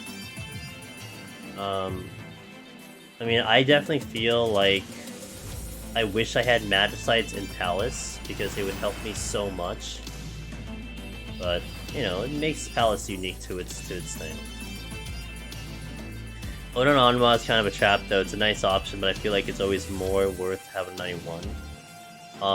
It is. It used to be in the early days, Ross. Really, people believed that it was impossible to clear on something like even tank. Like, imagine how much we've evolved from that point in time. But people definitely believed that tank required Odin, let alone healer required Odin. It's just like you had to have it there. Otherwise, the run is a bust. Like, there are people who literally thought that who would actually reset the run if they never saw Odin, you know? It got to that extreme. I don't care for Odin on anything, you know? Like, it's nice, but I really don't care. Like, I will adjust my strategy accordingly if I do have Odin, but I don't... it doesn't hinge on me getting the clear to that extent, you know? It's a little complicated.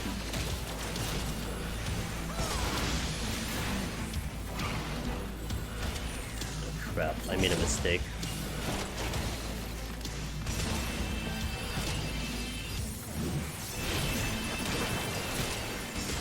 It's a good thing I have Steel on.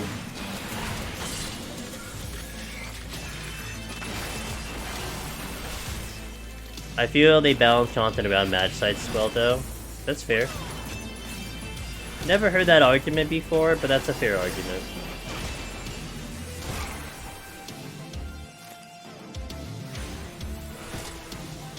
I love that runners have slightly different approach on how they deal with things, makes it fun to watch and try to tailor it to your own way. That's why one thing I definitely encourage Hasselhoff, you know, just like you said, do it your own way. You might actually pick up, like you said, you might pick up something from other runners. It's kind of the nature of the content, really. Look at that chest.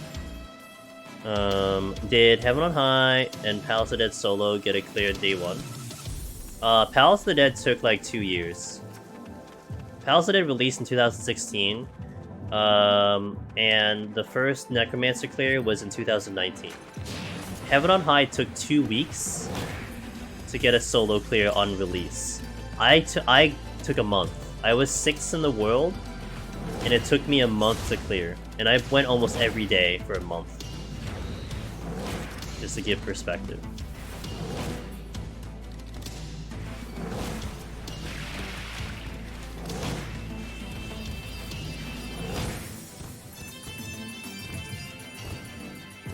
Huge score floor. I was almost able to speedrun this, and then I didn't. It was bad. Can you not run away from me? I just want the next deep dungeon to have concealing. Yeah, it'd be interesting to see. Do you guys think... So what do you guys think, by the way? So Palace of the Dead had all 3 transformations, right? Rage, Lust, Resolution. They replaced those 3 with Conceal, Frailty, and Petrify. So do you think they'll take those 3 slots and change them again? Do you think they'll recycle something that already exists? Because if you go by that logic, Conceal probably doesn't exist in the next deep dungeon. You know? For Palace of the Dead, it was just like figuring it out. Now consider that Red Mage got released in what, 2018? Because 2016 was Heavensward. So Red Mage didn't even exist. And bear in mind, like, bear in mind, not that this is common knowledge, but Palace of the Dead released first and foremost with 1 to 50, and then a later patch they introduced 200. But sustaining potions did not exist in the introduction of Palace of the Dead. That came later. Not in Stormblood, but that did come later. But Red Mage still didn't exist. The first clear was on Red Mage. So it was just about, I guess, figuring out how to even clear this place. I mean, no one really knew. Not a lot of people were pushing the content. So it's just a big mystery. Like, you didn't have the database of knowledge you have now because we didn't clear yet. You know, like the knowledge is coming from a lot of us, like from myself, from Meiji, etc., and some of the JP runners, like Usagi maybe was the first who got it. So knowledge didn't exist. So you're just trying to basically try to clear something no one was doing, and no one had a clear on. So another way to put it is that you were essentially chasing something that was impossible. Because no one had proven to do it yet. Up until the point that someone actually cleared. And it's also one thing to note, Zahard, that it's going to be a very interesting atmosphere when the next deep dungeon rolls around. Because think of it this way, okay? This is kind of like history deep dungeon for you. Palace of the Dead took a while to clear, you know, due to whatever the reasons I just said. Heaven on High, when that got released in 2019, you're talking about a scenario where there probably was only 2 or 3 necromancers in the world at the release of Heaven on High. So you want to think that if they really wanted people to solo this content, they probably took into consideration the fact that no one was soloing Palace. So you saw a lot of the quality of life stuff, Magicite, Conceal. Enemies were easier to avoid because they were site aggro. There's a lot of things that they introduced into Heaven on High, 100 floors, that really felt like it was more quality of life than anything else. So now you're entering a deep dungeon where you have literally almost 1,000 people who have clears in solo content, as opposed to 2. So you wonder what direction they'll decide. Like, did they notice that there's so many people clearing? Do they make it harder? Do they, adjust it that way? Do they tune it differently? So it's gonna be really interesting to see what product we get.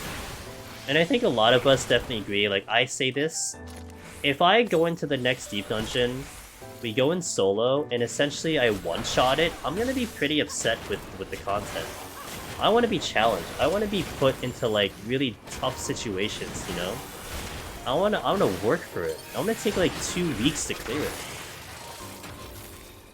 But if I clear it in 1 day because I used my previous knowledge in deep dungeon just to get rid of it, it's like, I wanted that grind.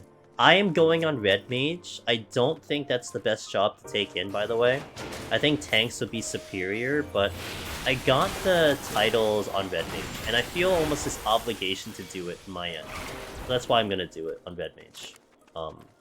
It might cost me world firsts, but I don't care. I think me streaming it already costs me world first, Like, I can envision this scenario. Let's say let's say it's 100 floors, alright? Let's say the new deep dungeon is 100 floors. Let's say everyone is hard stuck on something in 91 plus, and then all of a sudden I stream it, we get to like 96, we figure out this like crazy mechanic, and I die while figuring it out. And then someone had a file sitting at 91 plus who was watching, and then they just go in and use that information and they clear. I'm sure that's gonna happen, but I don't care. Like, good. Just, just let me know when you get the clear. Like, that's how I look at it. I don't care. I know what I'm walking into. I mean, that's why when you watch some of the world first racers in Savage and Ultimate, like, some of those teams don't stream. And that's a pure strategy thing, Can't blame them. You understand the idea, especially when it's, like, competitive like that. But I've already conceded. I stream literally almost basically every minute of me doing deep dungeon. And that's not going to change for the next one. I'm not going to go like radio silent until I clear. Like, I want to showcase every single detail of it. And I think that's more fun to me than getting a world first. I just realized I completely forgot to use Lesson the bosses. Well, you don't have to. Especially Messina's can do some work on its own. It helps, but it's not required. I mean, the only time it's really required is Behemoth. That's when you really want to have,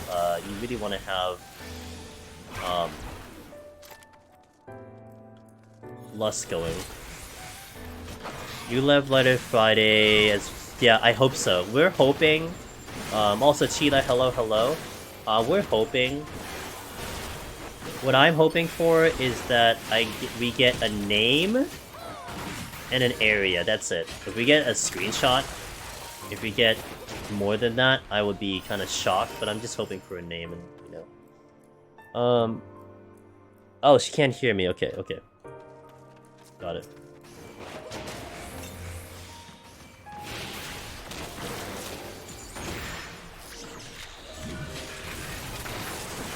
Take the Paralyze here. 500 floors? Look, man, I don't care how long it's gonna be, I'll do it. I might be grumbling along the way, but I'll do it. We'll make it work.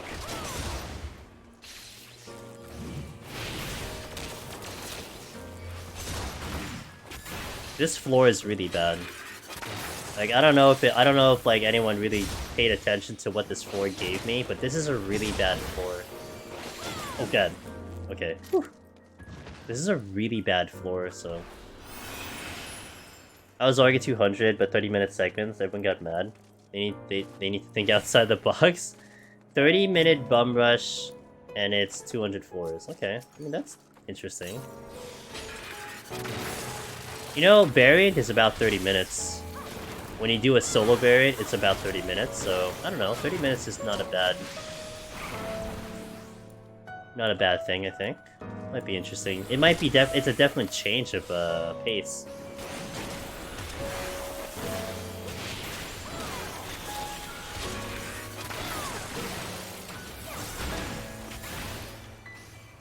Oh, hey. Do you guys wanna have a selling point for anyone sitting on Harvestella? On the fence about Harvestella? Now, don't tell me anything, okay? don't tell me anything about what I'm about to say, because I'm trying to learn about the game on my own, so if you're ahead of me, you know, don't say anything, because I don't want any spoilers. But I kind of, sort of found almost like a deep dungeon in Harvestella. It's not a main part of the game, but in essence it does have floors that you descend into. And I'm like, oh my god, it's deep dungeon. I'm like, wow, could this game like be any more likable? And it's like, yeah, I guess it could be by giving me this one game mode. So that's interesting. I don't know too much information on it yet. I don't want to talk any more about it because I might give away a little bit too much info. But in essence, there is something there that kind of resembled the idea of a deep dungeon. So that was kind of cool. Game's literally just like hitting all of the things that I like about a game right now. It's crazy. If you copy paste the format, yeah, it wouldn't make sense. But I don't want to Heaven on High reskin either. I don't want a reskin of anything, boss. I want something unique. So, a lot of chests. Am I gonna aggro you? Yep. If you reach endgame or something in Harvestella, your 14 main will turn into a Lalafell. Wow. Ada, I said don't give me spoilers, and you're just like, bitch, here's a spoiler. Unreal.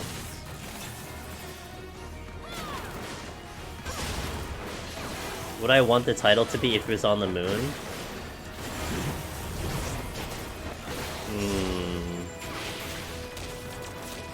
That's a question for chat too, by the way. I'm really bad when it comes to speculation and ideas, but let me think of something. What would I want it on the moon?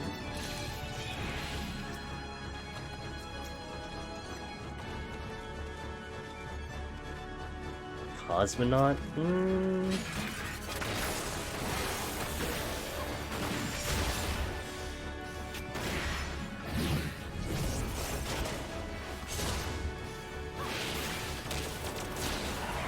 Oh, you know what would be interesting? Although this would make more sense for, this would make more sense if the... This would make more sense if the Deep Dungeon was Ultima Thule and you were traveling planetary travel. But I think a title that would be good, and considering the how much memes and pop culture the localization team likes to go, I think Master of the Universe would be quite the title. That'd be quite the title if you have Master of the Universe. That might be something I might actually utilize if I actually have a title that says Master of the Universe, you know? And you get it from solo. Yeah, I'm good. I'll probably actually use that over Necromancer.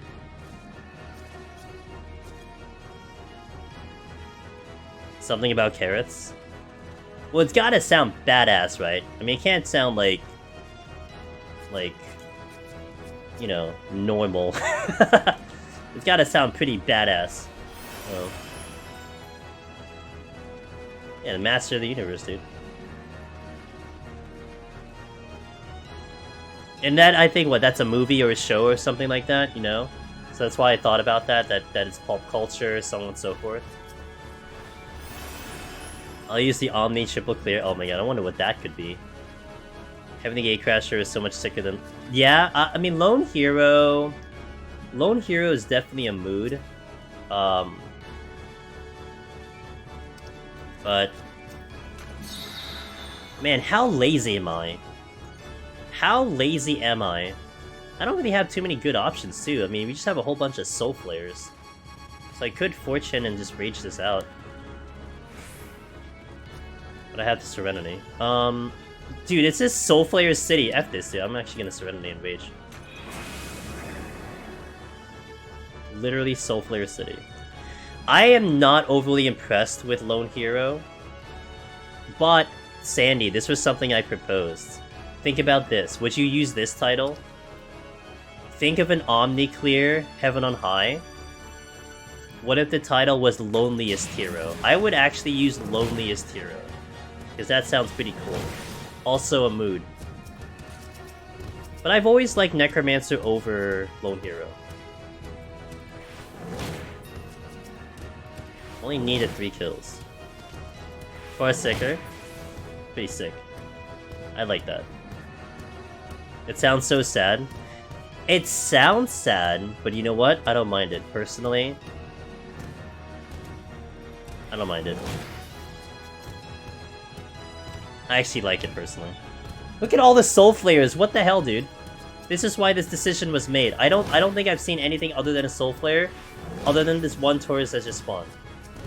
Like, hello? Game?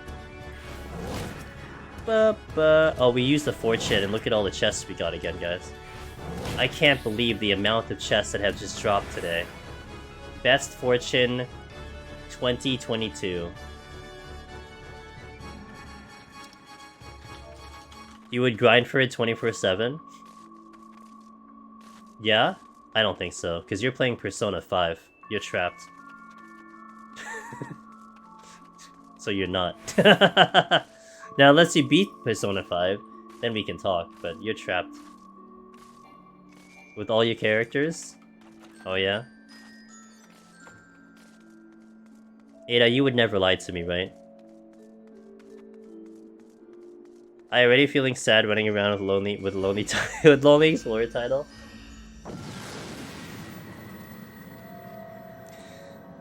Ace of Fortune was free. I guess it helps.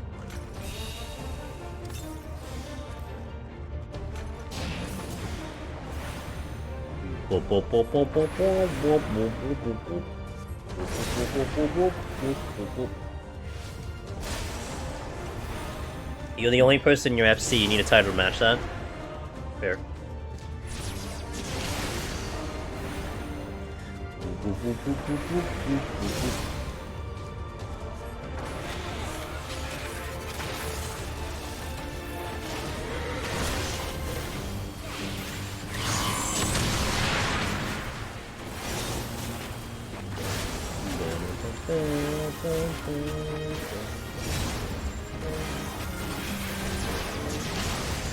Oh, that was bad.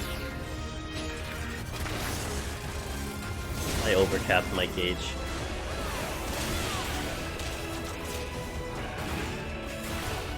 Only a Aseo sounds way cooler. But that's for the Omni title. For the Omni title. If they give us an Omni title. I do wonder if they'll give us an Omni title. I don't know if I can make a bet on that. Like, it makes sense that it doesn't exist right now, but there is going to be an opportunity to put it in.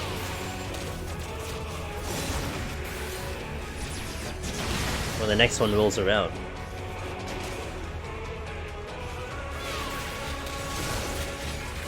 Unique title per job? I mean, that's nice, Blaffy. I honestly would be okay with an achievement, at the very least. But I think even then, the door does open. I still feel like I was mentioning this earlier, how Heaven on High, when it released, you only had like 2 necromancers in the world. So I do think at that time period, in that era of what solo Deep Dungeon was, which essentially was non-existent, the idea of putting in an achievement for every job seemed almost unnecessary, right? Who would push all the jobs? You know, who would clear on all the jobs, kind of thing. But now you're in an era where it's been done and people are looking forward to it. So maybe they go back in and change around the achievement. They put something like that back in. You know, now that it's been done, now that people are hunting it down. So we'll see what happens. I'm kind of hoping that they do something like that. They kind of re-add it in and put that stuff kind of after the fact, which is okay because people are diving into it even as of recently. You know, for some people, Palace of the Dead Solo is like brand new content for them, and it's literally 6 years old. But it's just brand new for them, and they're enjoying it like it's just released. So Do they have an Omni title for anything else other than Garo? Yes. Boja Duels has an Omni title, if you will. When you clear the 3 duels in Southern Front, you get a combined title. And when you clear Zadnar, you get a combined title. So there is a combined title that does exist in the game. And for solo, they put it in for duels, so...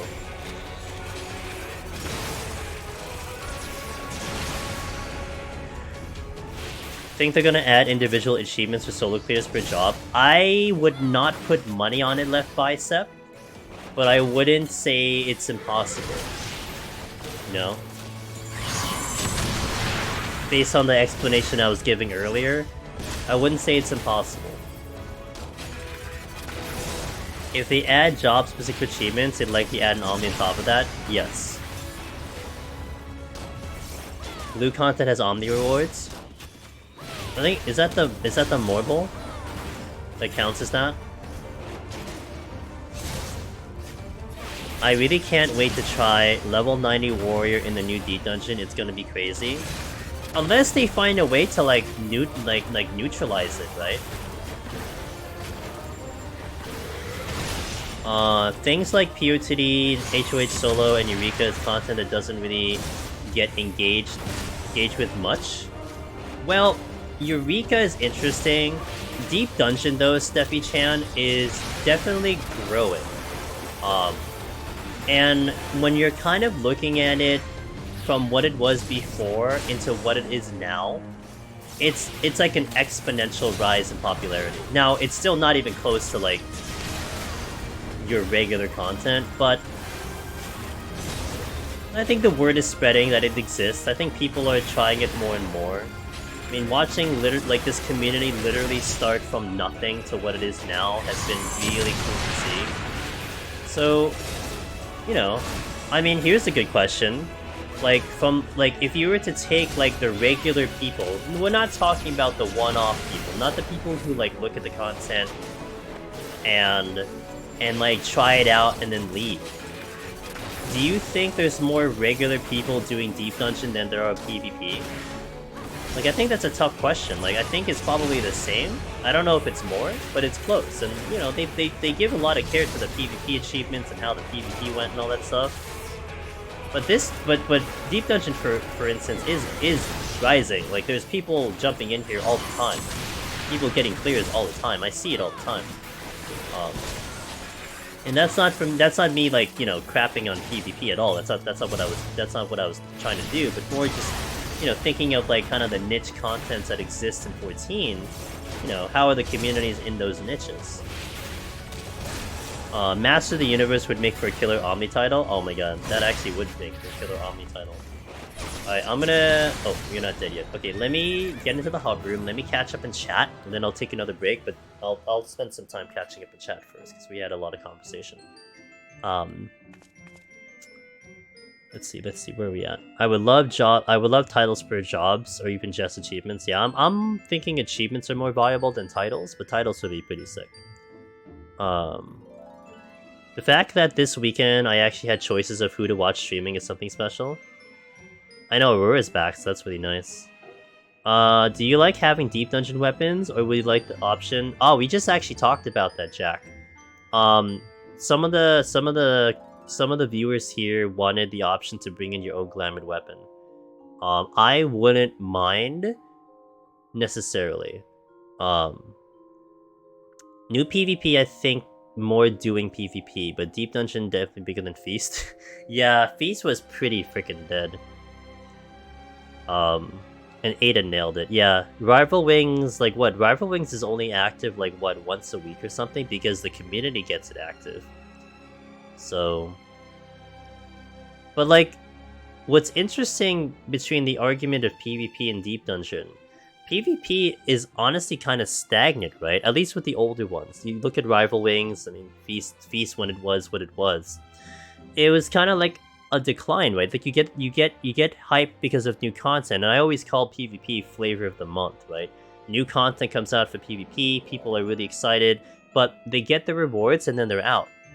I mean, here with Deep Dungeon, I would say 90% of people, if not 95% of the people, get their titles and they keep doing the content. Like, they don't stop. They actually want to do it on other jobs. Now, it takes a while, but you do get a lot of people who eventually actually keep going with the content. Not to mention, you still get the influx of people who are even trying it. I mean, I think, if anything, also, you still have lots of people who don't even know this content exists. I think most people know PvP exists, but they choose not to do it. With Deep Dungeon, I think people don't know it exists, so you're not really necessarily having the choice to try it or not, because they just don't know it's here. So it's like, it's still like I said, over time I've seen this community and this content really kick off, and you're seeing more and more people engage with it. I mean, Heaven on High, when it released, you had 2 Necromancers, and now you're looking at over 1,000 Necromancers, over 1,000 Lone Heroes in a span of 3 years. Like, that's a lot. I mean, even for like the first year of Heaven on High, I think you only had like 20 people clear, and then within like another year it was up to like 300, and then another year is up to 700 plus. So it's, at its current state, it's definitely huge, and that's relative. Like, it's not huge, it's not really that big, but it's really big right now in comparison to when it was just literally non-existent. So to that respect, I mean, also, I mean, that was one of the comments they keep pushing. If you listen to Live Letter, when they first announced like Deep Dungeon was showing up at 6.3, they're like, due to worldwide popularity and demand, we are bringing back the Deep Dungeon series, right? That was what they said. That was the wording that they translated it from, which is an interesting kind of phrase to put it in, but that's how it is. That's how Deep Dungeon is growing in essence. I think people do PvP more now because of the fear of missing out on the season rewards. Fair. And honestly, that's why those rewards exist. The battle pass was meant to get people to do it more, and I thought that was a fantastic idea. I had a massive problem getting the Deep Dungeon queues, popped my NA alt for PoTD lately too. That's also fair. Actually, when I stepped outside here, it's like empty as hell in Phoenix. The fact that Rival Wings isn't in Red is still crazy. I don't know why it's not in Roulette. Like, that's just silly to me.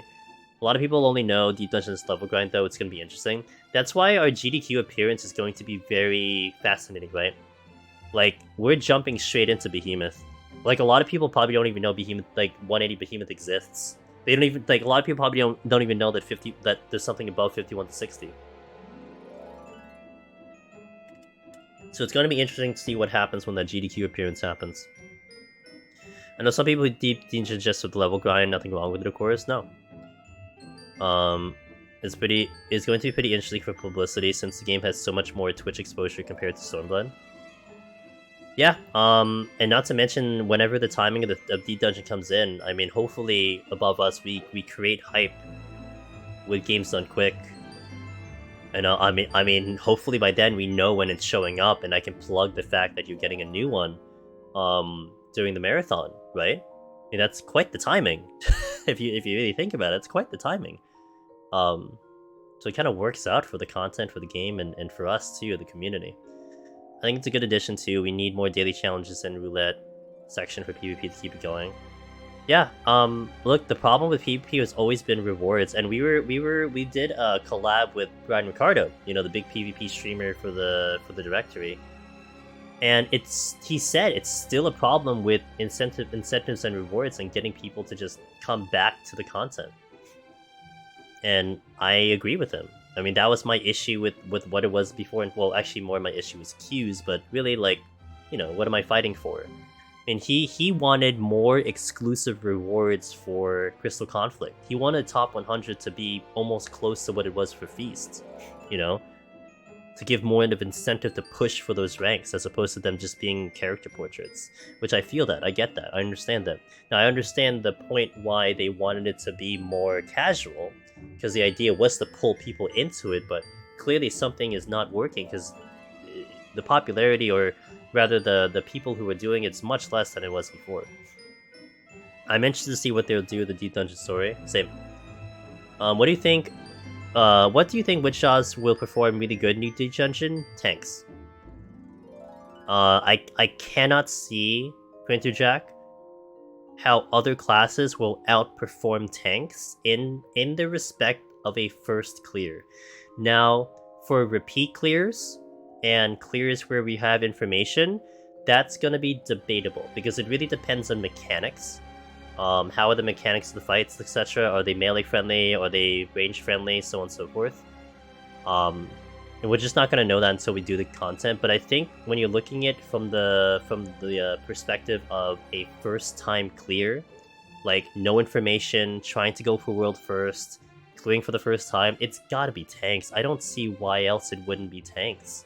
You know, like maybe Black Mage becomes good eventually. But I don't know who in their right mind is gonna try to prog Black Mage if they're trying to go for world first. Like that is bold. You know what I'm saying? Because I don't know how I look at this side. You're just hindering your ability to clear faster if you're going for speed.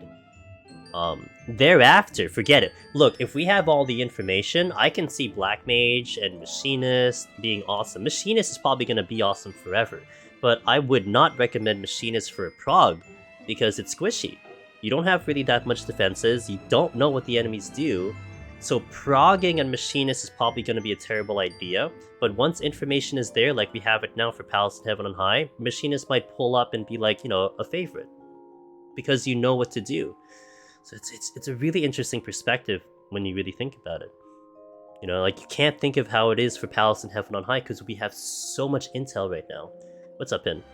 It's going great. I'm just taking a small break because we had some conversation, so I wanted to catch up and chat before we continue. But I hope you're doing good. No problem. It's going well. The run's smooth. We're on our last 10. We're about to do the last 10 floors and call it a night, so... They'll have to change the format somehow for tanks to not be the best choice. Yep, I'm with Ross on that one. I wonder if CC would be more active if it was top 10, 100, 1000 for the portraits instead of 130, 100. I don't know. I don't know what the solution is, you'd Matt. I don't know. I mean, clearly you had the success of the introduction of the new content for like season 1. Like that was popping. Like queues were there. But I do think having more of the same for season 2 into season 3 didn't help. You know what I'm saying?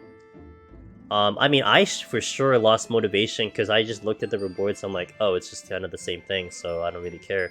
And CC in itself wasn't really entertaining enough for me to just do it because it's fun. I did it because I wanted something out of it. It didn't retain me. A lot of people stopped after season 1. You know, I got Crystal, but I'm like, I'm not gonna do this again. I didn't even try for top 100. I didn't care. I didn't care about the rewards for top 100. So it was just like, whatever. I'll just do it because I guess I want to. I don't know. Machinist would basically die if you try to pull something on high floors and has range attacks. Yeah. They need more stuff to get with crystals. Yep. It's a reward incentive problem. I think top 100 having special fighters and portraits is enough, honestly. Well, I guess, but the lack of people doing it is showing that it isn't enough. You know what I'm saying? Like, clearly the populace of amount of people trying to do the content is much lower than it used to be. So something is missing, or something isn't keeping people sticking around. But okay, let me take a 3-minute, one last break, one last way to get rid of the ads. I'll come back when the ad's finished. I'll just hit the restroom and all that stuff. And then we'll do the last 10. So the goal today is 170. We are at 161. So BRB, thanks for watching. Catch you in a minute.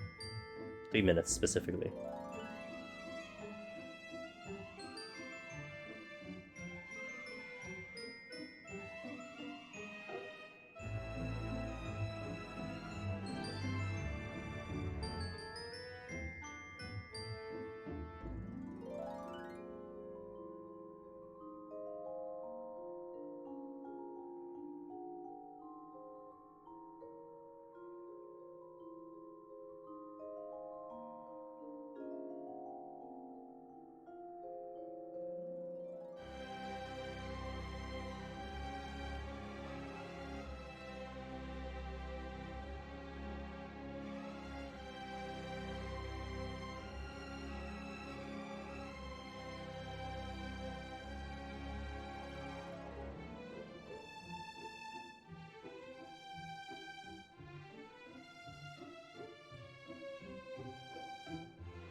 Every 2 days to get a great excellent. I mean, isn't that the problem right now with Iron Sanctuary? Although, would you call it a problem? Like, what are you looking for from Island Sanctuary, right? If you spent a month and a half in there, would you consider that being a success for the game? Probably. I mean, people kind of got all the rewards and left, but... I mean, how much more can you do with Island Sanctuary, right? If you eat some Lala AI. Oh my god, you know. Okay, guys, shall we do the last 10? Welcome back. Let's go. Oh, PvP, yeah. PvP needs some help. Maybe the tone payout higher. You wanna free level every time you go into. I don't know what they're gonna do. I don't know. Something. They gotta do something with PvP, otherwise it's gonna spiral down to Feast era, when no one played it. And then they have to revamp it again.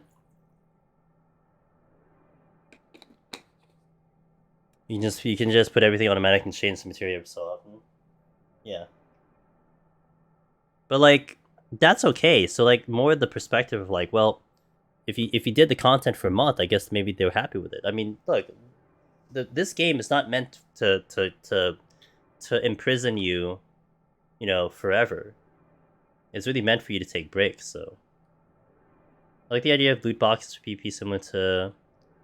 Okay, so participants here will give you boxes and give you gamba. I think as long as they have serious rewards, being semi-okay, the casuals probably QB fine, but rank will probably be dead until the end. Yeah. I think that's a good point. I think ranked is what's dead. I think casual's fine, right? Frontlines probably queues pretty often, except Rival Wings. I think what training with the casual CC I think is pretty poppin'. Yeah, ranked is the issue. Yeah.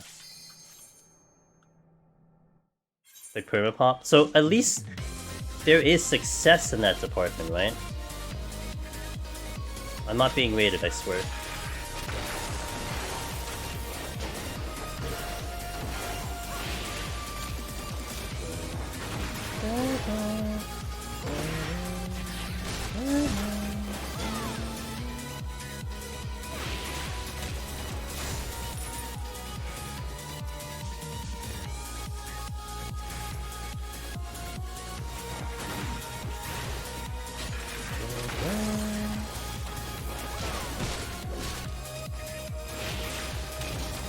Yeah, I know. They do like a weekly Saturday thing or something, right? I hate Rival Wings. So I will never... It doesn't matter what you tell me, I'm not doing that game mode. I hate it. It's like dumb. Hold on. I'm gonna get stomped here, hold on. Okay. I need to time that in a certain way so I don't get killed. Maybe less FOMO, it's tied to achieving enough rank wins or series, no idea. Dude, I had gotten every PvP mount in Frontlines up until Rival Wings showed up, and then that was the end of that. I couldn't do it. I barely played Rival Wings. I had like 10 wins. You get dragged in? Damn. Dude, no one can drag me into Rival Wings, man.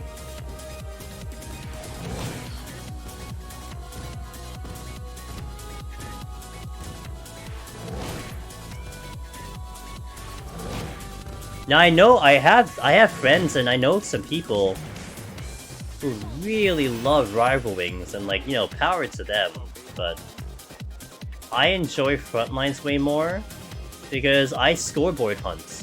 That's what I like to do. I want to go for scoreboard hunting. I want the highest kills, I want the most damage.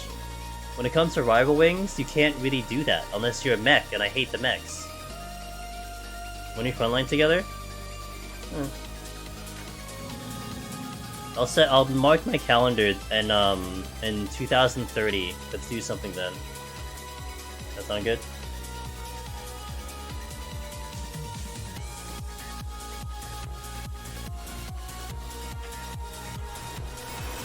I haven't frontlines in a long time though. Oh, it's fun. I guess I could frontlines anywhere now, right? Ada, we can go to any data center. You have frontlines, I guess. Time aspect, Deep Dungeon 2, speedrunning Deep Dungeon right now doesn't seem as fun because there isn't official support for it. Well, the thing that would be a game changer, Ross, you want to know what's a game changer for that aspect? If they introduce seeds. Like actual seeds you can input and type in. And these seeds will not lead to a title, like they're purely for entertainment value. That would be game changing. Midna Baby! Midna Baby stands with pointing for Man, she has the best. Oh wait, did I just take Fox? Oh, rip. I swore I'm better than this. Miss Midna, hello! How you doing? How is your stream? Yo, me and Midna are now teammates on Team Aethernet. I couldn't be more happier to be on the same team as Miss Midna, dude. She's a goddamn gamer. You were playing Bayonetta 3. How is that game? Midna left to get food because she has a headache, but she says, "Oh, thank you." Well, you know what? If I don't get to talk with her, you know, you guys, at least one of you tell her that I said hello. Oh, she ended up playing Jackbox. I think she started with Bayonetta. She finished, so she had fun. Oh, cool. Okay, cool.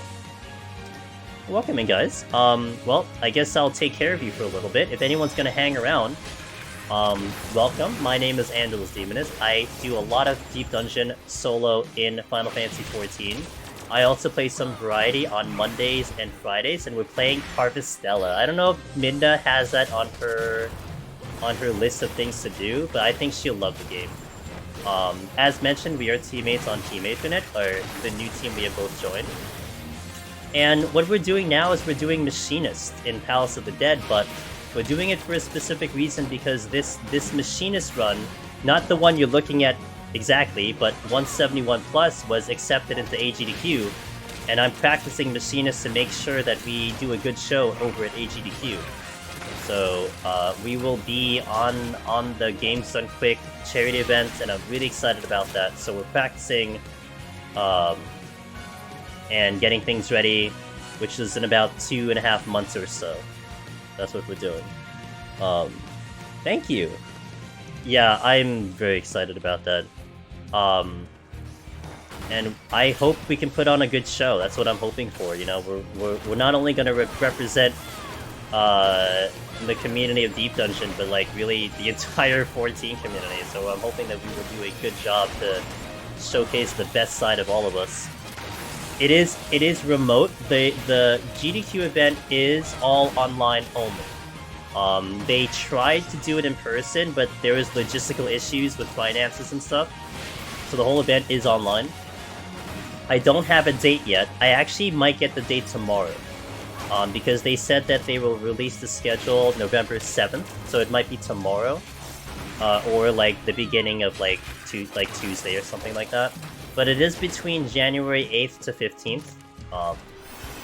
That's at least the breakdown of when it would show up in that week span. But tomorrow I might know when we're going in. But yeah, I was shocked. I tossed this run out there, 171 to 180 Machinist. I'm like, yeah, we'll see. I mean, it falls within their categories and stuff, and yeah, they accepted it. So now we just have to put on a good show.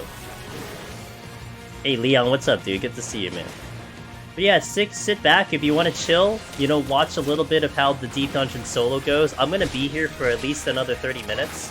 My goal was 170 today. We've been going live for 6 hours. We started at 51 plus today. So yeah, if you have any questions, you just want to chill, do what you gotta do, I'm good. Not just chilling. Yeah, that sounds cool, dude. I love the chilling, man. I love the chilling. Leon, are you playing any of the new games coming out? I know that when you were doing some streams on your end, you were doing a little bit of like, I think you were doing some Final Fantasy, right? Some OG Final Fantasy. I've been digging Harvestella. That is our main variety game right now. That game is really good. Highly recommend that game. If anyone was thinking about it, it's great. And I play it on the Switch. I have it docked on the Switch.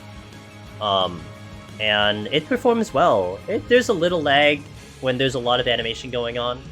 But I've also watched people do PC, and the PC version looks pretty good too. Like, no real issues from what I've heard, so you won't go wrong with either. You finishing Star Ocean? Nice! I heard so many good things about Star Ocean. Like, I know when it was first starting off that people were having some reservations about it. Like, the marketing was questionable and all that stuff, but it ended up becoming a really good game, it sounds like. Like, literally everyone who I've heard play that game has loved that game. I was looking forward to a new... Yeah, dude. So I'm gonna play Harvestella tomorrow, 3 PM Eastern. And we're probably gonna go, like, all day. Like, I want to put so much time into that game. So we're gonna probably play it all day tomorrow, so if you want to see how that game plays, we're like... we are now 19 hours into that game. So we're kind of like, we're past the demo. Like, so the demo got to a certain point. We're like, I would say way past the demo. But not really too far into the story. So if you want to see what the game's about, just get a quick understanding of it, I welcome you tomorrow. But I do also, like... I'm very concerned about people, like, spoiling themselves, and I am someone who really avoids spoilers of games if I really want to play a game. So I really try to avoid some information, so I do want to warn that we're gonna get into, like, stories and stuff, but good. The combat's really good. Interesting, okay. Everyone I've seen... Yeah, it's... I'm... Like, I didn't have too many... too much expectations for that game. Mofro. I was just interested in this idea of a Square Enix farming game, and damn is it delivering. Like, it's really just hitting all the spots. The music is top-notch. The story right now is extremely intriguing. I just can't wait to find out more about the story. I have no clue where it's going.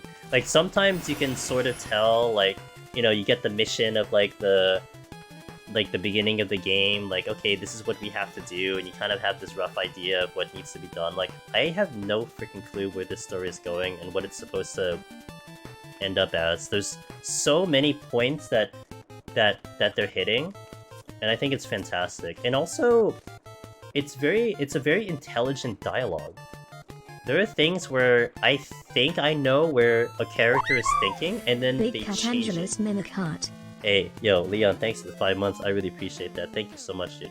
It's always a pleasure seeing you, my friend.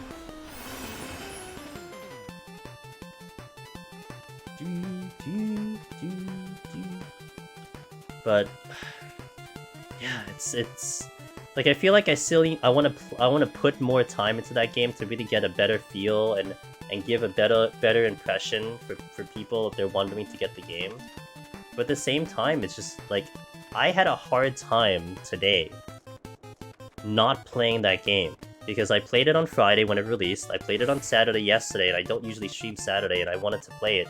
Today I streamed 14, so that's stuck in the schedule, but man, I was just like, oh man, I kind of want to just pop this game open right now.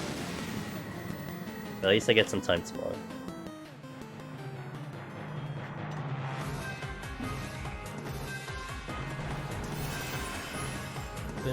Oh, well, this game, this file is looking really good. Getting a lot of help here. I'm all for an easy time up in here.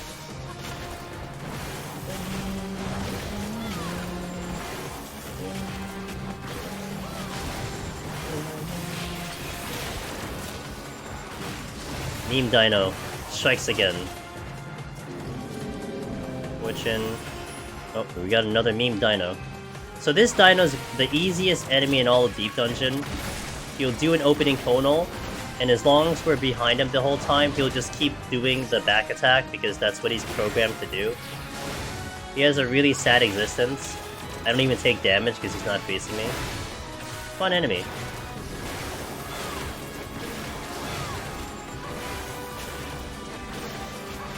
Not all enemies do this, trust me. Most of the enemies kick your ass.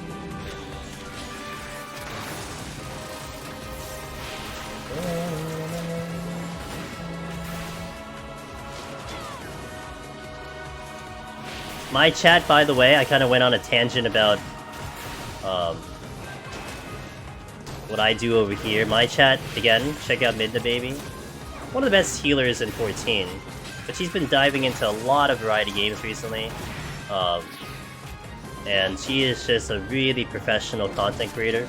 You'll like her stream, you'll like her vibe too. Her vibe's pretty chill. Very similar to the vibes we have here. So she streams usually nighttime, sometimes later than I do. So if you need that option, definitely check her out.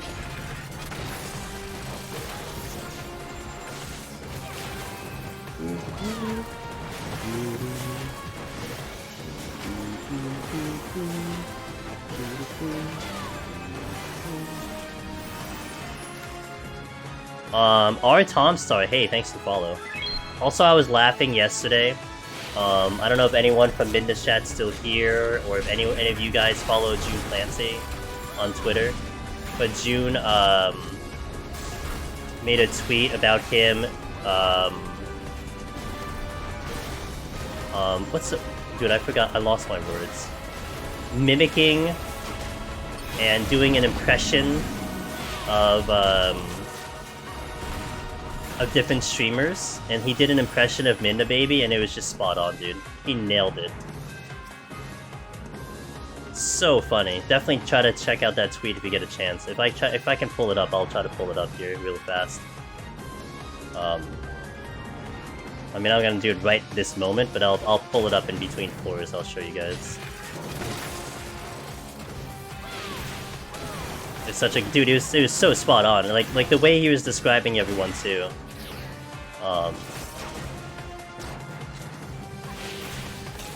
Nailed it.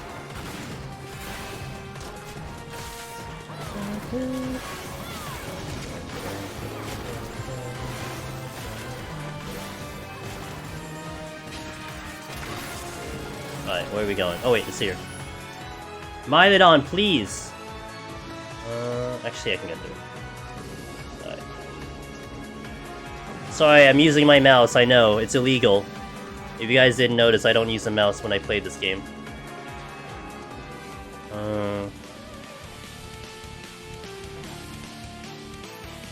Wait, what?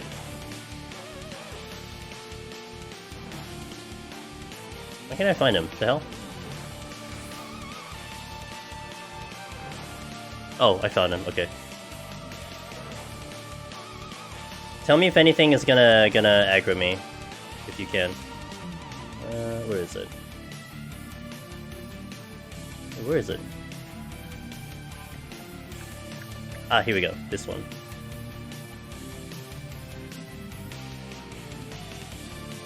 Alright. That's the tweet. You guys want to check it out?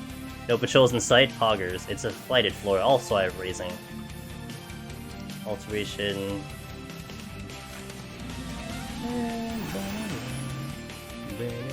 Resolution.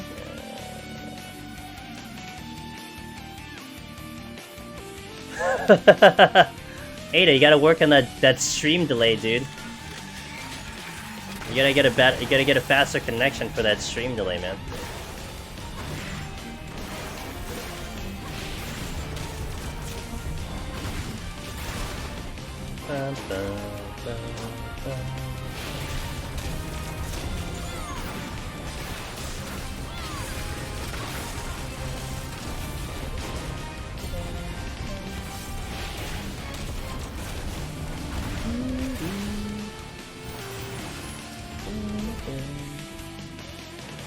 Steel. Ah, yes, please. Thank you very much.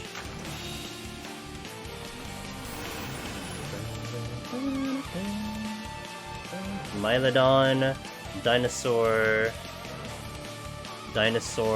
and no chests. Alright.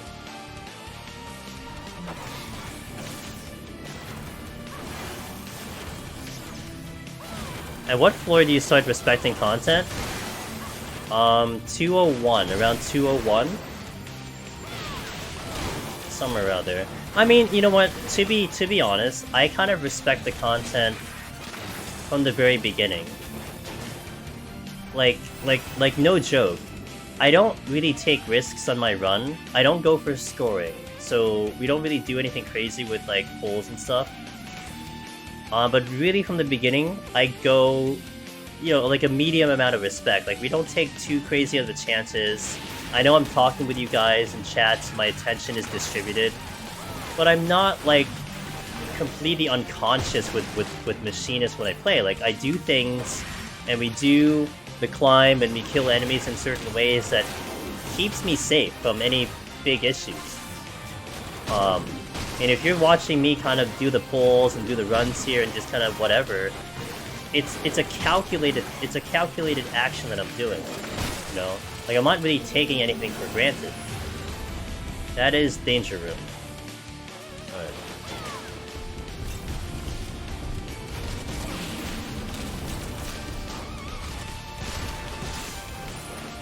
So that is what we call Danger Room according to Daraban. He's gonna really yell at me because I stepped on that trap right there.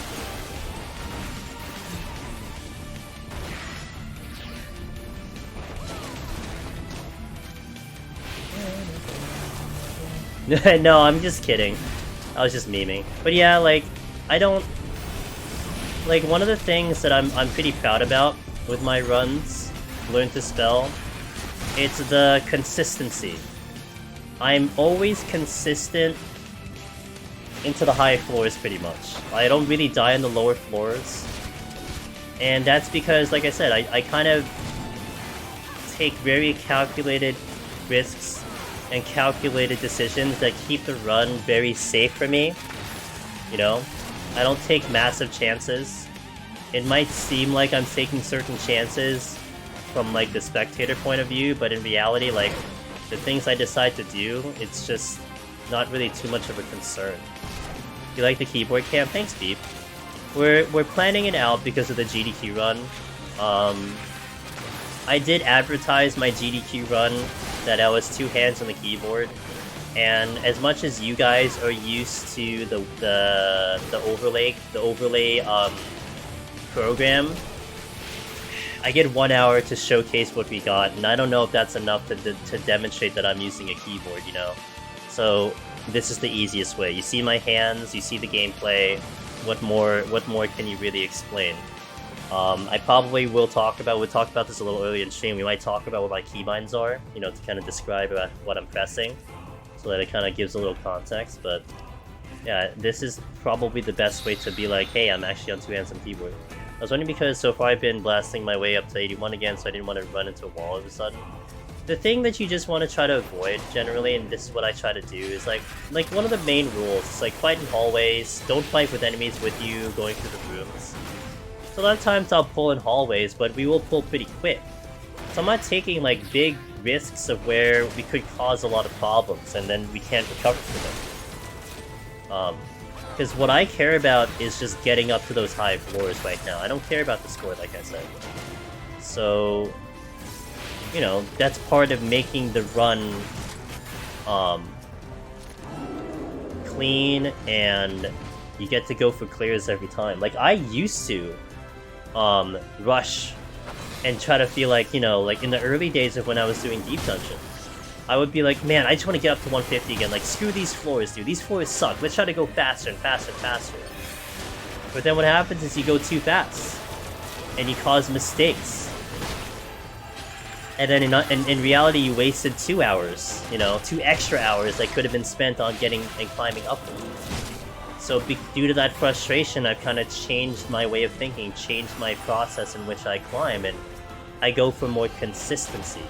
I make sure that we get up to those high floors every single time. And also, it's part of the stream thing, you know? Like, it would really suck to just die early, and then what am I gonna do for content? I kind of have my content set up that I will get these set of floors consistently. And if I don't, then I don't know what I'm doing for the day. You like opening fake silver chests and stepping into a landmine? I mean, you know, it happens. Fox Boba, hey, thanks for the follow, welcome. Well, if you do it in that order, you're not dead. If you do it in the other order, you're dead. You know, see? Just make sure you do it in that order. Always feel bad when I kill my run early on stream. Might start prepping backup runs. That's fair. And again, Ross, it's like a different... Oh, another rage. It's like a totally different perspective, right? Because if you're thinking about it as the show, and you're thinking about it as an entertainment value, it kind of matters if, like, you know, you keep the run moving or not, or you die early or not. You know, some people get invested on what you're doing, and that's so much fun, in my opinion. Whether they're talking in chat or whatever, people get invested in what they're watching.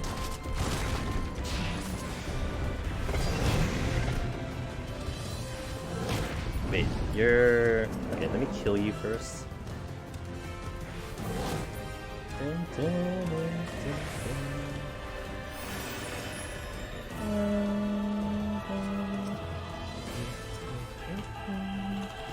I know I had a flight, which I think I did use. Wow, we're going pretty fast. Welcome to the stream. Today we're at 101. Time to do this. 10 minutes later, dies the stream started. Yep. Yeah, I feel bad when I set that expectation and then we don't deliver, you know? I think your streams have always a good length to them, even if something goes wrong later, you have enough hours, people got something out of it.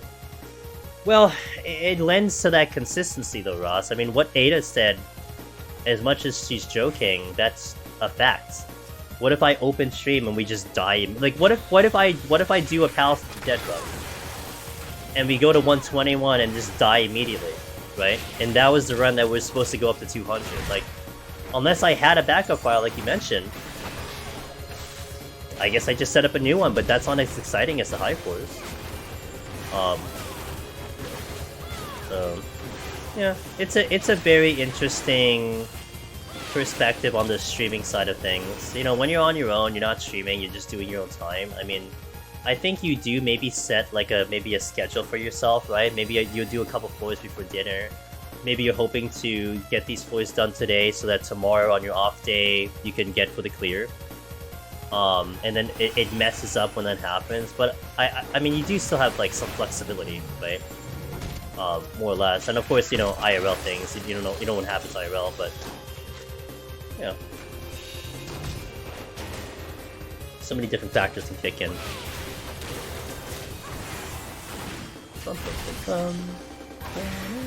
Oh wait, yeah, popped it.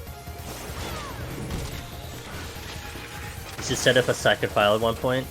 It makes it harder when I know I have to schedule basically a 3-4 hour chunk for the final floor, since I know those are the people want to watch. Yeah.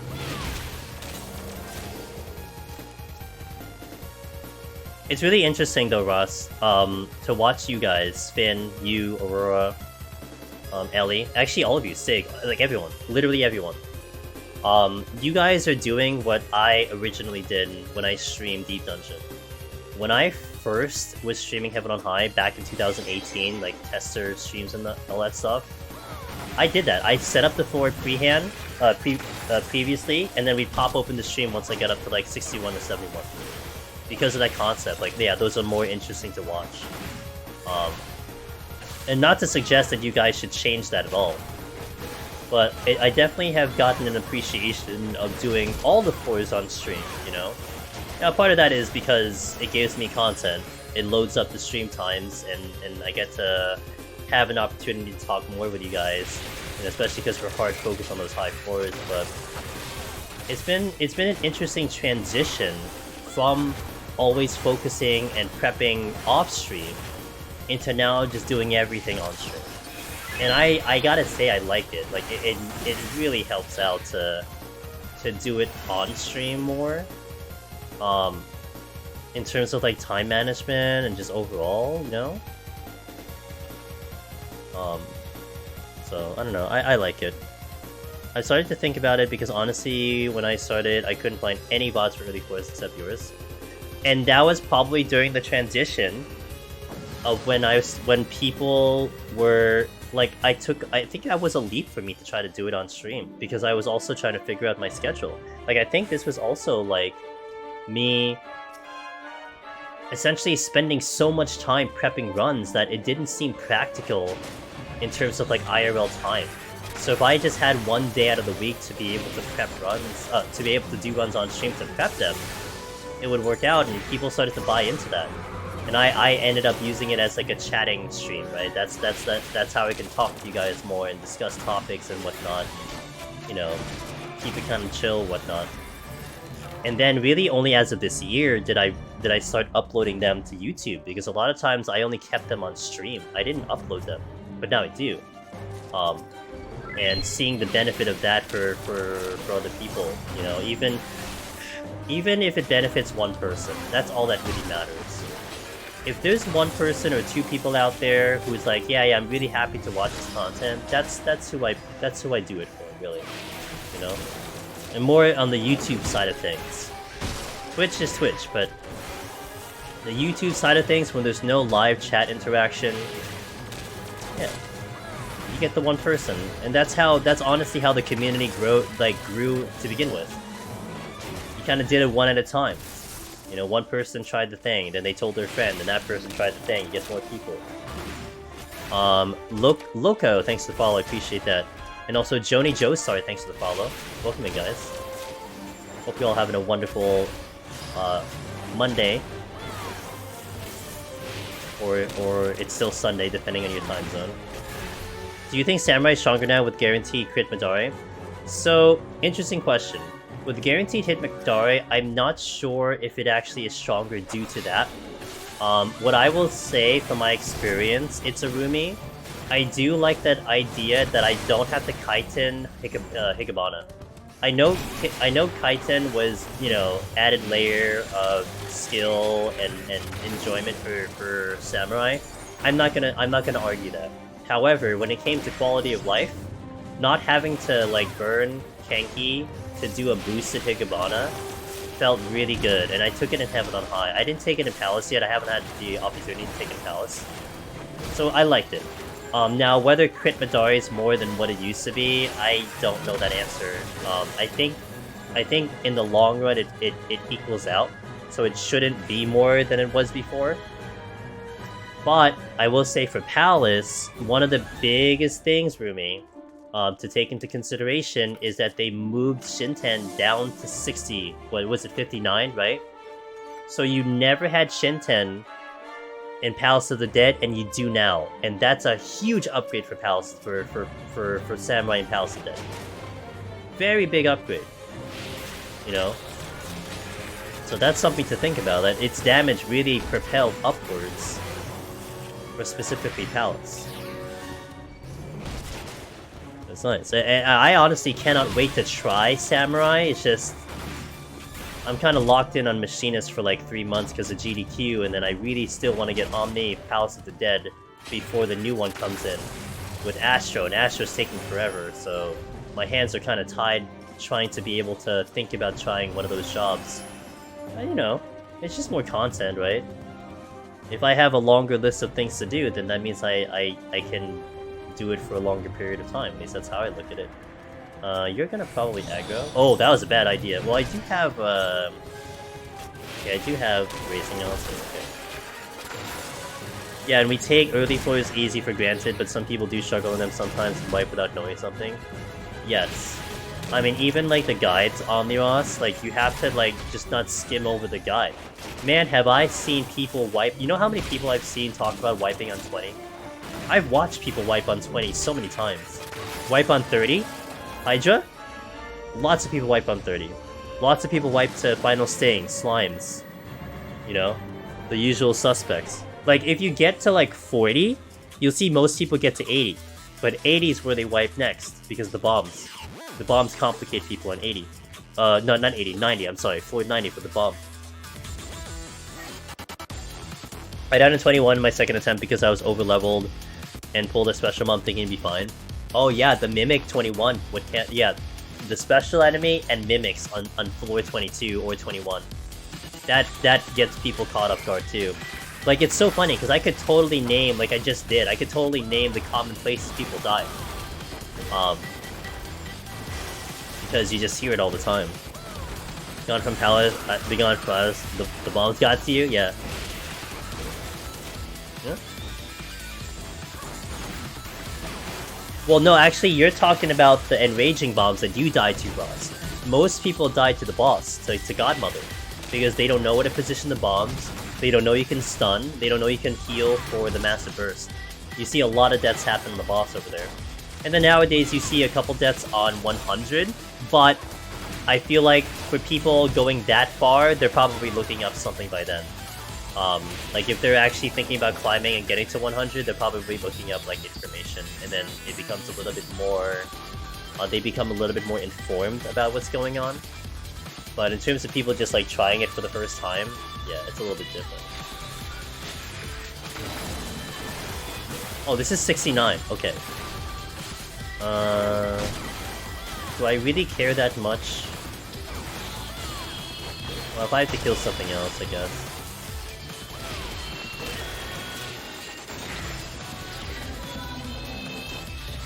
Oh, whoops, I didn't mean to do that.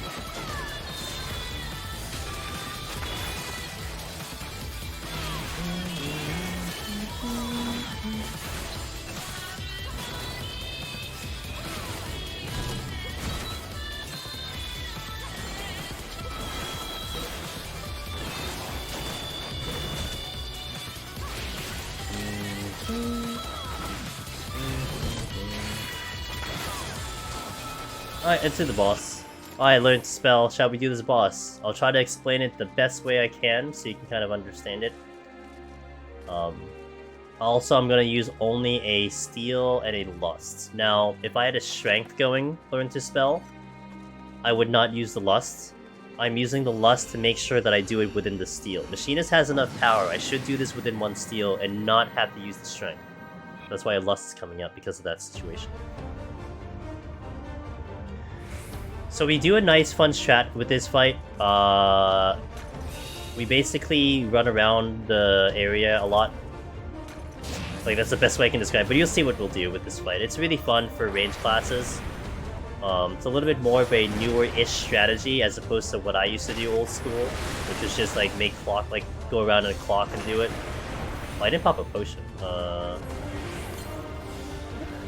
fine.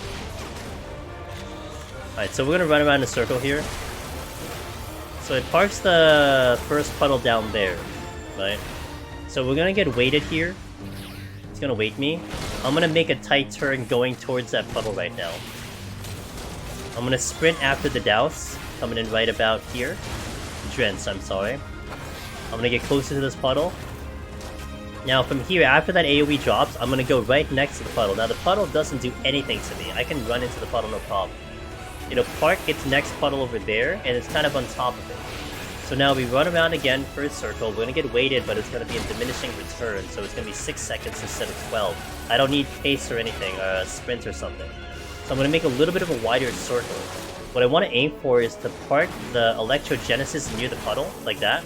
And after that goes, I then run into this puddle and kind of park myself right next to the puddle over here. It parks the douse over there, and then I make my circle again. Here, we're going to make another wider circle because the next wait is going to be 3 seconds. 1, 2, 3. And so, I just want to time it such that I park that Electrogenesis right next to the puddle. So, like, ideally, you make the circles in such a way where, like, Electrogenesis comes out like that, instead of having to just stand in place and wait for it to come out. So I park over here, puddle gets dropped, boom. And now the next wait we'll take will not have any debuff. So I'll make a much wider circle here, so I can have more kind of area to get around before he drops the Electrogenesis. And that's pretty much how I deal with this fight. Here's Electrogenesis coming out right about here. And we run through the puddle, and then we park the puddle. So we, you know, if you do it right, you get some really nice stacks over here. But putting that aside, what's important with this strategy is that you're mitigating so much damage because he has to chase you. Having to drop those AoEs, he has to spend so much time getting into your range, so you're mitigating damage. The healing is really, really good for them. And that's pretty much how that fight goes. So again, so here it's gonna repeat because we're gonna take the weight coming in. Alright, so the weight comes in just like this is how like we started the pull. I get the weight here. Boom. I make a tight turn here because I want to go straight to the puddle over here. After the drench, the cleave right here, I do a sprint to make sure that we will avoid the electrogenesis coming in. After it comes in, electrogenesis drops, run through the puddle, and go next to it. So electrogenesis drops, go to the puddle. You might get hit like that, but that's fine. Because it's only a small hit, it's not a big deal. Then we make the circle a little bigger. Because we're going to have a much less weight here. Keep your HP up, do Tactician if you need to. We want to park the electrogenesis next to the puddle. Once that electrogenesis comes out, we go through the puddle and park ourselves right next to it. Boom. We wait for the puddle to drop, and then we start running again. So that's kind of how you do it. It's just, that's how you kind of keep it clean, more or less. And if you want to be even more OCD than I am, you want to make sure your puddles stack right on top of each other, but that's really not that important of a thing. Park the thing, boom, go in, go. That's the fight. Now we just gotta, you know, win. Imagine winning. So yeah, we just do that. That's it. Now we're kind of drifting the puddle a little bit because it's kind of going closer and closer, like around, but it's not a big deal. So now we're gonna make a bigger circle because we don't have the weight debuff. Park the thing right here. Boom, I run through the puddle. And again, the puddle doesn't do anything to me. No damage buff, no nothing. It only buffs the boss.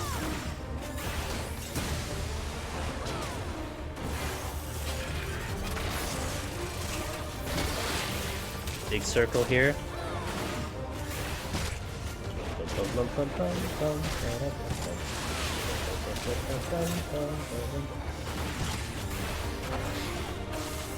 One, 2, 3, 4, 5.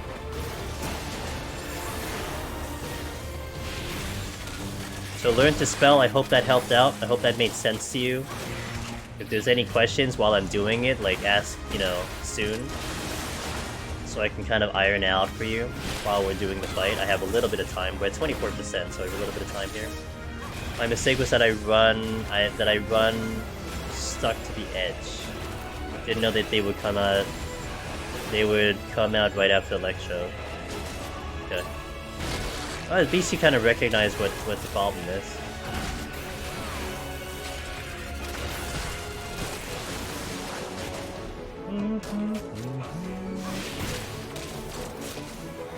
Oh, look at that pretty circle. Wow, look at that. That's really top tier.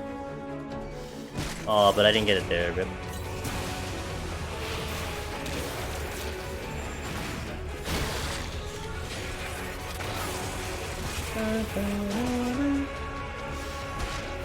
Hey, by the way, thank you guys for watching this stream. This will be the last boss I'll do today. But I do want to thank you guys for being here. Thank you for keeping me company.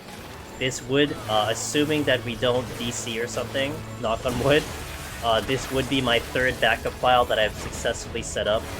I have one on Crystal, one on Primal, and this one is actually on the EU data center. Super emergency, super just in case something happens to the NA servers during our GDQ run. And this is where this run is, so it's on EU. I am literally not experiencing any latency issues, so that's interesting to me. I knew this, but it's still interesting to me. But I do appreciate you guys keeping me company.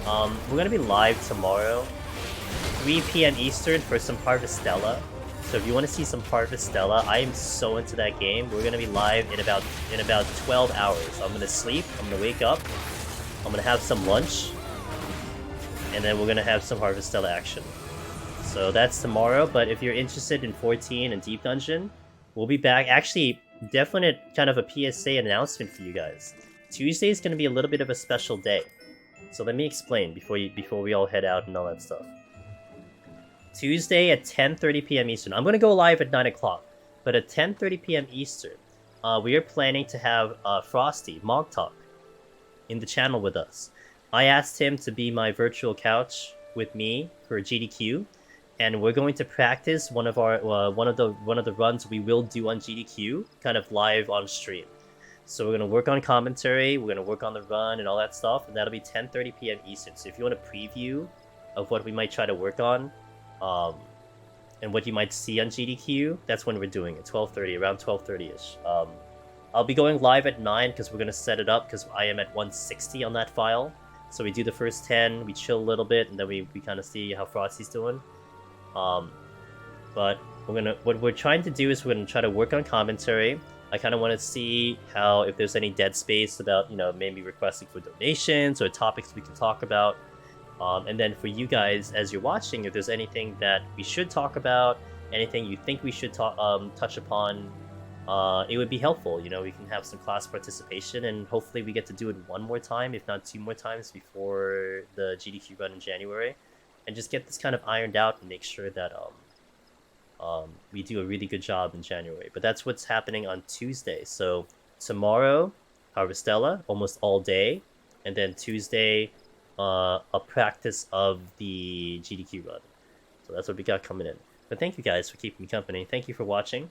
If you haven't already, join the socials. Discord, Twitter is going to be important because sometime tomorrow, if not morning of Tuesday, we will get the schedule for GDQ. I will know, hopefully, when we are going to do the run.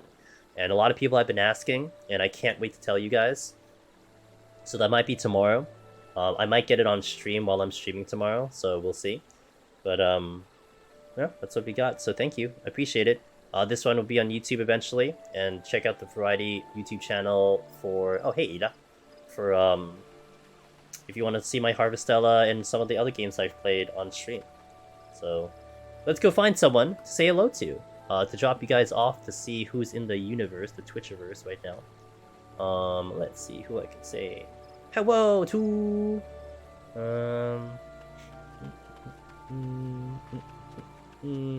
I'm surprised you're not a Lala over here, Ada. What happened, dude? Are you okay?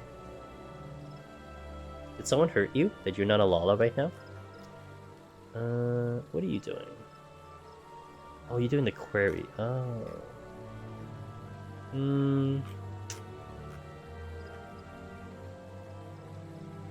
Let's see. I will drop you guys off to... Let's drop you guys off to... Oh man. There's someone doing Deep Dungeon, but it's in German. And that would be really awkward if I can't speak the language, rip. So let's go to Rachel Marie. I know she's gonna go kind of super degen, because I think she just started. Yeah. Rachel Marie is gonna keep you company. She's doing... what's she doing? She's doing... well, she's doing, I think, roulettes right now, but she's gonna do some Savage, but she's pretty cool. She's an entertaining streamer.